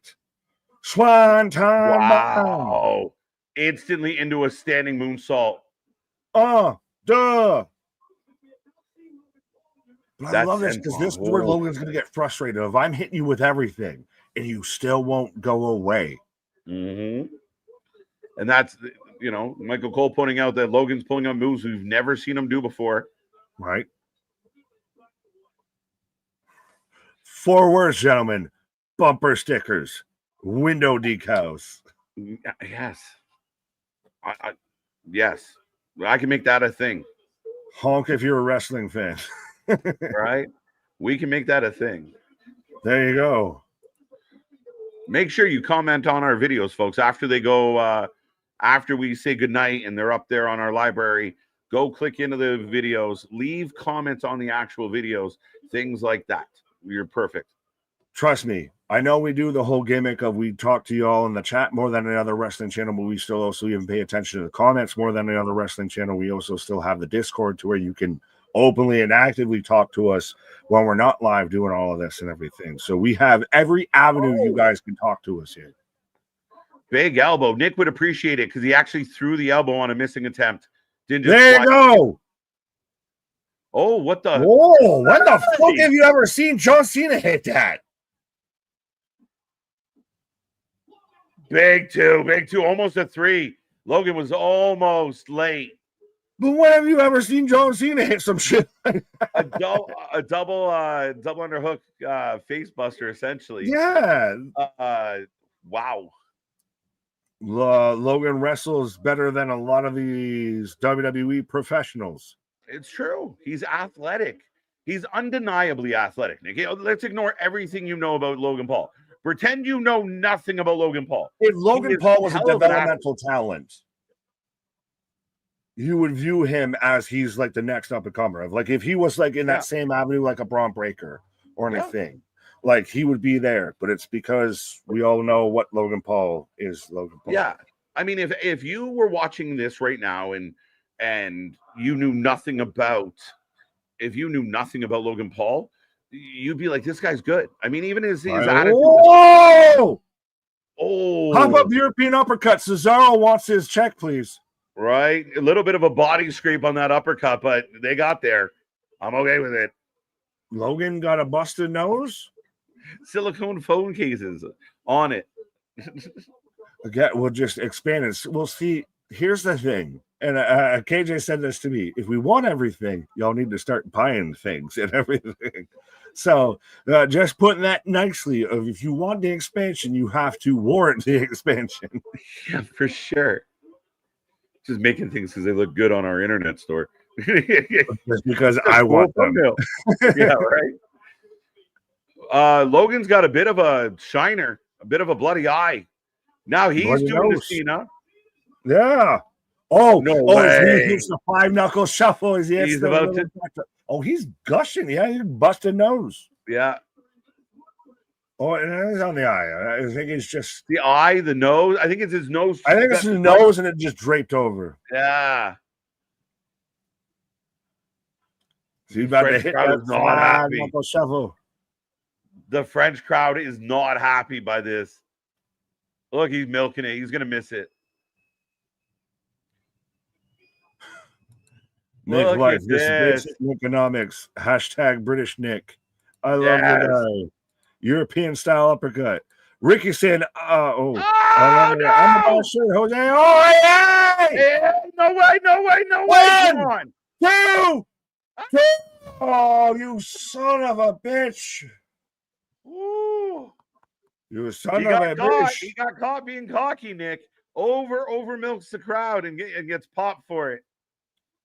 Right. Someone was asking for blood earlier. Here you go. Well, that wasn't intentional.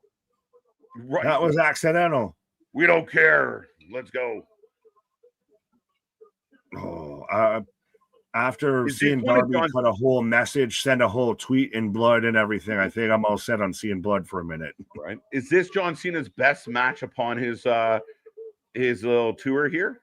Yep. It's better than his Cody Rhodes matches. I'm glad you said that because I've been thinking it and I was like, holy shit, he's actually really good here. And like I said, he wrestles better in the babyface spot than he did ever as a heel. No heel John Cena match has been good in his heel run here. Oh, Hurricane Rana! Get out! Get out! Code red from John! You still got it. This is literally Why is he Superman when he's wrestling like this? I mean, he just hits all the moves. When he's a heel, he can't do shit. We thought he was done wrestling. I don't want to see another 6 months of this when he was a heel. Now I want to see him fight forever. Fight forever. I'm almost speechless. John Cena ate his fucking Wheaties. John's like, you know what? Everyone said I can't wrestle. I'm going to show you I can. I just choose not to. Yeah. Well, he's like, I got 10 dates. I'm going to make the shit out of these 10 dates. Hey, but Logan fights out. Oh, right hand. 1, 2 count. Those. It's very quickly becoming my favorite match of the show. Oh, what? But I would say, I'll give you that. John Cena did a Code Red and a Hurricane Rana. Cena. Again, but this is, I said it earlier, this is the alternative to the alternative. Yeah. This is everything that other programming ain't. How many Hurricane Ranas has John Cena hit in his career? And if it's more than 5, I think this was the first one that I can recall. But if it's more than 5, I'll eat my shorts. Like, what are you talking about? You'll eat your jorts? As Logan Paul going up top. Oh, and as I see John setting up for it, we're getting a frog splash. Oh, Paul from Grace. Have you ever heard it called that? We're getting another one. Paul from Grace. Let's fucking big one. The crowd was quiet. Two of them, and he still kicks out at 2. The crowd, you hear that nervous? Like the crowd has that real, like that energy disappear of he's gonna do it, and then they start cheering again. Built to this tension, to this equality, and everything. To where, if that's even a word, to where anybody could win this at any time. Right, I would agree. And Lady B, welcome back. John is gonna need the big bottle of ICU facts. Salute your jorts. But I know Boston had a long one. I just want to halfway at least see what it said. Okay. I want all of this to be put into perspective real quick. We are watching a guy in Cena right now who is retiring. Well, he can still go like this. Soak this in because he's still a monster. Fair enough. I thought you were going to be all sourpusses and everything out there. So I appreciate you actually embracing the moment here because this is what this is. Soak it in, man. Styles Clash. Styles Clash. Hit a fucking Styles Clash. Hit a Styles Clash in Paris. Justice for AJ. Styles Clash. I would have loved if that was a twa. Yo, I'm like, who is this? Like, is this Bone Cena? Fight forever.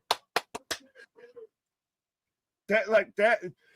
Look at the crowd. Me and Anthony talked about this on Thursday. You weren't here, obviously, and I've heard some people that thought kind of this was going to be a house show, a phone-it-in show. This is very much the B show, the B shows. That's why I even said of this going to be a masterpiece or finger painting. And by God, if this ain't a masterpiece, I don't know what is. Like I think Keyone just said in the chat a couple minutes ago as well. Like outside of Becky's match, I've really enjoyed Clash. Oh yeah.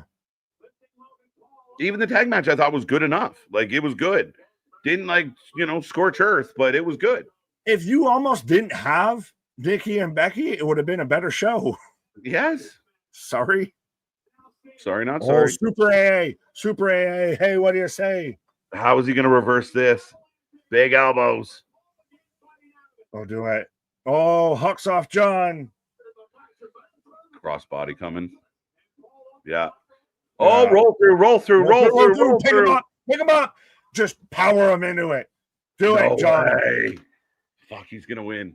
This is where we get the music. This is where we get the music. Hey, Logan Paul, maybe you can try this on another day. Oh, we're getting another AA. Get the music. He got down. Right hand. Right hand. Come on. Like I said to Logan Paul, you can try this on another day. 1, 2, 3. 4, 5, 6, 8. Your 17th time. Can't see me. Greatest of all time. John Cena wins. Hell of a match. And again, big win Best for match Cena. of the show by far. And that's not a knock to Roman and Bronson because that was a great match too. I thought Cena, I thought Logan might get it. I told you he might steal it. No outside interference, straight up quality match. Yeah, man, it's crazy. What a match. Cena looks spent. Logan, congratulations. That was a big time performance for you. But John is still the man. All right, folks. So that should have ended the show here. So I think we'll just call it a night thing. I mean, what do you follow up with in the fatal four-way outside of you're going to get the moments because it's 4 people that you think could win it at any time? Oh, yeah. But I think it's going to be fine. That's not going to be a better match than that. It might be. I'll be amazed and thoroughly impressed if what we get to main events better than that. It might be. I'm being positive. I think it's coming. That's 100% of the groundwork's been laid there. The challenge has been laid before you. Do better. And then now 100%. It's really out there. Yeah, we're gonna go second last, but we're gonna make the championship match have to fucking work. And I still waiting for the music. Waiting for the music. Yeah. Though I thought during the match would have been better. But that's just me. If we get it now, this is why I said it should have ended the show.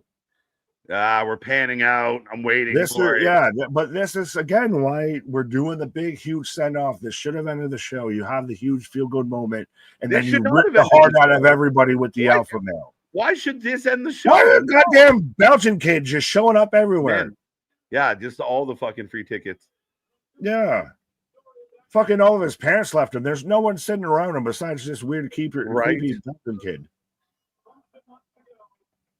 Oh, John with the lava. The lava, Mr. Lava. Oh, don't worry, dear. I'm about to get fantastic.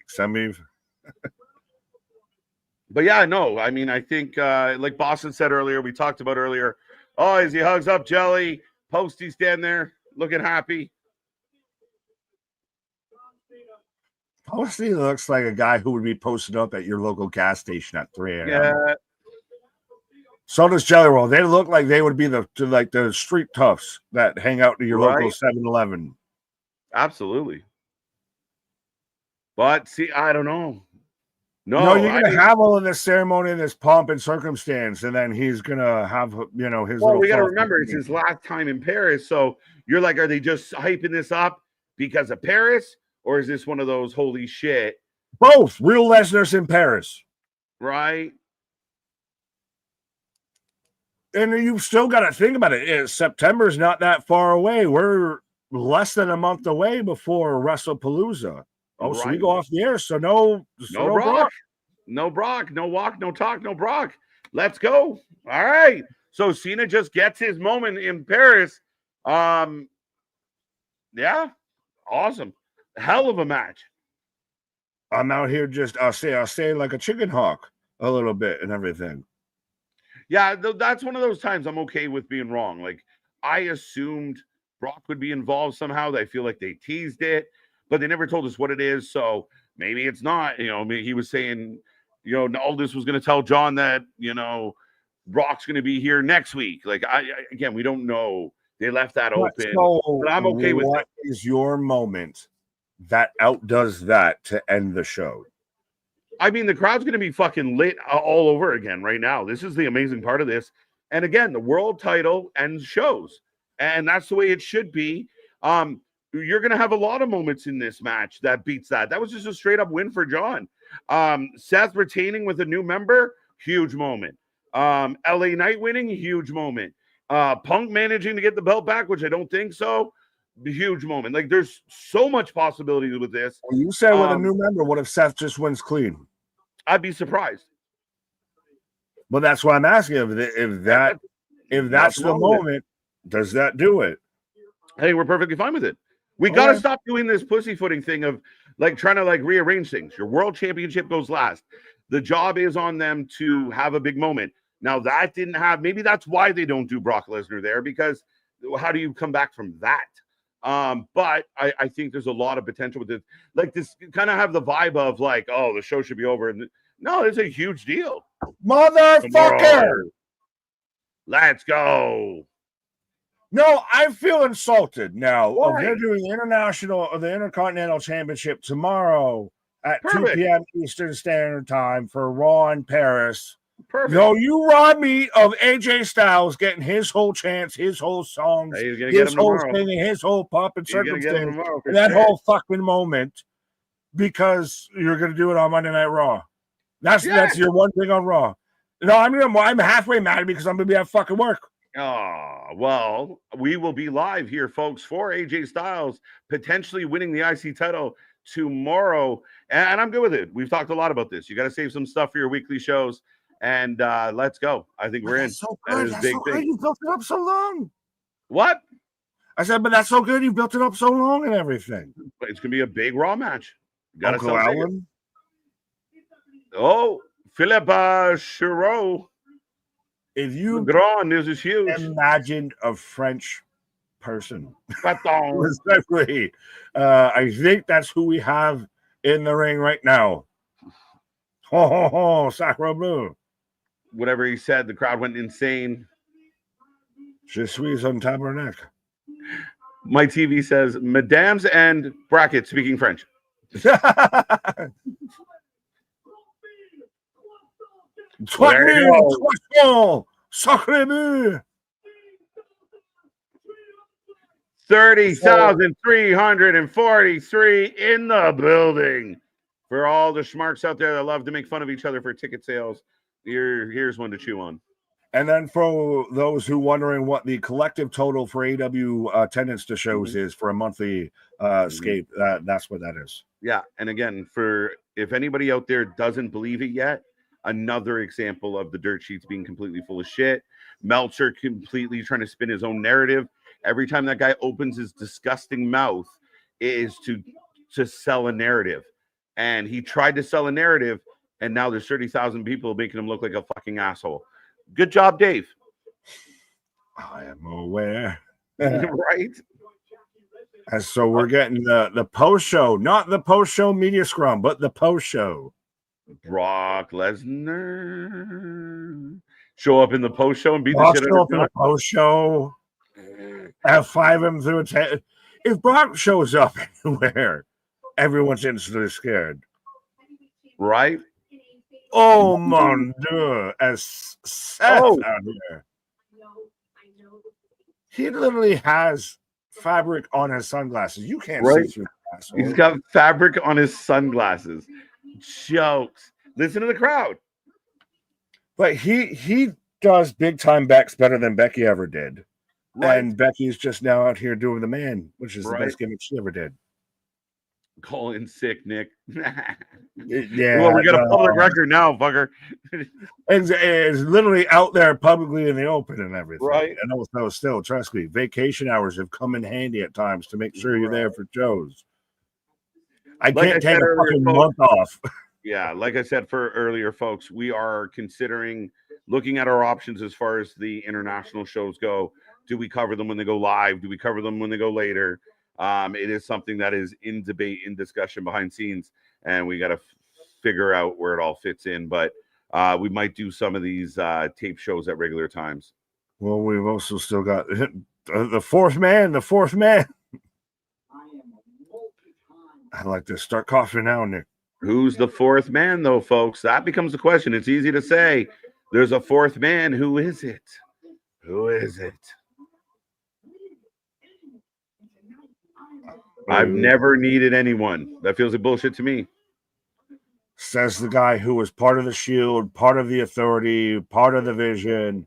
Matter of fact, come to think of it, Seth, most of your fucking wins have been when you've had people behind you. Right. And everything. Just saying, I hate to call a spade, but Marco Stunt. We both instantly clicked. Marco Stunt. Yeah, I saw it right away like this. Let's go, Marco. Would he be so small we wouldn't even know? Right. Seth out here looking like Orgasmo. What the fuck are we doing? Looking like Violet Beauregard out there with the fucking all blue. I'm blue. Right. Spaz with a $5 super chat. Melcy, WWE insists on larger buildings because they haven't learned anything from AW about atmosphere, intimacy at a show is key, but they don't care. Is Dave deaf? Can Dave hear? Why the fuck would you say something like that if you can't hear?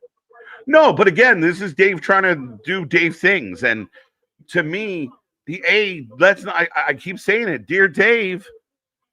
They never went to smaller buildings out of choice. Like they weren't like, I think we should just do. We could sell 10,000, but let's only sell 1,200. Mm-hmm. Like, let's be real. Then and Dave, no. If Tony could be in big buildings, he would be, Dave. So does that mean when AEW goes back to bigger buildings, hoping they have the success? I am optimistic. If they go back to bigger buildings, they've lost that feeling too. No, you'll walk that back, won't you, Davey?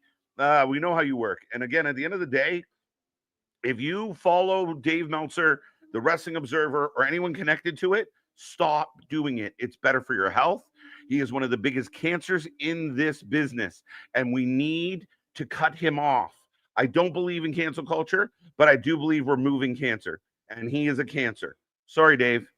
Yeah, you do cut off tumors and everything like that. And the king of rumors out there just needs to be snipped off like a tumor. And again, like you're going to sit there and say, oh, well, they don't have a crowd reaction. Right. Oh, really? And again, it's one thing to go from 19,000 in the O2 and fully, they deserve all the credit for that. But then when you hard shift to 900 and 2,300, that's a hard fucking shift. But going back to the original point, though, he praised them for, so did they not care about intimacy? Did they not care about atmosphere doing 19,000? Shouldn't they go to England or Scotland and do small pubs and venues?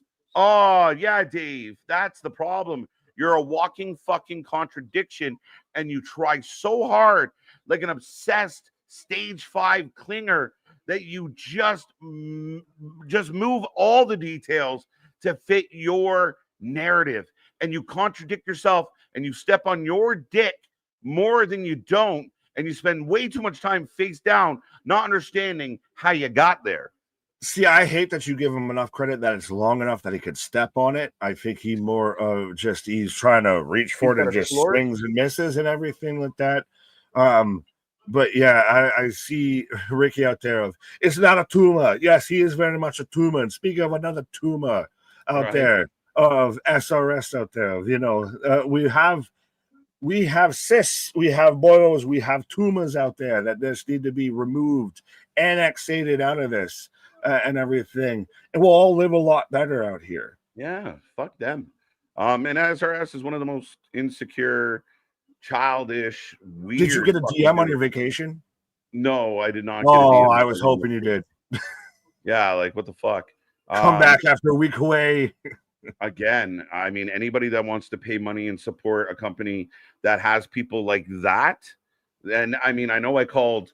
If Dave Meltzer's a cancer, SRS is a fucking boil on your butt that needs removed. He's assist and assist. Yeah, absolutely. So, again, this guy acts tough, and he means nothing. And I don't give a fuck how much he likes Mystico. MJF versus Mystico didn't sell any fucking tickets. So, kiss my ass. And, it feels pretty... How's the creative control going over there? Oh, I mean, it doesn't exist. Oh, well, no, it's I think Christ Almighty, the Hurt Syndicate very much proved and blew up that whole argument of we might not have creative control, but we sure as shit have creative influences. Yeah. Influence on people. As I got Jey Uso walking through the pit of people, all bandaged up here. Yeah. But here we go, folks.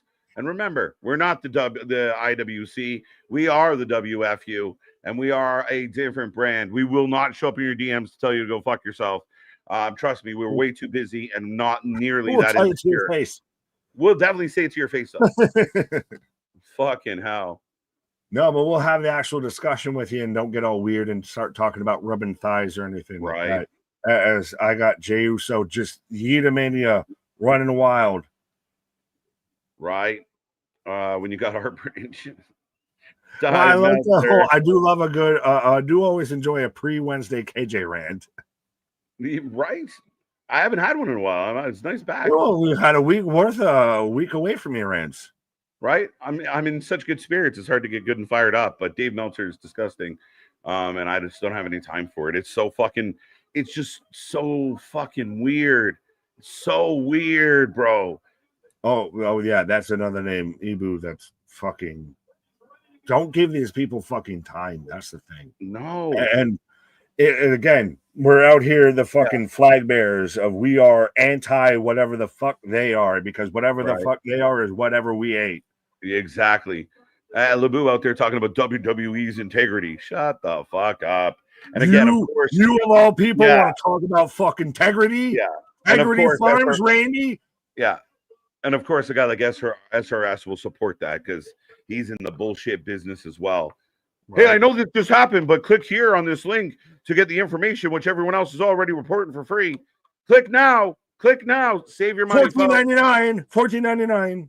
Your money's better spent on fucking Cora Jade's fucking OnlyFans. Get the fuck out of here. Well, that's fucking gone away too, but not like I know it's hilarious. Fucking hilarious. She's starting to realize. Oh, I'm gonna just pull you up, and I'm gonna just let that sit and simmer and saute. And hey, what do you say? Go ahead. I'll straight up answer that. I have no issue. There's some really, really great, amazing content creators out there that they do their thing, they do their way. We don't want to knock anyone's hustle, but we will call out the people. Like we've said 3 names here. I have no problem putting them on blast. They might not even know. Well, I know 2 of them know who we are for sure. But again, we don't give a fuck. As far as someone else, I don't know enough. I'll let you know when I get a better opinion. Well, I can have a peripheral outside view. You do you. We have our thoughts and opinions, again, like you said, of the names we mentioned. We've had very solid interactions with as to why we will publicly say, go fuck yourself. Right. But Jey Uso got the French going. I don't know what yeet is in French, but they're fucking loving it. Is this the closest thing to a French Revolution?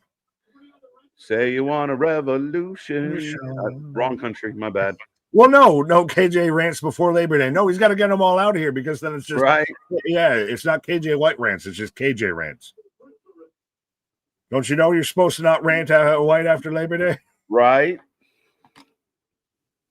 People don't forget. LA Knights. And see, this is where I think your main event is so strong with how the crowd wants to be into it that you can get away with having this after what would already happen. Like the crowd hasn't missed a beat. Nobody feels, oh, this is a down step.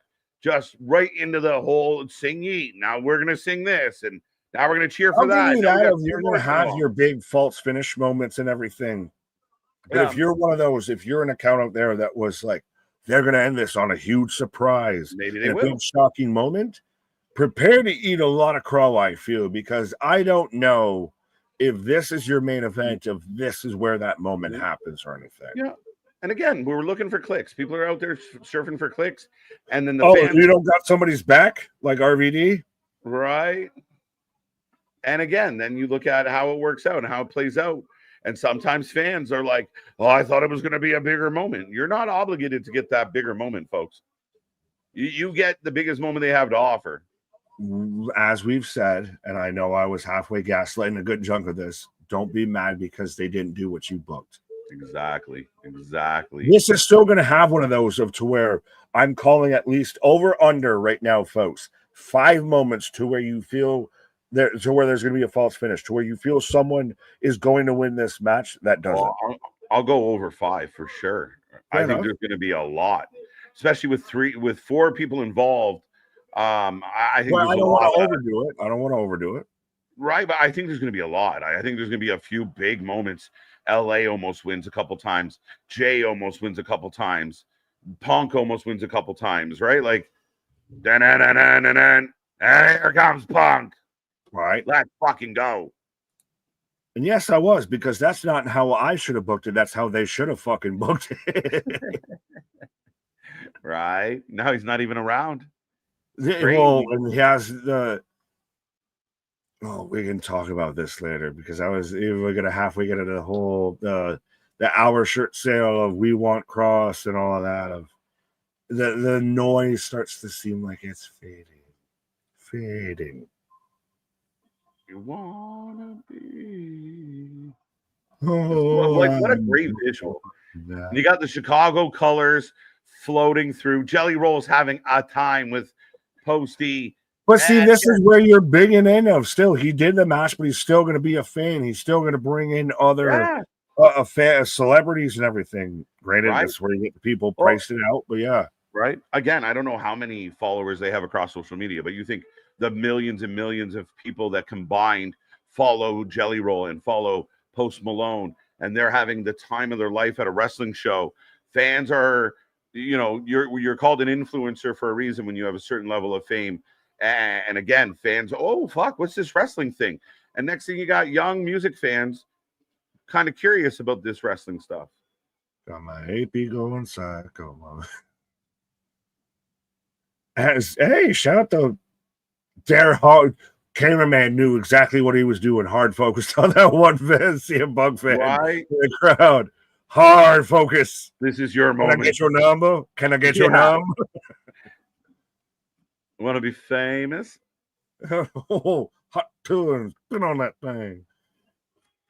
The green shirt guy in the midst of it all. Post out there having a kind. Right, and Post knows the words. That's where we're gonna get a Jelly Roll and Post Malone cover of Looking Now. Give me a Brooke Jensen entrance song by Post Malone. What's that? Give me a Brooks Jensen entrance song done by Post Malone of All the Malones Come Home. Right. It's been a good show. It's been a fun show. I still say the Becky Nikki thing hurt it. I think you would have been better off doing, even if you did Stephanie Vancouver versus somebody for the interim title on this show might have helped.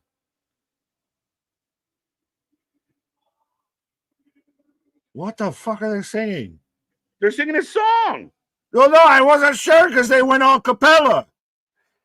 Fuck a beat, I'll go Papa a cappella. Fuck a Papa Doc, fuck a clock, fuck a trailer. Burn it down. Sing along number, well, technically 3.5. Four on the night, 4 on the match. That smiling face on your TV. Well, and again, with the European fans and everything, I expected it to just start to break down into some other chant that I don't know. Right. Best in the world, baby. Let's go. Post and Jelly are as drunk as fuck. Yeah. They paid the money to sit that close. Yeah, why not? Well, in the time that they cut from Post the first time to the time they cut to Post the second time, he was holding a different alcoholic beverage. Right. That man is loose on that goose. Paris, France, one of the best, most cultural cities in the world, the history, the art, etc. A very cool place to do parkour. Whoa, like I did not, that was a twist at the end. Michael Scott, parkour. Right? Yeah, I'm sure it is. But I mean, again, I've never been to France. I know they have their ups and downs right now, but again, historically, again, for the food alone, it's worth a conversation. I've heard they're good at folding. What? What? Well, in wars and at poker games and everything like that. True. Fair enough. All right. They know when to hold them and when to fold them, and they do that quite often. Sorry, I made a fucking history joke, and I thought some other people. I thought it was so good. I did not expect that. But yeah, predictions on Poly. So a lot of people have said fourth man. They've set Seth up. He doesn't have his guys. If they do fourth man, who would the fourth man be? Ethan Page. It won't be Ricky Starks because he's busy. You don't know that. I mean, Christ, his attire looks like Kevin Knight. What if it's Kevin Knight? Maybe Kevin Knight. Except he works for an entirely different company. Right. Yeah. I still don't think even the fourth man. I think you just let it ride. You let it rock. And you just I see someone, Ricky says Ilya. Could it be someone that's a fifth man in this match that's not a fourth man in the group? Yeah, I don't. A fifth man in the match that isn't a fourth man in the group? Yeah, well, that gets involved. Yeah, I mean, again, I think somehow it has to connect though. Like Ilya showing up and kicking Seth in the face would kind of throw everything off, confuse the scenario. Becky, I mean, Becky comes out to help. That'd be intriguing. Oh, well, I got Alicia Taylor out here with come on and ride on the fantastic slide, slippity slide. Well, look at her fucking hair, my guy. That's coolio. It's definitely coolio. Yeah. But you asked how earlier tonight was going to tie into the main event. Jey Uso already bandaged up. So he might be apropos prime picking for that pinfall. Right? Alicia Goku Taylor. No, she was out there, do we have a problem? Do we have a problem? Yeah. Huh. Brace yourself. Oh, break you. Breaking news. Jericho joins Seth Rollins. Holy fucking shit, Frank. I become. I can't imagine. Holy shit in my mind. Right. Well, his contract's not up till December, so September, the other Ember, not an Ember move. Yeah. And your champion. All right, folks. Remember, prediction titles on the line. Like, all right, get on with this shit. Move along. Right. He has a fucking run with this. That's why There's no one else that beats him in this match. Yeah. Cody's the guy who could drop it. Seth is not one. Seth is Seth. I mean, the idea that he can't is a bit strong for me. But again, I'd be very shocked for him to have such a short run. It would be an epic shock. Yeah.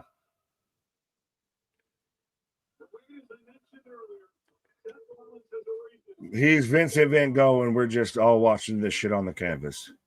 Right. Alicia Look Dog Taylor. There we go. But here we go. Last call on your predictions.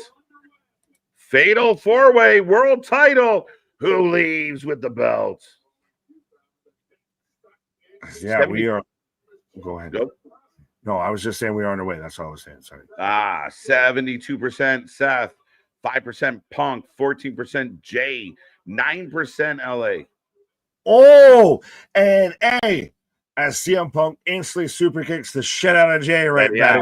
And hey, that's a receipt, Raja. Yes, that's how you do a receipt. You don't kick him in the face 74 times. You don't double leg him, knock him out already, and then 20-something unfiltered shots. Right. LA and Punk now getting into it, and we've seen them be heated over the last couple of weeks, Nick. Again, two big baby faces, Seth lurking on the outside, and Jay's got to reattach his jaw. Yeah, but that's still the best thing, though, from Seth. If I'm out there, I'm going to pick the bones of, Go ahead. Fucking fight it out. I don't need to get involved in this. You two fucking fight and tire each other out, and I'll just go and pick up who's left. Absolute heel move. Is LA working in? No. Also, though, this is kind of, if I remember, this is the most match we've seen Seth work since his knee injury. So that is true. That might play a part into why he might hit the extra heel gimmick of let me play duck, dip, dive, and dodge. Splash. And maybe that's a good cause for the Fatal 4-Way as well. Right. And I feel like I've seen Seth's pants before. Like, I feel like they're an homage to something. Pants? Shit. Punk is being mean to Jay. Yeah, fuck you. I thought we were cool. I took you to a hockey game, bro. Imagine this. Think about this. You took me to my first ever Toronto Maple Leafs game and everything, and we were bros and everything, and then all out the fucking blue, I'm just like, super kick you in the face because we might be going for the same opportunity. Hey, asshole, how about no? Oh, Jay misses, hit the ring post. LA Punk walks off. Fourth And it man does is still have to be a bit of one of those of still once it's in the ring, all's fair in love and war. The fourth, yeah, right. The fourth man already in the match. That'd be interesting. But then I don't like. I let you beat me up so nobody thinks we were working together. Yeah, no, like Seth with a big knee in the corner and hits the DTS doing the Punk. Making fun of Punk. Oh, but yeah. So Jay turns after all of that. Yeah, I don't know. Who else would turn? LA Knight? Yeah, that's what I mean. Like people are thinking Jay, but I don't believe. I mean, again, that's the point of a shock is we don't really believe it could happen. Yeah, but sometimes people think that a shock is just something that shouldn't happen, like that just over fucking stretches shit and everything. Well, no, I'm like, I don't see where anyone in that's already in this match, it makes sense for them to align with Seth. I don't think so either. Big small drop, LA. Jay in control right now. Am I the only one that thinks that the advertisements on the ring apron have to look like they're blurry, or is that just me? What? Now they were folks. When they do the wide shot, they're like, "Oh, it's just a red smirch in the corner." Oh, big hip thrust by Rollins. Whoa. Usually it's skinny mini. Oh, he's making fun of Jay. So he's mocked Punk. Now he mocks Jay. Did you see Jacob and Jimmy out there with Jay? You know, hitting the yeets and everything. So I think we're close to that happening. So that's where I can see Jay taking the L and then like licking his wounds. And next play you get, pops up, gets a big pop for helping out Jacob and his brother, right? More likely to happen, or first likely to happen. Jacob Fatu versus Sami Zayn for the U.S. title, or Jacob Fatu versus Cody Rhodes for the world title. Now that Solos doesn't have the belt anymore, that story should be done, allegedly. Good question. You might be onto something with the world title. I don't know if you circled Jacob back to Sammy. I don't think so. I think he's too over as a babyface right now. Right? Oh, is everybody jumping on Seth? Seth taking a beating from the crew. Jay's ribs get eaten on, but LA pulling him off. Is Punk about to get a super kick to the mouth? Oh, I don't know. Yeah, here it comes. I'm trying to figure out because normally Punk has a coordination with his attire and everything. And I'm trying to figure out the gray and green attire here. Is that like the Go Power Ranger? Right. The man is the fourth. Again, they're all just fuck him. He's the world champion. He fucked us all over. We all dislike that asshole. We might kind of like each other, might kind of not like each other, but I know we all hate this asshole. Right? Yeah, 100%. So with a splash in the corner. Right? Yay. No. Watch. LA, like they're doing like a baby face off right now. I like it. So you go this way, and I go that way. Jay, get the tables. Oh. Shout out to the Dudleys. I think I lost Nick. Can you? Oh, hello. You lost me. Oh, you might be back. Yeah. Cursed me. Has froze. Jay Uso on the outside. I am refreshing because apparently, I think you did the reverse of what you wanted to do. There you go. Nick a little in and out. He'll be right back. Yeah, the Matrix has got him.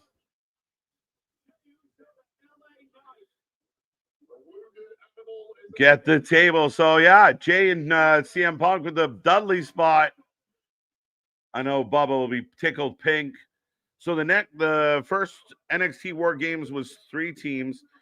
Could we see the Vision MFT Superface team Yeah, very possible. I mean, a lot of talk still Jacob, Jay, maybe not Punk Spaz, but definitely maybe Jay, Jimmy, Jacob, all the Jays, John, Jacob, Jingleheimer, Smith. I don't know. To stage. Dun dun dun! As Nick is back. How made it out of the Matrix? There you go. There you go. The Mr. man, Anderson. down, what? I just said the Mr. Anderson. Right.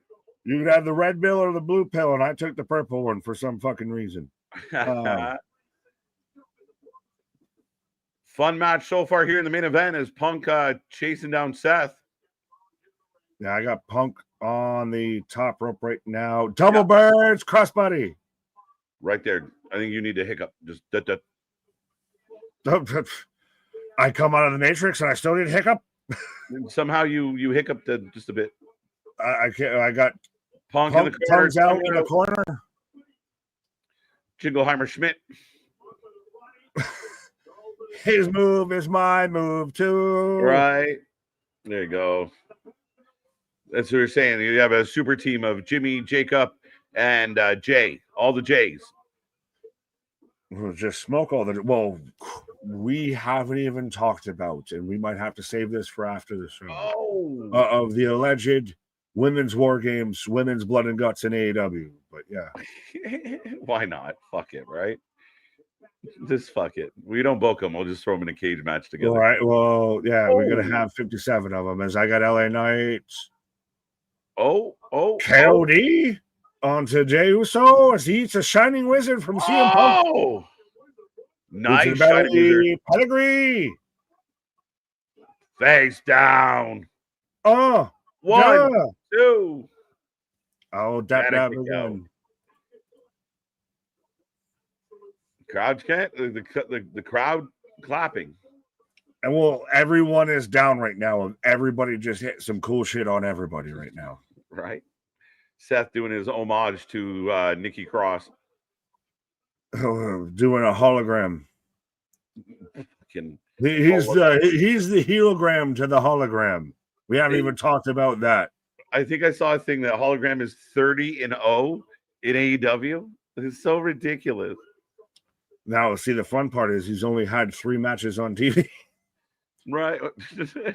He's like Goldberg. Buckle bomb. Buckle. You there? 1, 2. Yep. 2. Tap. Oh, I've been dapping. I'm fucking tap dancing out here, my guy. CM Punk's gear reminds me of high school colors in Chicago. Yeah, I was trying to figure out what the gray and green are pertaining Flash. To. Oh, no.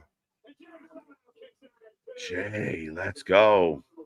The Hall of Grams. Yes, the Hall of Grams. If we're doing Sin Cara Blanco and Sin Cara Negro, we're doing just, the dual Sin Cara gimmick on AEW. But they've got the best booking ever, right? Oh, dude. Just saying.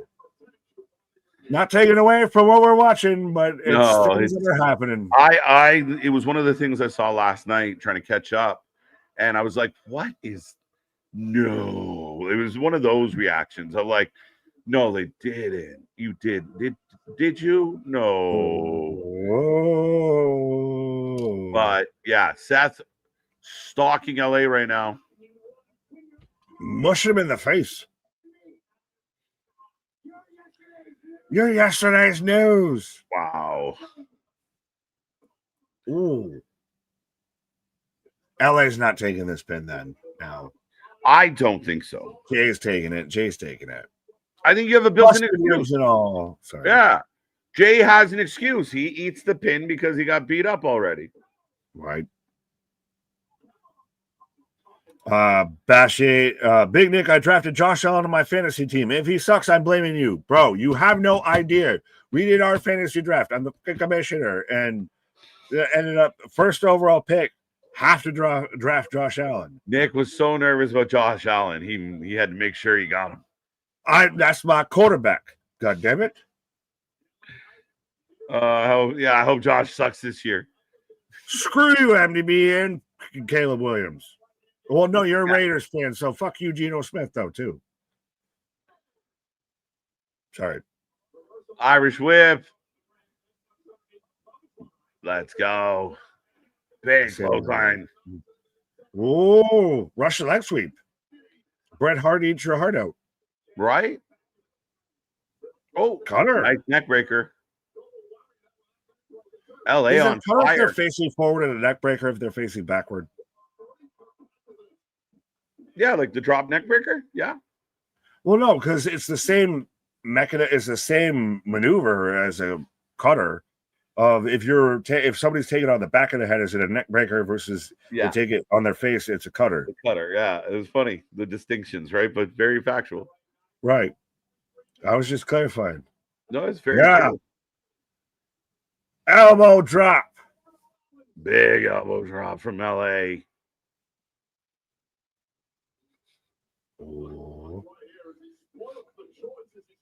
Oh shit. Well, fucking wraparound super kick of Seth was there and somehow it hit LA Knight there. Right. Jay favoring those ribs. Nick with the okay. Women's War Games. I'm not getting into that right now. We'll save that for later, Anthony. We appreciate you, but my God, are you prepared for a shit show? Ovaries gathered in their masses. As Seth and Jay up in the top corner dumps Seth off. Oh, and LA instantly pops up. See, we didn't have to do it 5 times. Oh, well, we're getting the powerbomb superplex spot. And did it with relative speed there. Well done. Well done. Wait a minute. 1, 2. Punk with the 2. Punk with the 2. Yes, let's not give me a heart attack. I might need CPR. Surprised Jay still is even in this with being injured. He's a fighter. He's a trooper. He's a pinfall taker.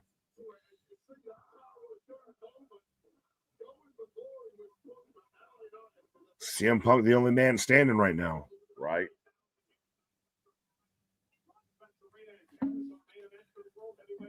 Nick is squints. Huh? Nick is squints. I heard it. I don't understand it. This magic moment. Oh, who's going through the table? Who set it up? Who must go through it? Do they do a dive and somebody ducks out of the way and they just eat that shit? I think Jay's putting both of them through it, or if maybe just Punk. I see LA Knight set up. I can see it's where LA Knight's going, and LA Knight, and they just underlay. Big chop. Oh, Crowd murmuring. Pedigree, go to sleep position. Oh, Claude. Claude at the face. LA Knight with a big clothesline. Wow. We're rolling, folks. Oh, Punk hop skips and jump over it. Jump over it. Punk got a piece. But LA Knight sent him through it. Oh, dodges a stop.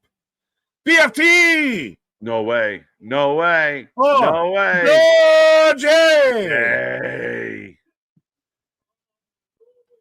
Yeah, that table just briskly cracked. It didn't fully break. It just it bent the knee. Right. He didn't fully snap into that Slim Jim. He skipped over it. He fucking on a flat rock on a pond just skipped over it. Dented the table. Didn't exactly break it, folks. Yeah. Jay trying to get to his feet. LA trying to get to his feet. Seth's still down. Punk's on the outside, recovering from a table bounce.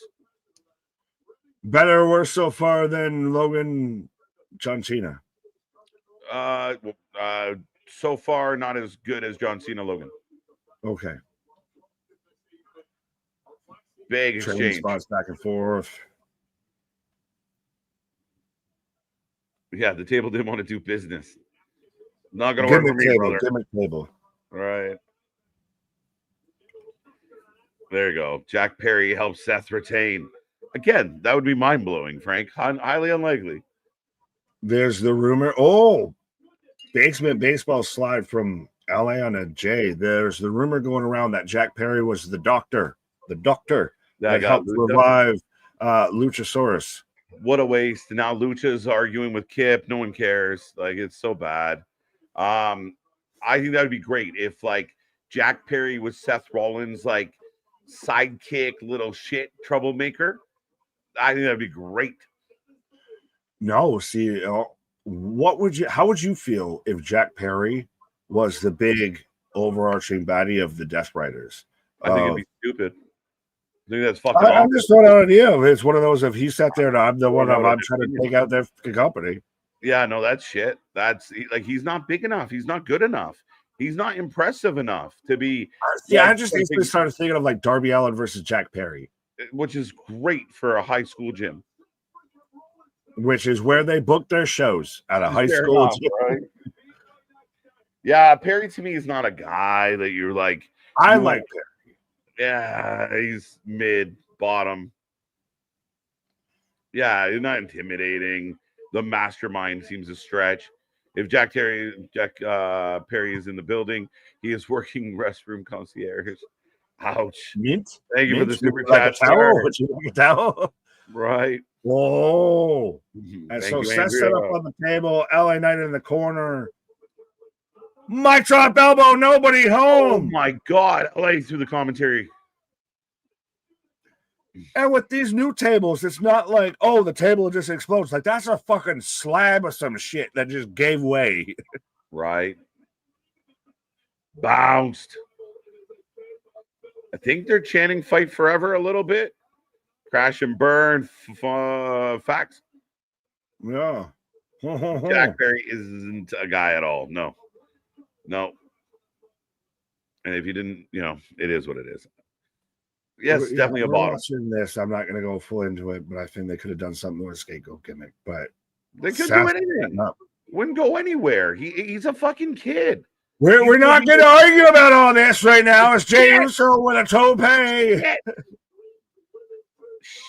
Whoa, down goes Seth. Back in. Punk's down. LA's down. Splash. Oh, but Seth's got up. Gets out the way. Super kick. Another super kick. Come on.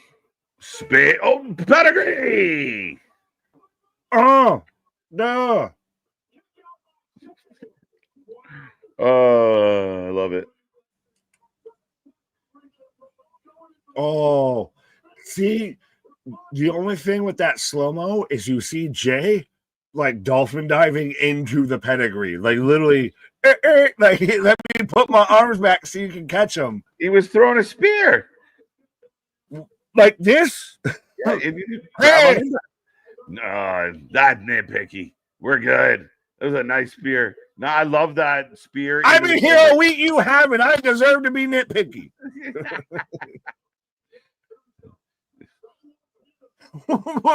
Big dog. I love this. Where's Nick with it? I'm not going to have a coronary. I might have to re-download those samples. Oh, Phoenix Splash rolls through. A super big kick. twister. Another super kick. Big spear. Uso splash. Everybody's been down. LA's been down. CM Punk's been down. Right. And I like Uso splash. Oh, duh! Punk with an elbow out of the railings. Elbow. Macho Man would have been happy with. Big elbow. Facts. Lady B, take us to a simpler time. Just bring back Jungle Boy and Luchasaurus. Give him his loincloth back. Oh, go to sleep. Oh, stop. LA died. Pins both of them. 1, 2, 2. Oh, Punk stiffens out. You heard me. I literally thought he was pinning both men at the same time there. Go to sleep to Jay. Punk with. Oh, wow. I like how somewhere people are in the chat agreeing with him. Philip saying Nick has the right. He watched Dynamite. He really suffered. And there was someone. Rick of Nick's been here all week. Yeah, seniority. Yeah, over the guy who started the channel. I'll accept that. I accept that. This hashtag stiffened out. Starched. Yeah. Oh, you're never gonna touch that title again. But does it get interesting because LA Knight's been out there waiting, doing nothing? I want you to fight. I want you to burn. I want you to go away. But LA Knight's been doing nothing. So does he? Just the sneaky. All he has to do is hit a BFT. Oh, I want them to do it, kind of. Oh, hits the stomp on a Jay. Yeah, now Jay's a non-factor. Hits the stomp on a LA. Oh, you can't say that and then have that happen. Yeah. Ah, shit. It makes the most sense if he takes out Punk because that's your next biggest match to do with right. Seth pulls through. Oh, he's setting up to Pillmanize him with the stomp. Nobody home, and we clanking and breaking that ankle and that also previously injured knee. Go to sleep. Brings up into another. I love that. That's so fucking good. I mean, he literally falls back because of time and they collapse and it works back into another. He smiles. He smiles. Do it. Oh, it's taking too long. What's the catch? Put him away. Do it. We got company. We got company. Who's behind him? Becky. It's Becky. It's Becky. I can't believe it's Becky. It's Becky. Yeah, can you, Becky? It's Becky. Becky screws Punk. Becky screws Punk. Coming soon to WWE, AJ Lee versus Becky Lynch. Yes. Stop on the chair. Come on. It's over. I'm so surprised they did Becky in that spot because the fourth man all anticipated it, and that's the deciding factor. It's not another male competitor. It's now we've officially got husband and wife together, which we already figured we would have had husband and wife together. Right? The Helmsley era all over again. Literally. Listen, I've been calling for it. I think she should be a part of this. Yeah. There it is. We thought somebody was coming out who would help Seth. It's his wife. His wife helps him retain. And now they're going to be on screen. Yeah, well, you mentioned, or somebody in the chat mentioned of the Helmsley McMahon era, and it's that except they both can wrestle, and they're both actually talented wrestlers. Yeah. They have the dominant control. Granted, and even Becky doesn't have the world champion. She has the mid-card belt, but yeah. IC title. And Becky, right away, you're like, well, that's... Yeah, you can tell. Well, you can tell with the fucking conehead shit. And sorry, but the face and everything. You're instantly like, there's no one else on this earth that would look like that. Yeah, it was Becky Lynch or Pete Dunne. It was a Grande Americano or Becky Lynch. Right. But ladies and gentlemen, Seth Rollins still your champion. Punk gets shafted again. LA's not a factor. I'm a little surprised by the end of that. And Jay's Jay. But Seth is still your champion. The vision stands tall. And the man and Becky, they are going to be horribly irritating for all the right reasons. I'm fucking here for it because I think this is going to be great. I love that she's even out there and they smooches, booches, and all that. And she's even got the burn tank top and all that. We both were. It's either Jay or it's LA Knight that takes the pin. It's CM Punk that takes the pin after he gets woe-blowed, after he looks like he should have won it. I'm thoroughly over surprised and over happy with Clash in Paris. I'm happy. I am. And I said it in the pre-show. The only way Punk eats the pin. Big energy with this title belt on this man. Big belt energy from Bex. Yeah. But yeah, Punk losing or eating the pin had to be on the premise of they're going to continue this. And now, again, they are going to be horribly annoying, horribly irritating. But there's your twists, folks. We go off the air.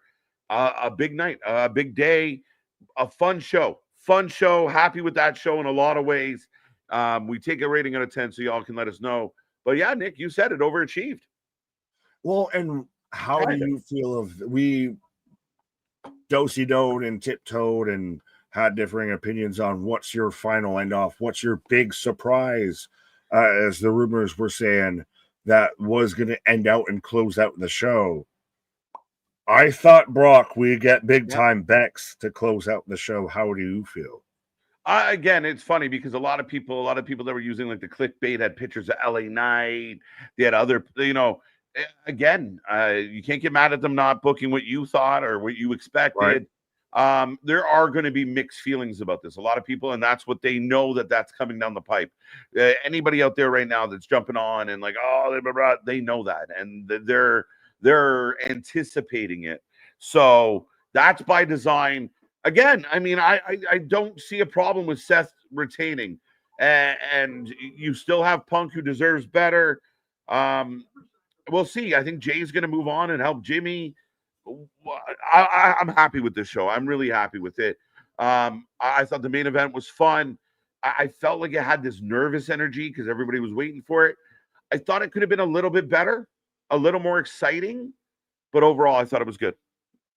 Oh, we started off with Bronson versus Roman, which was a great match. Then we went into the tag match. All right. Well, that was the second match.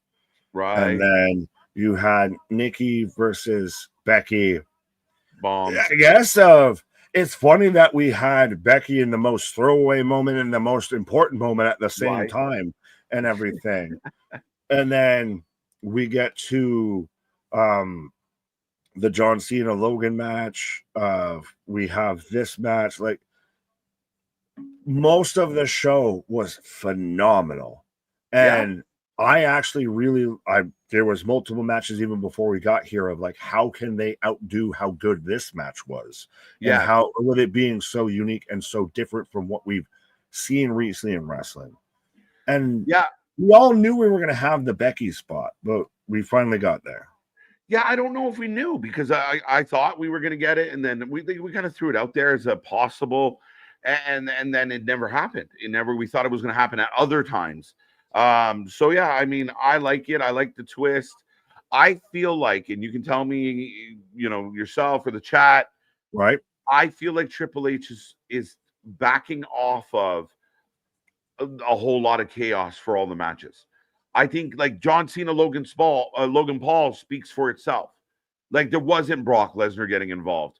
I think that even the main event, you have that one kind of moment with Becky, and you let that moment stand alone. Like, they're picking and choosing when they throw in a bunch of people and overbook something.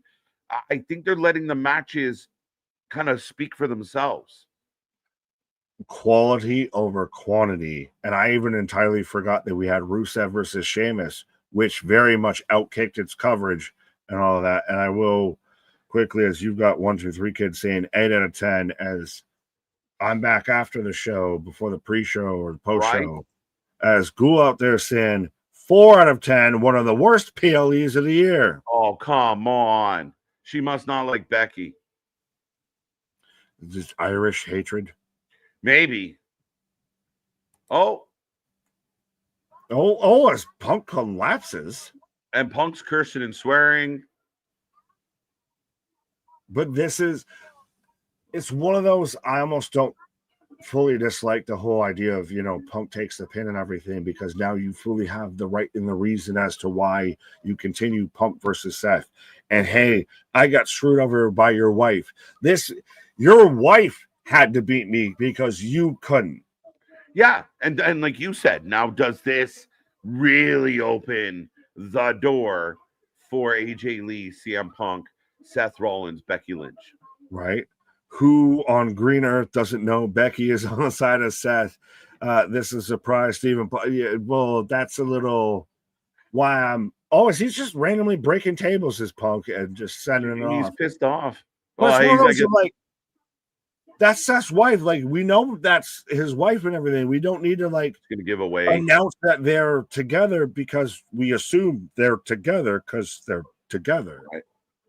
Yeah, but again, they never worked together. So the idea that you're actually pulling her into the vision, and I wanted this. I think it was good for Becky, especially when a lot of people were kind of sick of Becky. It was a kind of a way to kind of validate her and dig into that. And you talked about it when Seth was injured, and oh, did I mislead you? Right. It felt like she was toying with it. So I like the unholy union. We haven't had a whole lot of like power couples on screen. I like it. We'll see where this goes. I liked that the instant comparable was to the McMahon Helmsley era, because that to me that's a bit of when I was really like as a kid watching wrestling and everything, and that's fits very with Triple H and Seth, kind of, you know, teacher, mentor, everything. And Seth now is world heavyweight champion. Becky, she's not women's champion, a la Steph, but she's the IC champion, and she's a better wrestler. So I like them as the two couple power trip. Yeah, a little bit. I kind of feel that vibe. Cooper over on Twitch. Don't forget we are twitching, folks. Y'all think LA is supposed to be there to break up the pin, or do we think that Punk was supposed to kick out? It looked weird because of the moves back to back. Yeah, no, that was emphatic. Seth made sure he stomped everybody, starched everybody. Yeah, and I was holding out hope that LA Knight might have somehow at least gotten involved in the end, until when he hit the stomp on Jay and then runs back around and hits it on LA Knight. And even after he hits it on LA Knight, you're like, well, that takes LA out of, or that takes Jay out of the fold. And then he hits it on LA, and I was like, oh, fuck. Well, that takes LA out of the fold now. Yeah, and again, I mean, you still give Punk a big moment. His music's playing. He limps out, and again, you're trying to make it like Seth is doing everything he can to not let Punk get back to the top. I think it's great. I think it's really strong storytelling. Oh, and he had that whole moment of, you're not going to win. I will do everything in my power. He even said it during the match of, I'll take my last breath to keep you from winning. And now I'd have to go through and rewatch the match probably, but I'm questioning still of if we're still slow playing and slow working in Seth, of how much was that knee injury really a thing versus it wasn't a thing. Because he was more high spots and high moments than he was workhorse and work rate during this match. I don't know. I mean, from my observation, he seems to be moving around just fine. Like, even between moves, I mean, it seems like he's holding up pretty well. He loves selling his knee, though, so it's hard to say. Right. Well, he has for someone who has a lot of knee injuries, he has a very knee-based offense, too. Right. 7 out of 10 show that Becky match was bad. It was. 8 out of 10, you can't see me. Chair going 8. I think I'm in that area tonight. Didn't love the Becky Nikki match. Points off for that. I thought the main event could have had a little more zip to it, like a little more kind of excitement. But I like how overall the match was. John Cena, Logan, kill it. John Cena, the best match I've seen from John Cena in a decade. I can't remember, like, John Cena pulled out all the fucking stops tonight. What an outstanding fucking performance from him. But I'm going to go 8. Have 3 really solid matches out of tonight of John Cena versus Logan Paul, Roman versus Bronson Reed, and the main event of the Nikki Becky match. You can miss that. Don't ever watch that back again. That's, you know, the dark times. If it's the elephant graveyard, we don't talk about that. Right. Because it had the botch of the night.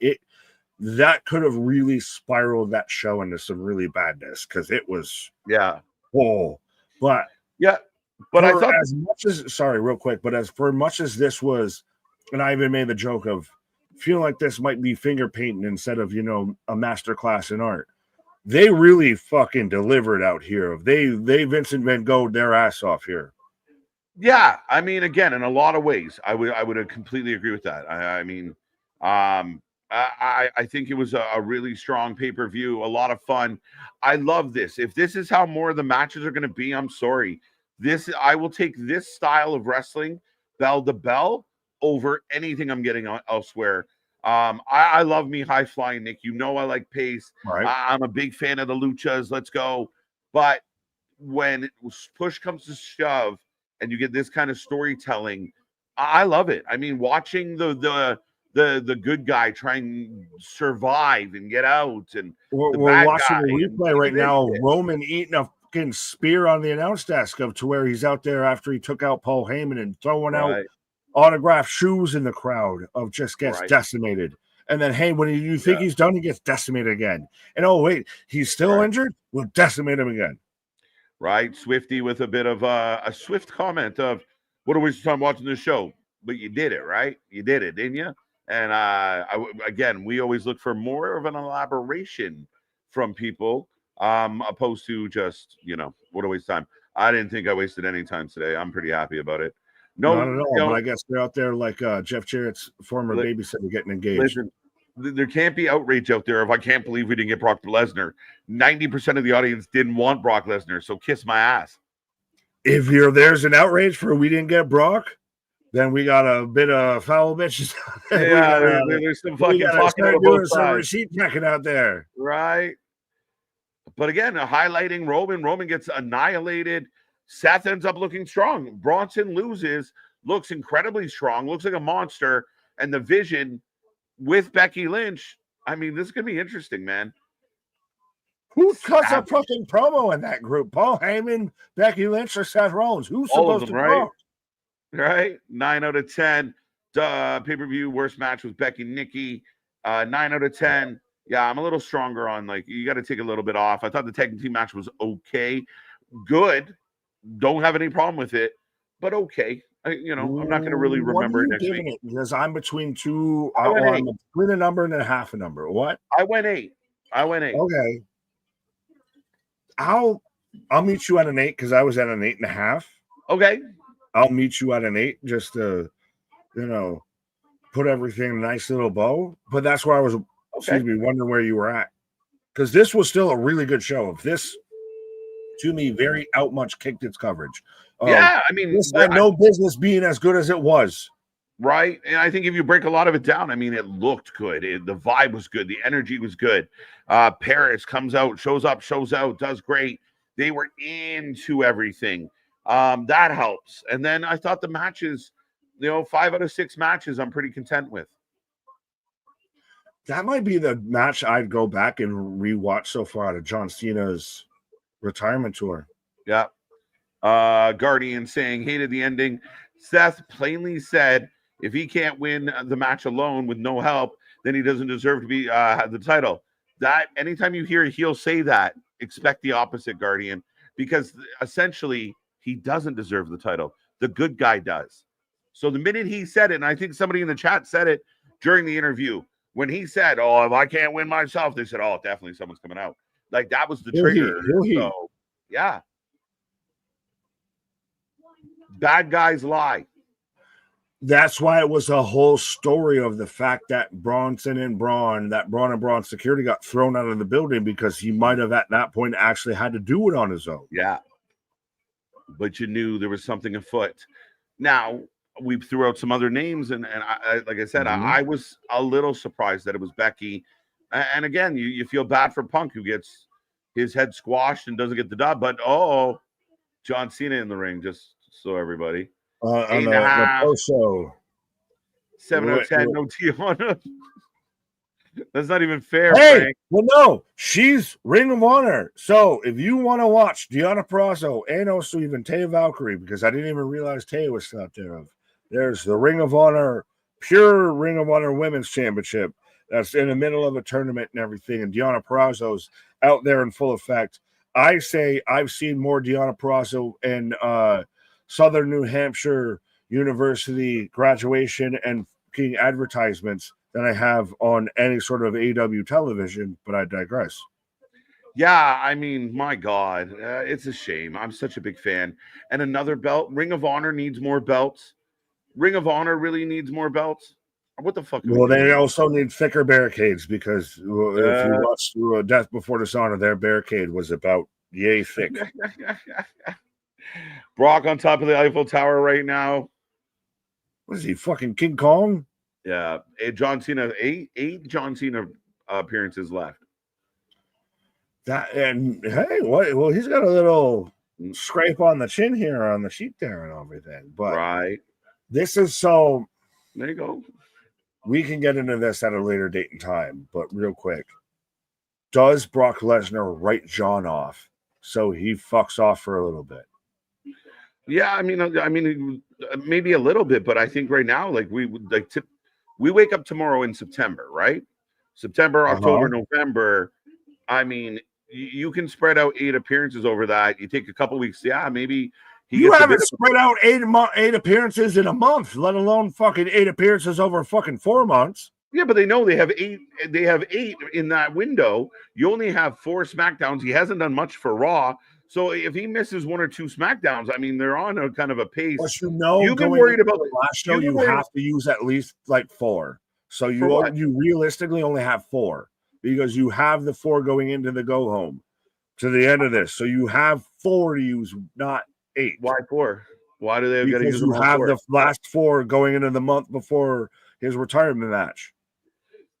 He's already announced for those 4 shows. No, I would just assume that you're going to do that. Build for the fucking crescendo. I know. What if he's only at 3 though? I mean, again, I know sorry, you have 5 dates instead of 4 dates to work with. I know 5 months. You were nervous in like March about his dates. You were nervous in July. I've been nervous now, but they have a plan. Like they know when his dates are. And I don't think I know he's going to be in. Do they have a plan? Because they were trying to do this man as a heel turn, and how'd that work out? But do they have a plan?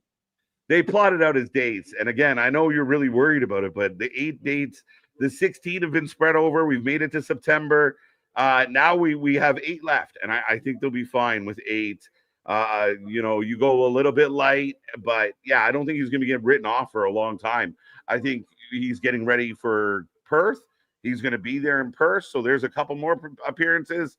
Yeah, I don't know. I think they're fine. I've been saying this from the beginning. Like they sat down and plotted out his dates. They're not going to run out of days and be like, shit, we got to add some dates. What are we going to do? Yeah, I think we're good. Well, what if they do? Yeah, I think that's a Nickism. Fair enough. That's wild to say. Phenomenal. I don't know what happened there. 4-10. I wanted to know why, and I know that she followed up. She did follow up. Right, now you're gonna make me find it. Scrolling. I'll raise it to a 6 for the Bella Butch. I don't know how that raises the fucking score there. Right. Yeah, I think that's what it was. My humble opinion, overproduced. Most things were obvious. The Nikki botch made me laugh, though, so I'll raise it to a 6. Oh, wait. How do we... Ghouls, I love you, but overproduced. Oh, like, help me understand. Bruce Richard's looking at Joseph Parks up there. So do they get bonus marks if they did this show in, like, a bingo hall in France? I don't know. Like, it's a big production. Oh, the French are still there watching, by the way. Well, to me, and this is weird of having the post show in the center of the ring, but the vast majority of that show was way better than I expected it to be. Yeah. This was a Sunday, middle of the afternoon I feel like I kind of know everyone who's going to win these matches and everything. And they very much over-delivered on what they brought to the table. Yeah, I mean, I was entertained. That was the important part. And I mean, I know somebody, and I'm domestically, we're going to go across the hall here. Oh, God. Why'd you have to do this? 7 out of 10 for being generous. So also not a big fan. Becky and Nikki were Snorefest. For me, as expected, which we were all on board on that. Rest was okay, but nothing history making. Enjoyed the tag team titles and Roman's match for the most for once. And I'm kind of there with Geekbox. I mean, he went 7. Not that far off from you could be a little less impressed. I think for me, saying, some of the winners were obvious. I got no problem with that. But I actually thought, and you thought, maybe Roman loses. Maybe Bronson needs the win. Does LA Knight steal a victory and finally get his moment? Nope. Is there an outside chance that the Street Profits get their titles back? So I do think there was a level of, okay.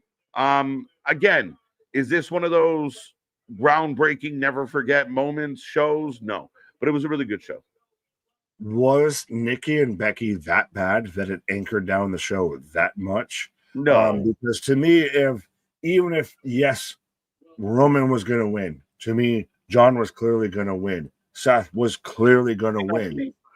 But the moments were so good. And again, I still even forget of Rusev and Sheamus, which very much over-delivered what it was going to be and everything. Right. That was fun. To me, it's everything like heavy lifting and did way much more and way better than what we expected it to do. So now it's just, was Nikki and Becky that bad that it anchored everything down? Because like to me, I was almost 8.5. I can agree with an 8. To me, I think it was a really good show of. I could very easily go back of this is now. We're going to be out of here before 6:30 tonight. I feel so good. I probably could sit there and throw this on and go to sleep too and everything and still enjoy everything that I'm watching. Yeah, and I mean, I think that ultimately, and I see some people at times, and we talked about it earlier, like, oh, this was 50 minutes, one match, but look at everything that happened in 50 minutes. So it's a weird take that the clock matters more than what's actually on the television. Like it's these watch Bandito versus Hechicero, and that'll make you watch the clock pretty fast. Yeah, a 36-minute lucha match. But I mean, again, I digress. And again, we touched on this already. You can't be mad for no Brock if you were mad about Brock. 8 out of 10 agreed. Right. 5 out of 10 AB. I kind of expected that. The crowd has not left a second. No. By the way, good show tonight. 8.5 out of 10. And my question becomes, as a fan, if you think tonight was a 5 out of 10, what do you want to happen? Like, I don't understand it. Like, just break continuity. What was missing? What would have changed? What would have changed? Do we need fire? Like, what? I mean, yes, Nikki and Becky sucked, but the main event was good. Maybe not exceptional, but good. John Cena and Logan Paul steal the show. John Cena steals the show. John Cena did fucking Pop Rocks tonight. Did a Code Red tonight. The fuck he hit a Hurricane Runner. Yes, we got to give some credit for that. And this idea, well, it's like the preconception. Right. Tag match was decent. Again, I think I'm happy. I just don't know what more we need. A Hurricane Cena. I'm still getting over it. Don't mention it. That's hilarious. Well, I see Josh out there just lying because I'm still watching this post show. He's like, "Oh my god, it's Brock Lesnar." No, yeah, never seen Brock. 10 out of 10. Hashtag spread. I'm a solid 8 out of 10 tonight. Yeah, I'm with you. And I didn't expect it to be what it was or as good as it was, or to have. I expected who won. I didn't expect the matches to be as good as they were. Yeah, and I think what fans need to understand, though, like, I actually expected Logan Paul to beat John Cena tonight. And it didn't happen. It doesn't mean I'm mad about it. But that's where people are like, oh, we knew John was going to win. I didn't fucking know that. Oh, we knew the Wyatts were going to win. Okay. We knew that, but again, it's easy to say that in hindsight. And again, I do think when you have championship matches on a show, them losing is the exception, not the rule. Right. So we still got Triple H on the post show. I don't know how much we're going through this. We're about to say goodbye. We're down near the end of the nitty gritty, and we are tapping out, folks. It's been a pleasure. Do remember we got all your merch. We got more merch coming your way. We're actually going to put out pants. Hilarious. But we got more coming your way for sure. We got all your favorite wrestling, and don't forget, be a part of the WFU. Use the hashtags. Tomorrow, 1:30, another early show, still in France. But yeah, man, I thought overall I was happy to be back. They get a little bit of leeway from me because I'm in good mood. But it was a good show, Nick. Yeah, well, it's funny you say they got a little bit of leeway with you, and you had to talk me down on my rating. But yeah, funny. Overall, there was a lot more hits than there was misses on this, and this was a show that I was worried was going to be very much your B show, very much your send it in, your pack it in of, well, let's just get to ESPN and WrestlePalooza vibe. Right. Yeah, 100%. You want to, again, and we got lots to go. We're going to build. I was super happy with SmackDown. The fact that you're reporting to me that some people didn't like shit, you kind of shat on it. I'm shocked because I thought it was quality. I don't know what people want from the wrestling. And if it is a destruction derby, if it's just collisions and crash test dummies, I just don't have the same viewpoint of wrestling that you may. Well, that goes into the whole conversation we're having about the 5-star matches being dangerous. Yeah. Right. But the post show goes on. They're talking about WrestlePalooza. Nick, I'm out. Good to be back. We're back at it tomorrow. We're here all week long. Be a friend, tell a friend, like, share, subscribe. Help blow up these streams. We got so many milestones to hit, and we're getting closer by the day. Viva la France. Thank you very much. Ho, ho, ho. Our shit is real. Our shit is raw. Our shit is all authentic. When you're talking about that rest, you better put that for life with it. Thank you for being here, folks. Come back tomorrow. See you on the flip side. Bye.